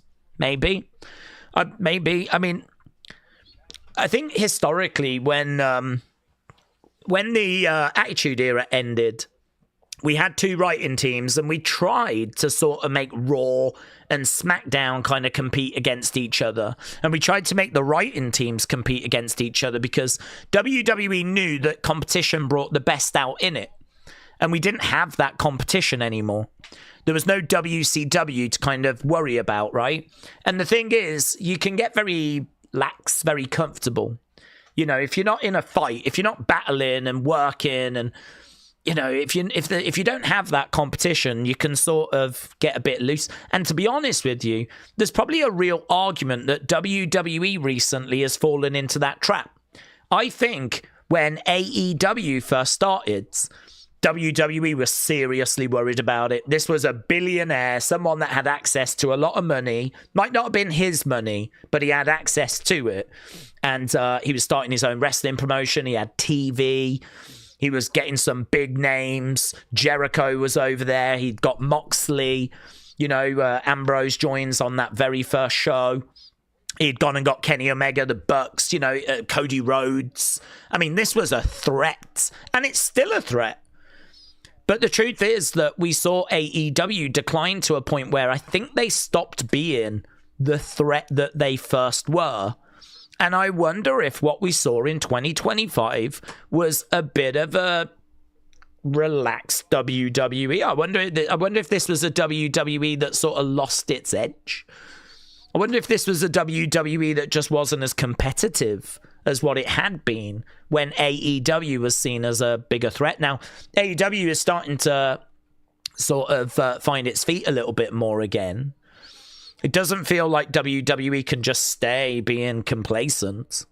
I think there's a big problem here.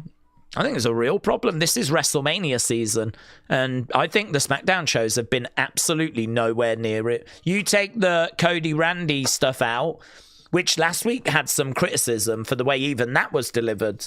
But that beatdown was fantastic by Randy on the contract signing. Even when he was murking Matt Cardona, that was okay. It was kind of a lesser version of what we had the week before, right? But last week where, you know, they were trying to separate them and it was just going on too long, that had a bit of a criticism to it. People were a bit like, this is one of the weakest parts of the feuds. Obviously, we didn't know what we were going to get this week, but, you know, this is where we are. Lyra down. Charlotte looking for a devil's kiss, which she has done historically. But instead, she's flipping Lyra over. Okay. So yeah, I don't know. I mean, I don't know what the right thing to do is with those creative teams. I don't even know who's in them. I can't sit here and say this is the problem or this is what they need to do. That's for Triple H to decide. I mean, the bottom line is you can come up with ideas and you can be a very creative person, but if when we put those ideas into play, they keep falling short, the fans don't like them, well, that's pointless, isn't it? You could be a really creative person coming up with ideas, but if the bottom line is your ideas keep missing and they're not giving the fans what they want, then, well, you know, thanks, but you're not the right person. It's not just about coming up with ideas, it's about coming up with ideas that makes the shows better. So, you know, they're coming up with stuff, but it's just not the right stuff. So yeah, I don't know what the fix is. I can't sit here and tell you what the fix is. I'd have to be working with those people. I'd have to be in Triple H's position, and I'm nowhere near that, right? I have no knowledge of that, but I think we can all agree it doesn't feel right. It hasn't felt right for a while. Forearm shot there by Lyra. She's trying to make the tag here to Bayley. Dots Luch Lala said maybe they should put a fan in that creative seat. I don't know. I don't know if that's right or wrong. I mean, I think there is a problem with a fan being in that position. And the problem is that they will book for what they want. Are they going to look at the business and what works for the majority? Or are they just going to book what, you know, they think is cool? Because the truth is, you know, what one wrestling fan likes is not what another wrestling fan likes. We can't find 100% agreement on anything. So, I don't know. I mean, like, I feel like it could be worth trying and looking at, but I don't know. I can't sit here and say, yes, that's the solution. I just know that this is not the right fix either. I mean, what we're doing right now is not working. It's like having a sports team and you keep losing week after week. At some point, you're going to change the manager. We're not going to lose Triple H. And actually, I'm going to say something a bit controversial. I don't think we should. I look at what we're doing with Raw, and I am enjoying Raw. I'm enjoying Raw. I can't sit here and say is the problem. Raw is fine. I think it's got to be the creative team. They're just not coming up with the goods. And Triple H can't write SmackDown on his own. Charlotte climbing up, Chop coming in. Maybe they try a bit too hard to give the fans what they want, said Onyx. Maybe. Yeah, maybe. I mean, there's no way that creative team want to put out bad creative. I mean, it's, you know, there's no way they're doing it on purpose. So, yeah, I mean, there could be something to that. Shot to the back there by Charlotte. Why don't Bayley's boots match? Are they meant to be different colours, said Penny. Yeah, she does wear different coloured boots, yeah. I don't know why she does that, but she does. Alexa goes down on the edge of the ring. We're into the third and final hour right now. Imagine if Jesse James was actually the reason SmackDown was good. But once he left, we found out the higher-up faults. Well, to be honest, I think there's been a lot of criticism of creative throughout 2025. And when Unreal came out, a lot of people were like, well, this is your problem. And they pointed to Road Dogg, right? And they sort of looked at the out-of-context clips that were in Unreal. So, I don't know. I mean, I can't really make an argument that the product was better when he was in it. So, I don't know. He might not have been the problem, but I don't think he's the solution. I'm not going to sit here and campaign for him to come back because he was in and we still had problems. Right now, Lyra has got Charlotte. Charlotte pushes Lyra in the corner. Jojo said, I think it's the entire creative. Maybe we should get rid of them all.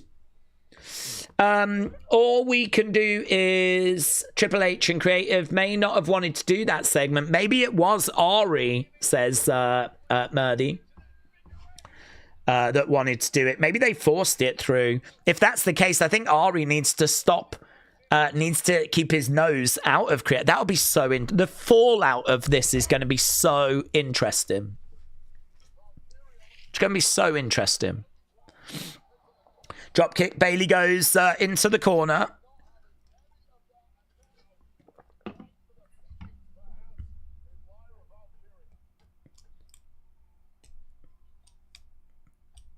Alexa, crossbody, gets caught.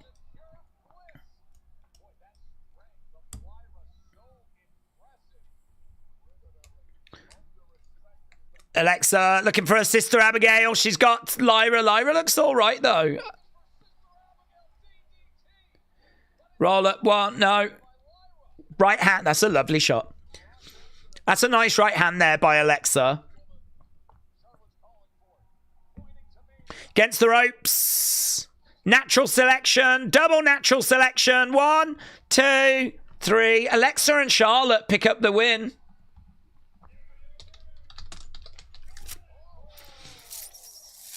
Lash Legends. Lash Legend jumps in. Fair play that they actually had a clean finish before the outside interference. But yeah, the outside interference we were expecting has arrived.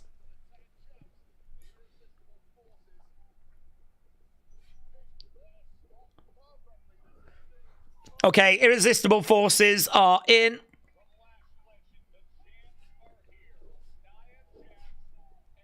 Get your scores in for that match. What did you think about it? That was the best match so far, says Penny. An actual win between tag teams, said Austin. Hello, Austin. Hope you well, buds.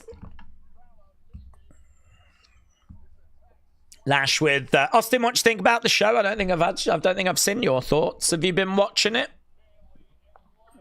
Be interested to know what you think. Leg drop there by Nia. Okay, so women's tag champs in the ring. Standing tall. I think you're right about the rivals and the competitive nature and why some shows have been underwhelming. This is why Monday Night Raws and Attitude Era thrived. I agree, Alfie. I agree. They were both having to battle for attention and try and outdo each other. We don't have a Monday Night War, but it didn't really matter. You know, AEW on a Wednesday was still seen as being like competition, and obviously they were going to Europe to put on shows at Wembley.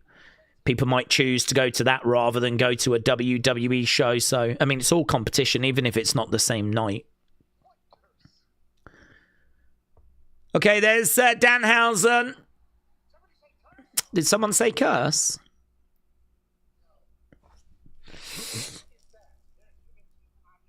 Yeah.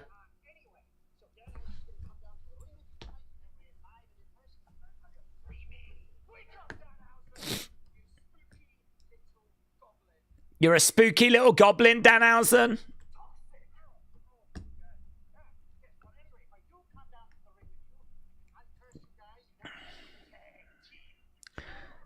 If I come to the ring with you, I could uncurse you.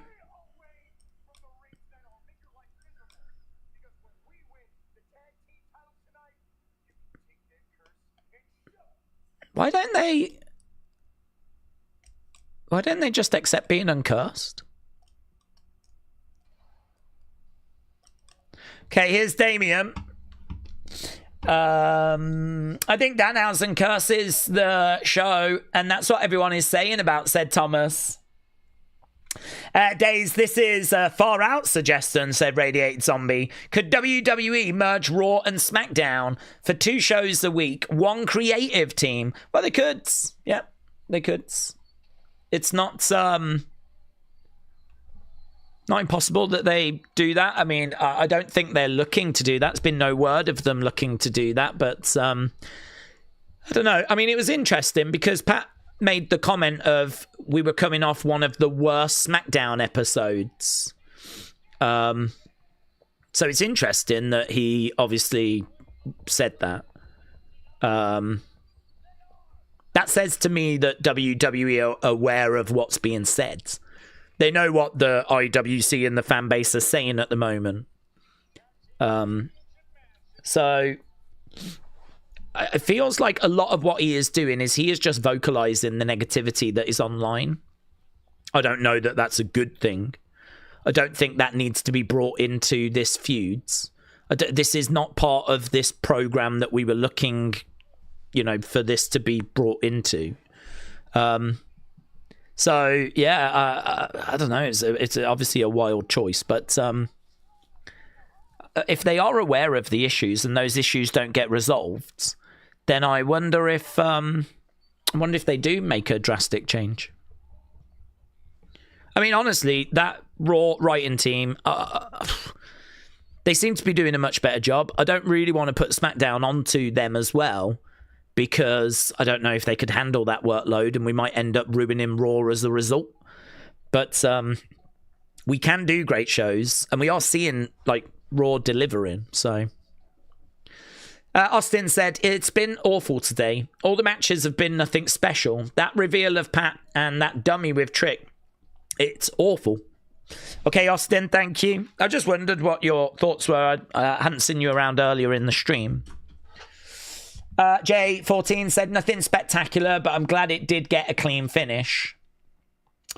Ronnie said, Daze, it's like any walk of life. If you don't perform in your job correctly over a 12-month period, then we evaluate it. If you are the right person to book a show creatively, so Ari can book just whatever he wants. Yeah, I mean, you are right. Obviously, we bring people in, we would have a look at them, see how their work is. I mean, if we've brought some people in, it's just not worked out, there's not going to be a problem to part ways. We've seen lots of changes with creative teams. We had a change earlier this year, actually. Road Dogg removed that lady, I forget her name, Alexandria, I think. She got made head writer of Raw. I don't know if that's down to her, or if these shows were mapped out already. So I don't know how much credit I can necessarily give to her. I'm going to really judge her after Mania, because part of me does wonder if the shows were pretty much just mapped out, because they tend to map them out months in advance. So equally, you could make the argument that the current SmackDown team might not, you might not be able to judge them too much by what's going on right now, because again, it might have been mapped out months in advance. We're locked into these stories, and this is the direction that we're going in, right? So we're locked in. This is the direction that we're going in. I think, I'm going to probably judge them more so after WrestleMania. What I can say is whoever is responsible for these shows, if it's the current team or the previous team, this ain't it. This ain't working. And so either we've made the change already, or a change is going to come. Gonna have to come. I don't know. There's a bit of a darkness there. I don't know. Obviously, when we're talking about the creative room, the only glimpses we tend to get are on Unreal. So it's part of the business we don't have much information on. It's very interesting, though. I do enjoy these kinds of conversations. Right. It always seems to be like this. One show is usually doing better than the other. For a long time, SmackDown was better than Raw, and now Raw is better than SmackDown, said Jacob. That's true. Steve said, Cody Randy feud should just write itself with their history. Why do we need to put that Sexy Reds? Sexy Red is gonna be live. Here we go. This is a celebrity I can get with. Sexy Reds. Look at that, flashing the guns. Now that's a celebrity that's getting into the vibe. Okay, we have got our next match coming up. I'm not expecting her to have a match. I'm not expecting her to be involved in anything. And just think she's going to be...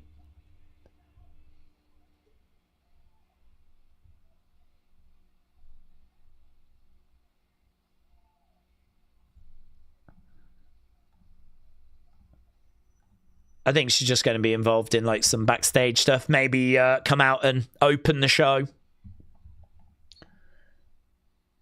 Kit Wilson. Okay, here we go then, Miz. And Kit Wilson coming down. She's a southern rapper. Yeah, I don't mind her. She's not having a match or anything like that. She's just, you know, she's just there. That's all she is. Miz and Kit versus Damian and R-Truth. Oh.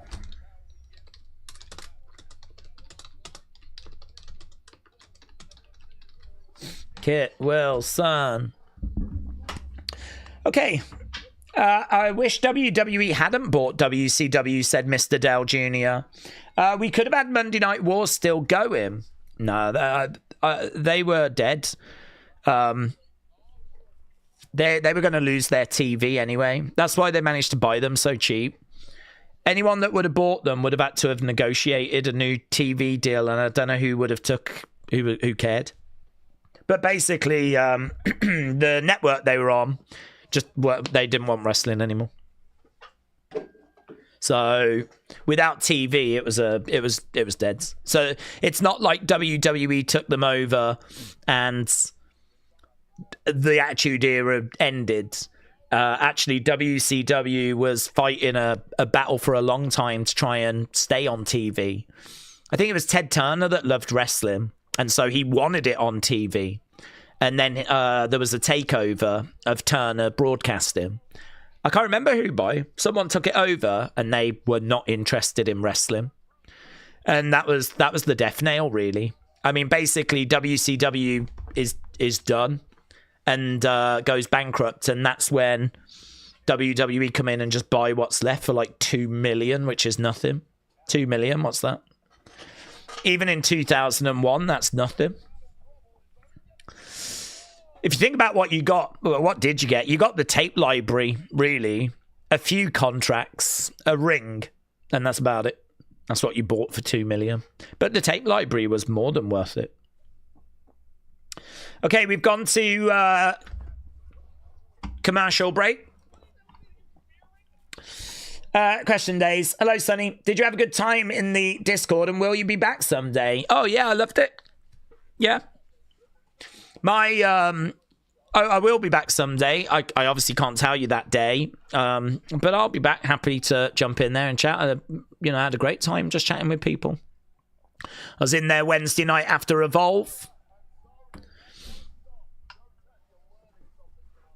Right now, Miz is in there. R-Truth down, so R-Truth and the Miz are battling away.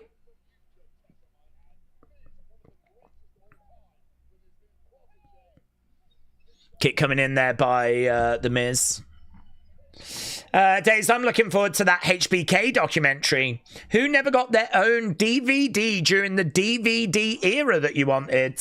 I would have loved to crush one. Ooh, that's a great question.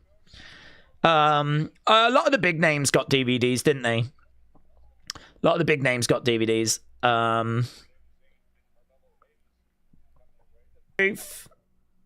Okay, hopefully we're back again. Don't know why we got a little bit of trouble at the moment with... Even my flipping internet is giving up. Yeah, to answer your question, I don't know if it came across, but to answer your question, probably the Wyatts. I know the Shield got a DVD, the destruction of... Was it the destruction of the Shield or something like this? I know the Shield got one, but I think the Wyatt family that kind of really dug into... I'd love for someone that dug into that NXT stuff. There's a lot of stuff that they were doing down in NXT that was kind of before we had the network. So you can go back, and I have been back and rewatched it, but like to have had a DVD compilation that touched on the birth in FCW with Eli Cottonwoods, going into what they were doing in NXT, going into then, of course, coming onto the main roster. Obviously, all the main roster stuff a lot of people will have seen. But to my knowledge, I don't recall seeing a Wyatt family one at that time. Okay, we are underway with this match. And are we at commercial break? At the moment, we've just got Miz in there with... R-Truth, yeah, we are. We're back in a few moments. I don't know why the flipping thing keeps lagging. Don't know what that's about. Daze is cursed. Oh, well, it feels that way this week, yes. Yes. I would say today it does feel like I am cursed. I should imagine that a bit of lag should come as no surprise, really. Shot coming in there by Damien. Okay, we finally got to something resembling some sort of decent score. Good 91. Good 91 is the highest rated segment match. It's the highest rated moments that we've had from the show so far. Alexa and Charlotte against Bayley and Lyra getting good 91. Okay, Damien walking the ropes. Crossbody, down goes the Miz. Damien shouting out. Trying to get the fans back on sides. Clothesline there by Damien. 1, 2, Damien. No joy. Shots coming in by Kit Wilson. Big kick coming in by Damien. Tag being made. Damien comes down on Kit. Miz on the shoulders of R-Truth. R-Truth against the ropes. Over the other side. Double clothesline. Both go down. Still got Sammy and Carmelo to come. Oh, wow. Danhausen's coming out. Danhausen's coming out.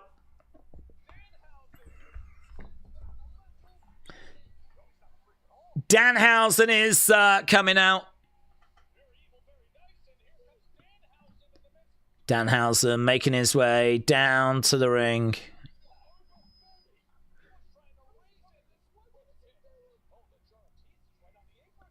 Danhausen jumps up on the edge of the ring. He's trying to get the crowd fired up.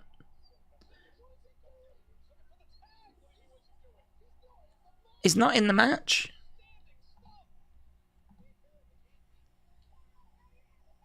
You're not in the match. The ref says you're not in the match. Joe says this is outstanding stuff.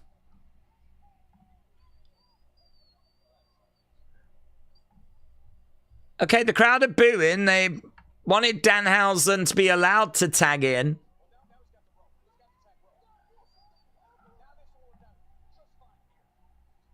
Is R-Truth going to tag him in? I don't know what this is. I don't know what's happened. I don't know what's happening. I don't know what this is.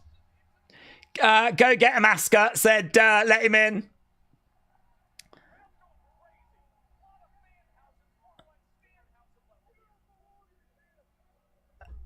A lot of... there's a lot of Stanhausens, says Joe. All right, the ref's been cursed. Well, Danhausen can uncurse the ref, can't he? He can uncurse the ref. He's cursed the ref.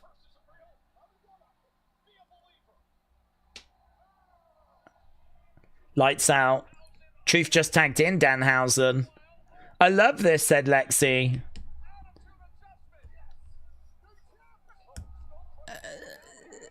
This is a title match?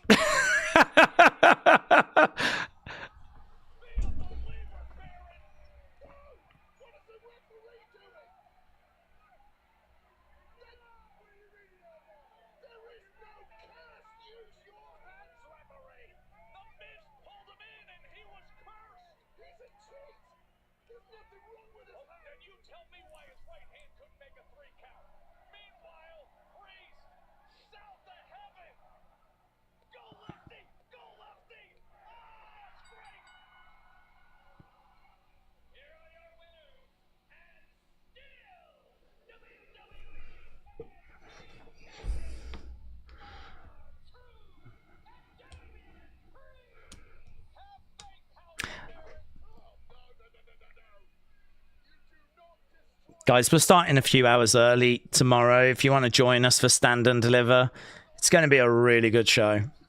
I'm really excited for Stand and Deliver.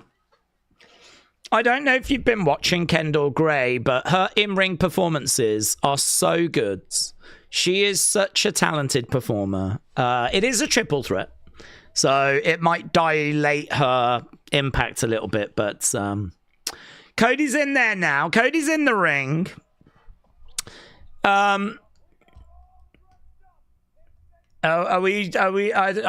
Let's see what Cody's got to say.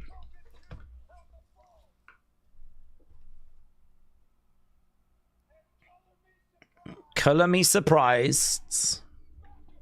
Yeah, it was Pat McAfee. We know, we were there. We saw.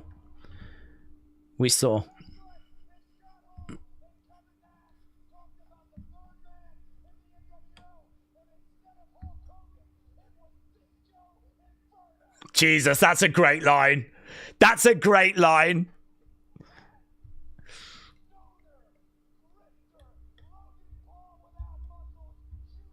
Logan Paul without muscles.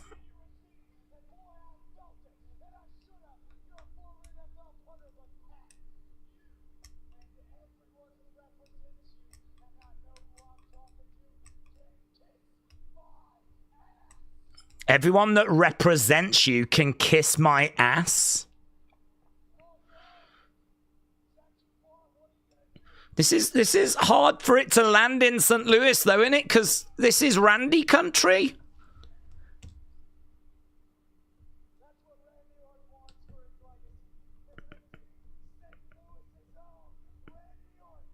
Why are we doing this in St. Louis?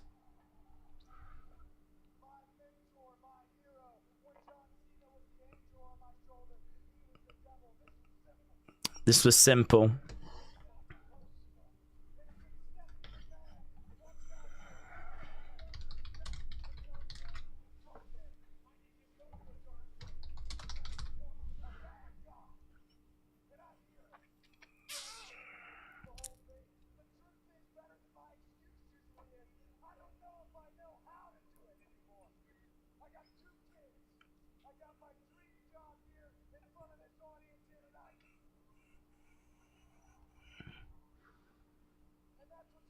This is...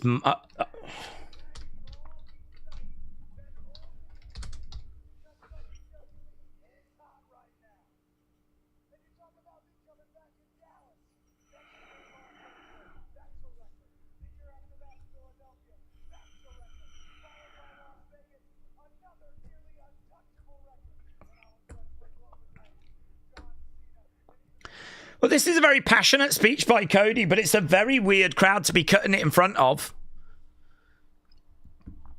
Even in front of this crowd, he's still getting some polite cheers and whoops.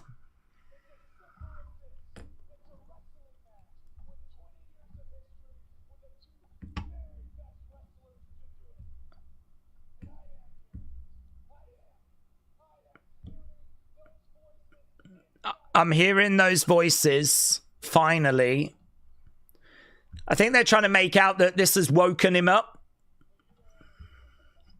You don't want to hear what they're saying. Okay, Cody jumps out the ring.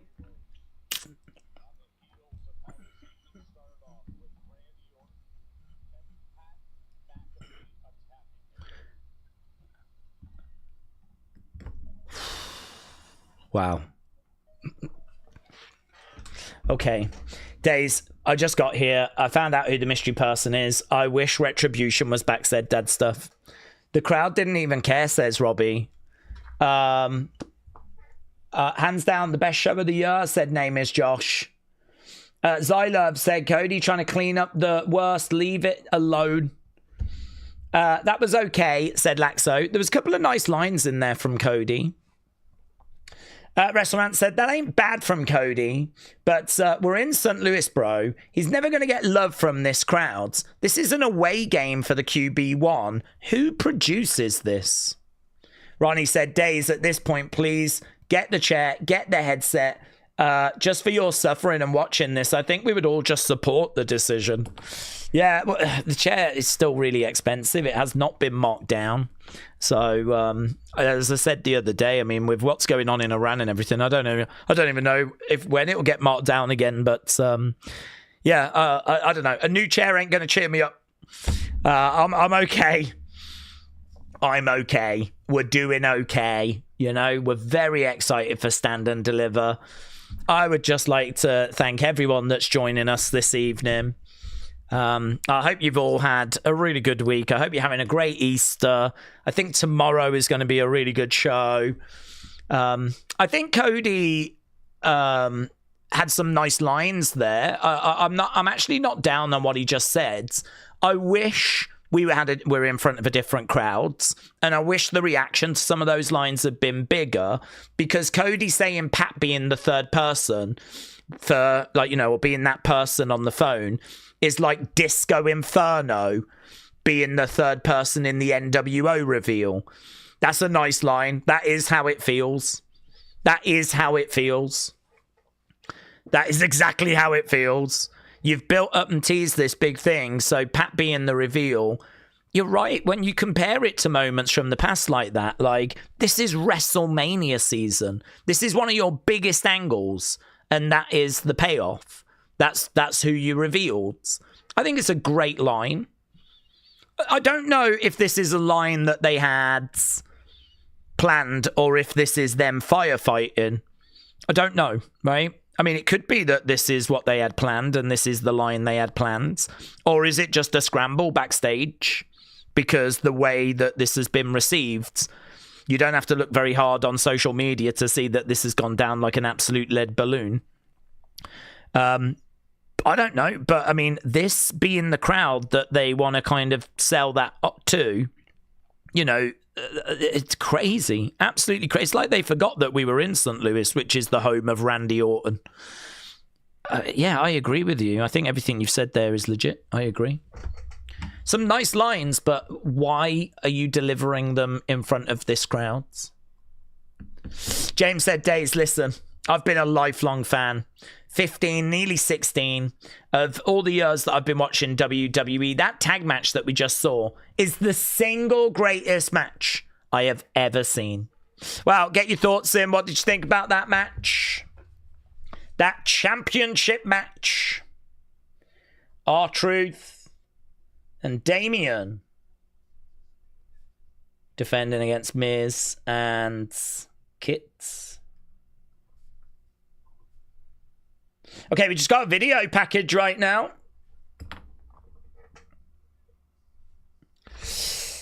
James, thank you for your thoughts. Kelt said, this is not Cody's fault. Is this the new writer? Bring back Road Dogg, said Liam. Do we think the Cody promo was done on the fly? No, I'm not saying it was done on the fly. I'm just saying, I wonder if it was. You know, Cody putting a message out on social media saying that he wants to apologize and wants to come back out. And I mean, that was not like that was a weird segment. You know, that was just sort of bolted at the end of a match. I don't know. I don't know. I mean, if word came out that WWE saw how badly that opening segment had gone, and that people were really hating it, and that online there was a big backlash, and it just absolutely bombed. You know, they might be thinking we need to fix this. So, you know, if word comes out that, you know, they decided they were going to have Cody respond to it later in the show, find him a couple of minutes to, you know, say a few lines, and try and, you know, salvage something. I won't be shocked if that comes out and that's what, you know, has happened. Equally, it could absolutely have just been built into the show. So I don't obviously know the answer to that. I'm not going to sit here and tell you that's what they've done. I'm just wondering. It has that kind of spontaneity feel to it. It feels like it was spontaneous, but it might have been booked that way by design. Tonight, as Suck said, Daddy Supernova.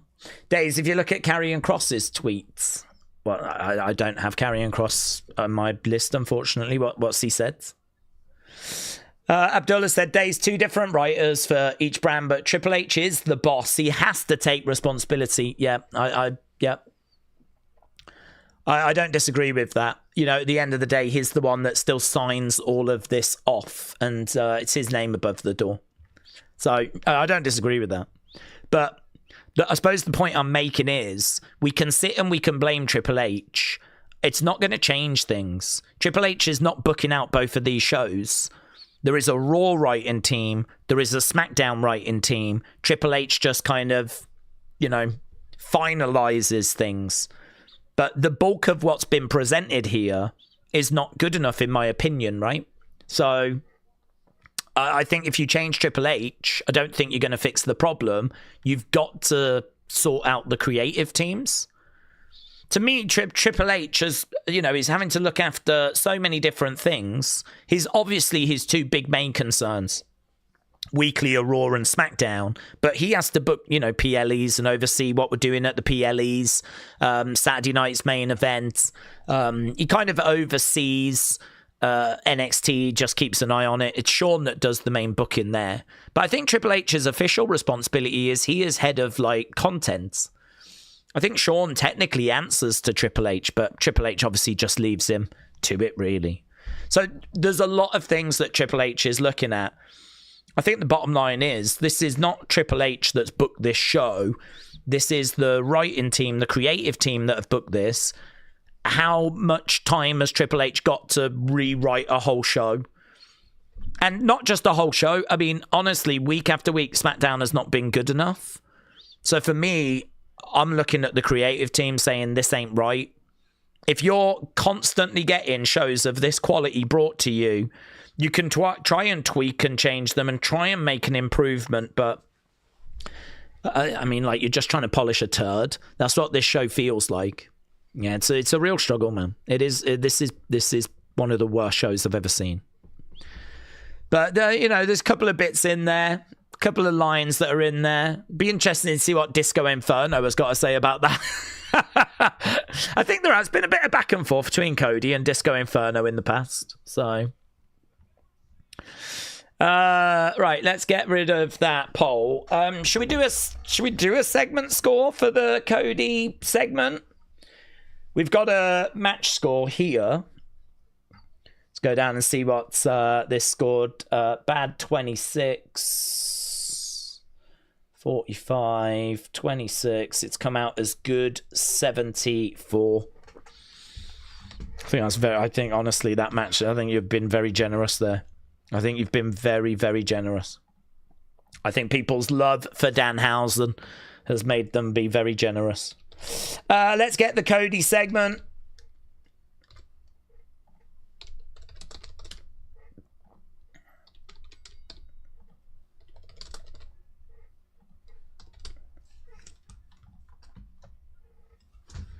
Okay, Sammy coming out. I hope this bangs. I totally forgot about this, said Colton. They've kind of killed the hype to the Randy and the Cody thing, says Daddy Supernova. Daze, what if this show was MSG or a Red Hot Chicago crowd? The show might be even worse. Could be one of the worst wrestling shows ever. Thoughts? It's one of the worst shows I've seen WWE put out. We talk a lot about 2025. We talk a lot about 2019. We talk a lot about 1995. I think it's hard to compare to 95. I mean, it was a very different product. Back then, we weren't really doing proper matches and whatever, you know. It's kind of hard to compare to a show like that. But compared to 2019, I've got no problem with saying this is as bad a show as I've seen. I mean, maybe we can get some out of Sammy and Carmelo, but wow.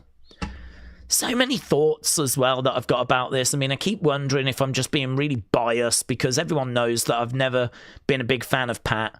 And so part of me wonders if that bias is really affecting my mindset. And I really don't want that.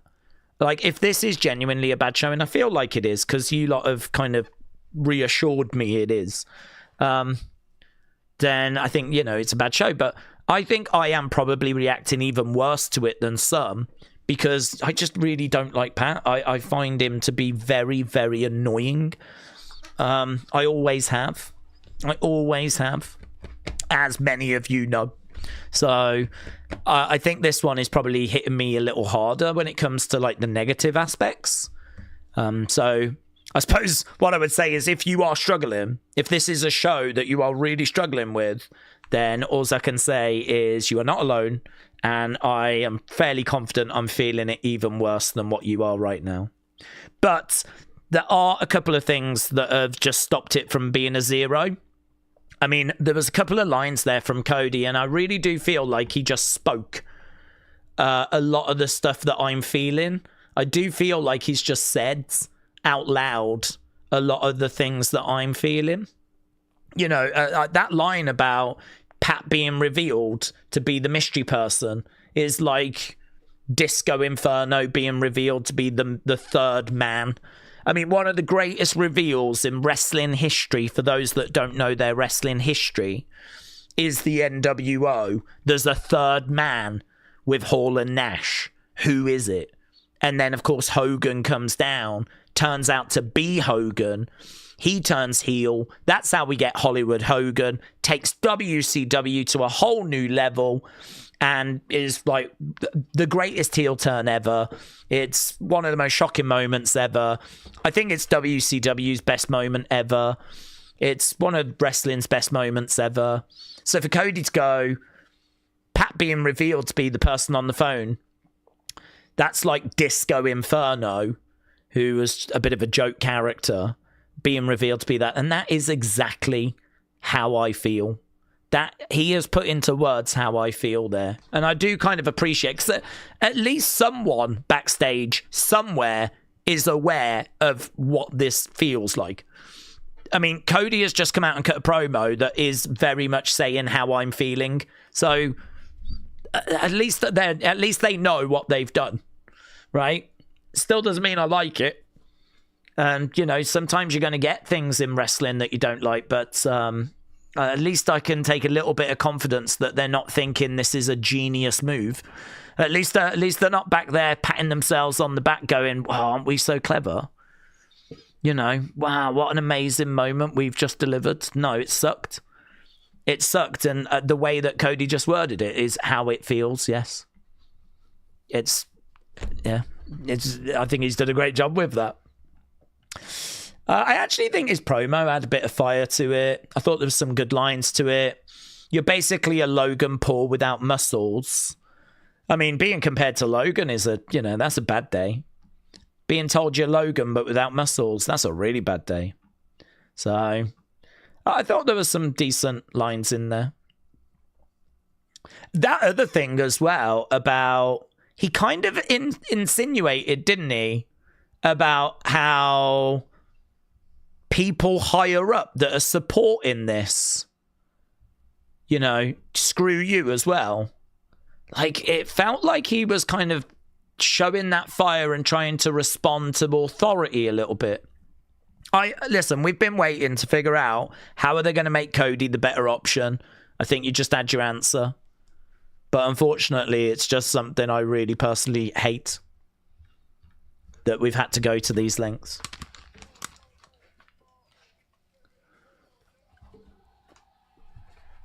Okay. We are back. We got 15 minutes. We're not even going to have a load of time for this final match.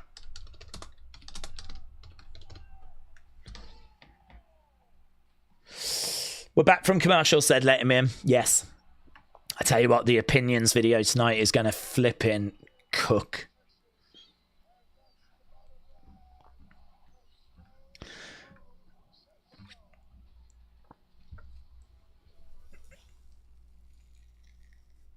Okay, was that just a WrestleMania moment? We just look back at Kevin and Trix out there is on the commentary table dancing away. I think we were just looking back at Kevin and Stone Cold's.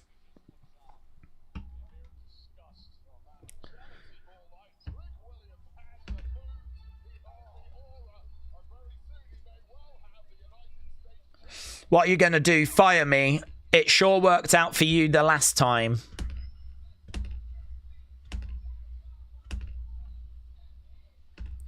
Okay, Carmelo about to make his way down. It does seem that the Cody Rhodes segment should have closed the show in Randy's hometown. I think those running the show knew it was not good, so that started with it. If they ended with it, it would have been worse. Well, as we said earlier, it would have been worse if it was played out at WrestleMania as well. The thing is, people were still booing Cody at the end of that first segment, and some people are cheering Randy, so how effective was it? But trying to do that in front of this crowd is mental. That is mental. Who in their right mind would think this is the week? We've been watching week after week to see how they were going to get people to side with Cody. Why was this the week they decided? In front of Randy's home fans, hometown crowd, that this is where we're going to try and do something where we're going to get the fans to side with Cody. I mean, Pat has come out online and said if Randy loses, he's going to walk away from wrestling forever. I mean, clearly not true. Even if he loses, that ain't going to happen. But this seems to be the week where they're actually now trying to get some support for Cody, but they're doing it in front of Randy's hometown crowd. Carmelo then in there with Sammy. Let's end that. Let's see what people thought about that Cody segment.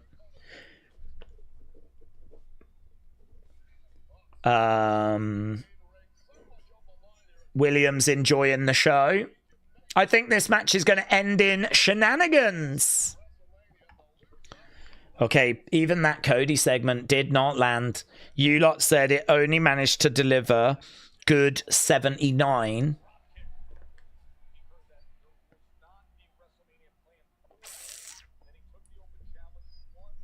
Good 79 for the Cody Rhodes segment.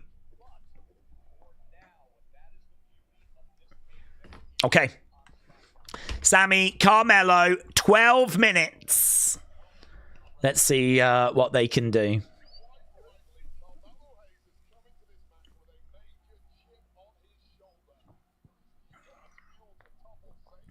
Over in the corner, chop coming in there by Sammy.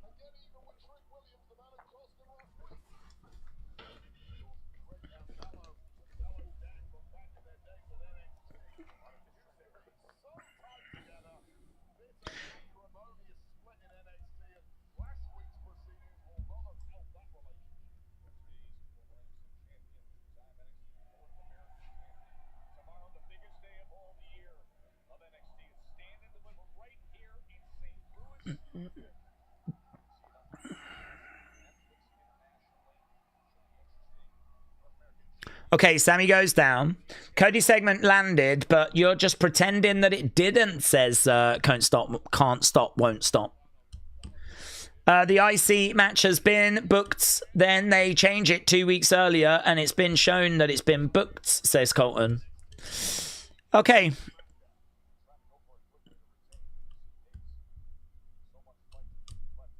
Right now, we've got shot coming in there by Sammy. Daze, if I was WWE, I would go to Brian Gerwitz and I would give him whatever amount of money he wanted to be the SmackDown lead writer. He or Paul Heyman. Maybe even Eric Bischoff. Well, the fallout for this is going to be so interesting. And seriously, it's going to be interesting for me as well. I know how I feel about it and why I feel that way about it. But this is going to be so interesting to see what others make of it. You know, I'm looking forward to the opinions video. I'm also looking forward to seeing what, like, you know, what does a Brian Alvarez have to say about this? What does a Dave Meltzer have to say? What does a Jim Cornette have to say? These are people that have watched a lot of wrestling. I don't know what they're going to say about it. Certainly, their opinions are not the be-all and end-all. I don't need their opinions to know how I feel about it. I know how I feel about it, but I'm still interested to know what they think about it.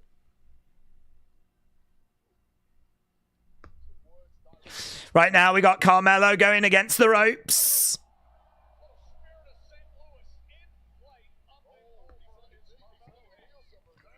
Okay, looks like he's struggling a little bit with his ankle here. This could be a big problem. Definitely don't want him to have any kind of injury right now. I think he's okay. He's just over by the barricade and he's just nursing his knee at the moment, Carmelo. Might just be storyline. He's kind of hobbling back over to Sammy, so... Yeah. It's one of those injuries that you just hope with a bit of movement he can, like, recover from. Trick Williams looking a little bit concerned. He's back in the ring. He's going over to Sammy, hobbling over, chop coming in. We're at picture-in-picture. Thank you, buds. DQ, Carmelo then gets added to the match, making it a triple threat. That's my prediction, said John. Daze, I'm struggling to believe WWE didn't think the reveal was going to get panned online. They actually have to be trolling, said Big Time. I don't know. I wonder if they start these mysteries and never really, you know, plan them out to be anything that special. I mean, we heard that the first reveal was a bit of a shock. But, or like what the original one was meant to be was going to be a bit of a shock.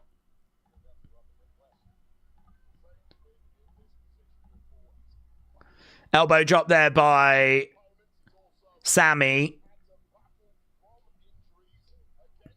Reversed.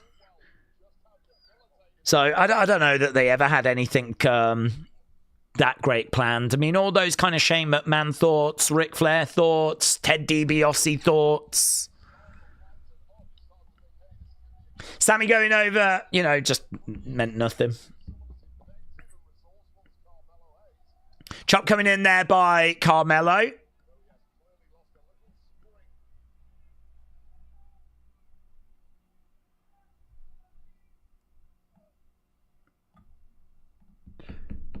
Sammy in the corner, looking to grab Carmelo. We got 7 minutes. I think taking the title off Melo was a good call. He's got a better feel to him, and the run was getting a bit stale, said Dr. Luchalala. WWE fans said the question is, who was that original person? Well, that will also be interesting to find out. I mean, I wonder if that original person they found out was Pat.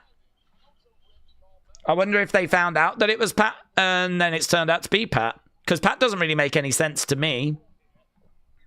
I never heard the answer as to wrestling as more than one royal family. What's Pat got to do with that? Did they say that, like, he's part of this family or something stupid? How did they get around that? Or how did they explain that?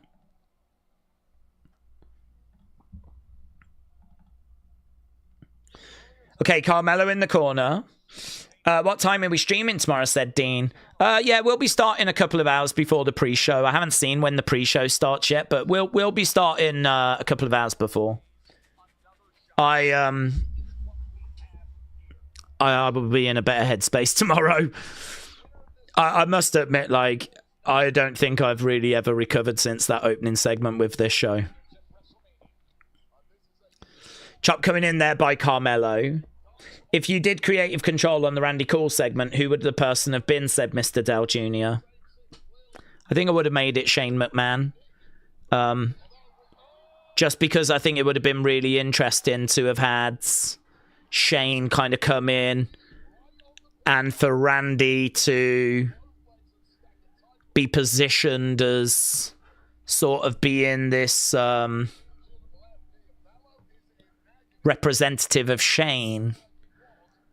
And Shane sort of wanting to take the company over, and I would have had Shane kind of come out with some ideas as well that sound like they suck. I mean, I wouldn't want Shane to be someone the fans want to support. The problem you've got is that people don't like Triple H's booking. So Shane as an alternative might be well received. So you need to make it clear that he's not a better alternative. But I kind of like a bit of a Shane trying to come in over the summer and, He wants to take a bit of control back, you know. He's interested in this should have been his. I think that could be a really interesting story. But the problem that you'd struggle with is that people might be interested in seeing that, him take over. Because the general consensus might be, well, the show sucks right now. Shane booking might be better. So I'd need to make sure that Shane is not the exciting alternative that people think he is. But, yeah, God, even if you'd had Ric Flair come in and just do a few promo segments, basically going off about Dusty and whatever, that could have been interesting. Truth is, it's just a way of getting Pat into the show, isn't it? That's what it is. I don't even think this is right for the story. I just think it's time for Pat to come back. And he doesn't want to go on to commentary. Finds it too straining.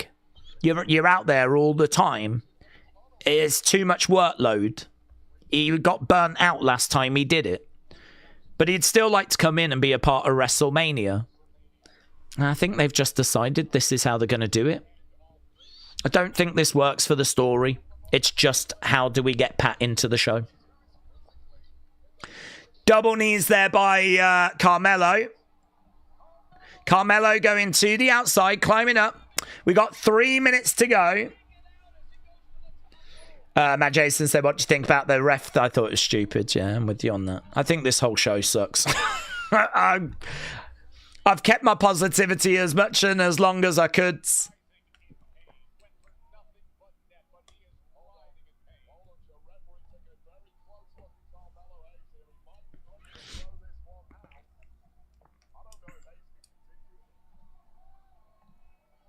Okay, Carmelo's over in the corner.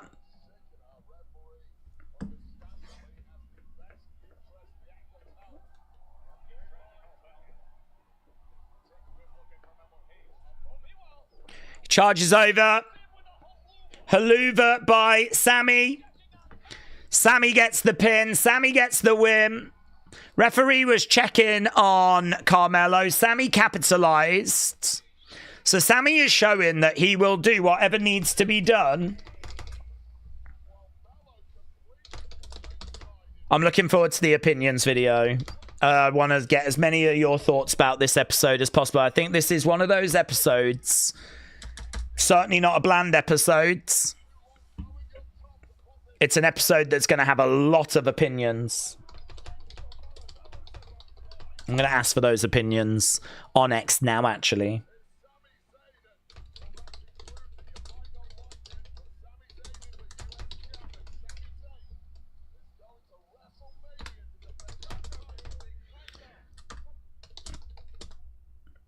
Oh, little Yachty is getting in with Trick.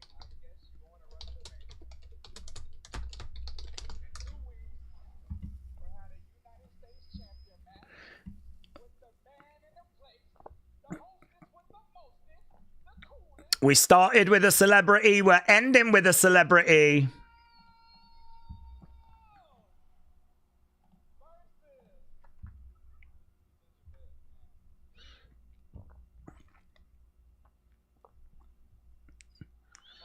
Trick just lays out Sammy. Trick is beating up Sammy right now.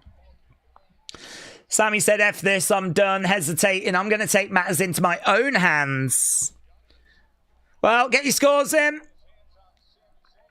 for that match.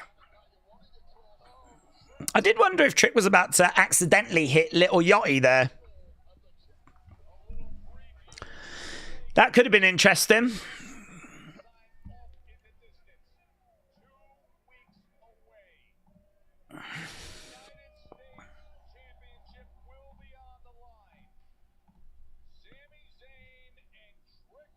Okay, Trick stands tall. He's got that United States Championship in his hands. Sami Zayn is down. They've actually managed to succeed with me just not even caring about Sami right now. We just had a Sami match and I just don't even care about any of this. He's in such an awful place right now creatively. He's got no support from the fans, nor should he.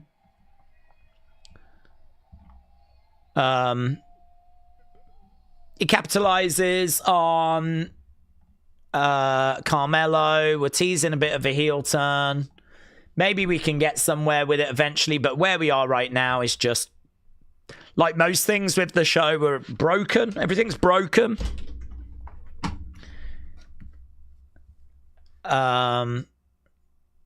Yeah, I mean, it doesn't look like Melo's been added. I mean, whether they will make any sort of announcement next week or whatever, I mean, they can easily still add him, but no adding of Melo tonight. Right. Oh my flipping gods. Think about how this is going to be on WWE Unreal, said Patriarchy. I'm worried for Mania, said Mad Jason. Who the heck cares, said Laxo. That was one of the worst episodes. Yeah, honestly, I love to come on here, have a laugh, have a joke. I really struggled with this episode. This is one of the worst episodes of WWE TV I think I can genuinely ever recall watching. A lot of the times, you know, we'll watch episodes that are just flat, like the matches are like good 80-odd%. There might be a couple of moments, like nice ending or something. I get people in the chat saying, oh, that was a 2, that was a 3, whatever. Shows do a really good job of always reaching a certain level so that, for me, so they don't suck. Like, a lot of stuff can fall in that 5 to 6 range. There's always enough there that I can easily sit and go, if someone was to go, how can you score that a 5 or a 6? I can always sit there and go, well, there was this, there was this, there was this, there was this, there was this. I can always find things that I enjoyed. This show, I can sort of do that with as well, but they're so much smaller than normal. And there are things here that I outright hate. This is just legitimately a bad show. This is actually a bad show. This is not an underwhelming show. This is actually a bad show. Score-wise, I have no idea. It's going to be low. My head is just spinning. I mean, I do think there's a way of saving some of this. I don't think that this is like a lost cause. I think I've seen a few things that's made me think we can save this to a degree. But this is a bad show. The path we're on is a path I don't want to be going down. I think we can still salvage some out of it. I do agree with comments earlier. Let's just wait and see where it goes. I do agree with that. But we still have to score this show. We still have to score if we're happy with the direction. And both of those things are failing for me. I'm not happy with this show. I'm not happy with the direction that this feud has gone on. Like the Randy Cody one was a match I was really excited for, and now you've just gone and put Pat in the middle of it, which is never going to be a great thing for me, is it? So yes, get your thoughts in. I do want your thoughts. Just go to X. I'm going to do the breakdown now. Once I'm done with the breakdown, I will get onto the opinions videos. I think both of those things are going to be fascinating. I think the fallout from this episode is going to be fascinating. Nothing in wrestling gets 100%. So there will be people that enjoyed this episode. This is one of those episodes I will go to 411 Mania to have a look and see what they score it. I just want to know if everyone feels the same as we do. Am I like really in the minority because I don't like Pat, so this has hit me extra hard? Or was this as bad an episode as what I think it is? Judging by what I'm seeing in the chat and what I'm seeing on social media, I don't think I'm alone. But I'll be very interested to see what other people have got to say about it. People like Brian Alvarez, people like 411 Mania, those would be my go-tos.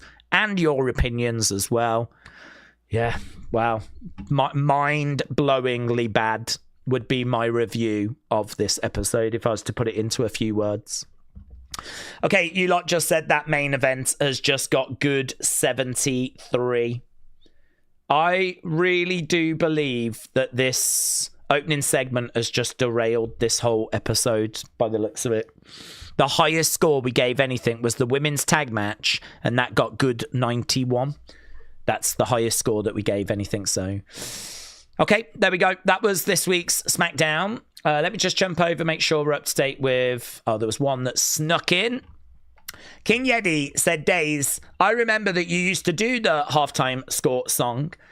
You used to sing it before the halftime scores. Yeah, I used to sing it all the time. I don't remember the words, though, because we haven't done it for years and years and years.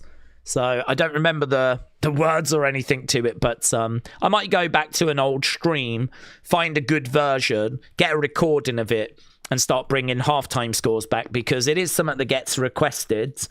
There's no reason as to why I don't do it other than I just don't have the song anymore. But I'm quite happy to bring it back. There's no problem. So, yeah, we can look to do that. Right, there we go. If you want to join me in a second for the breakdown, if you don't want to hear moaning and complaining, I'd skip it. If you want to hear some honest thoughts, I'm going to be doing exactly that. And obviously your opinions and all of that. But we'll be back tomorrow. I am looking forward to NXT. You can go into that stream feeling pretty good that we're not going to be all moody and down and all that kind of stuff. People don't want to hear that. I understand that. I'm not looking to dwell on this. But yeah, this was a particularly bad episode and we do have to react accordingly. So I'm going to go and do the breakdown. Appreciate everyone that joined us. I hope you got something from this episode. If not, Stand and Deliver tomorrow should be good. And yeah, appreciate the support as always. Thank you to everyone that joined us. I'm sorry this wasn't better. I'm sorry I couldn't have more fun with it. This is one of the hardest shows I've ever had to watch as a WWE fan, and I'm really not lying. And the scores just scream it as well. I mean, this is just a flipping disaster. Bye.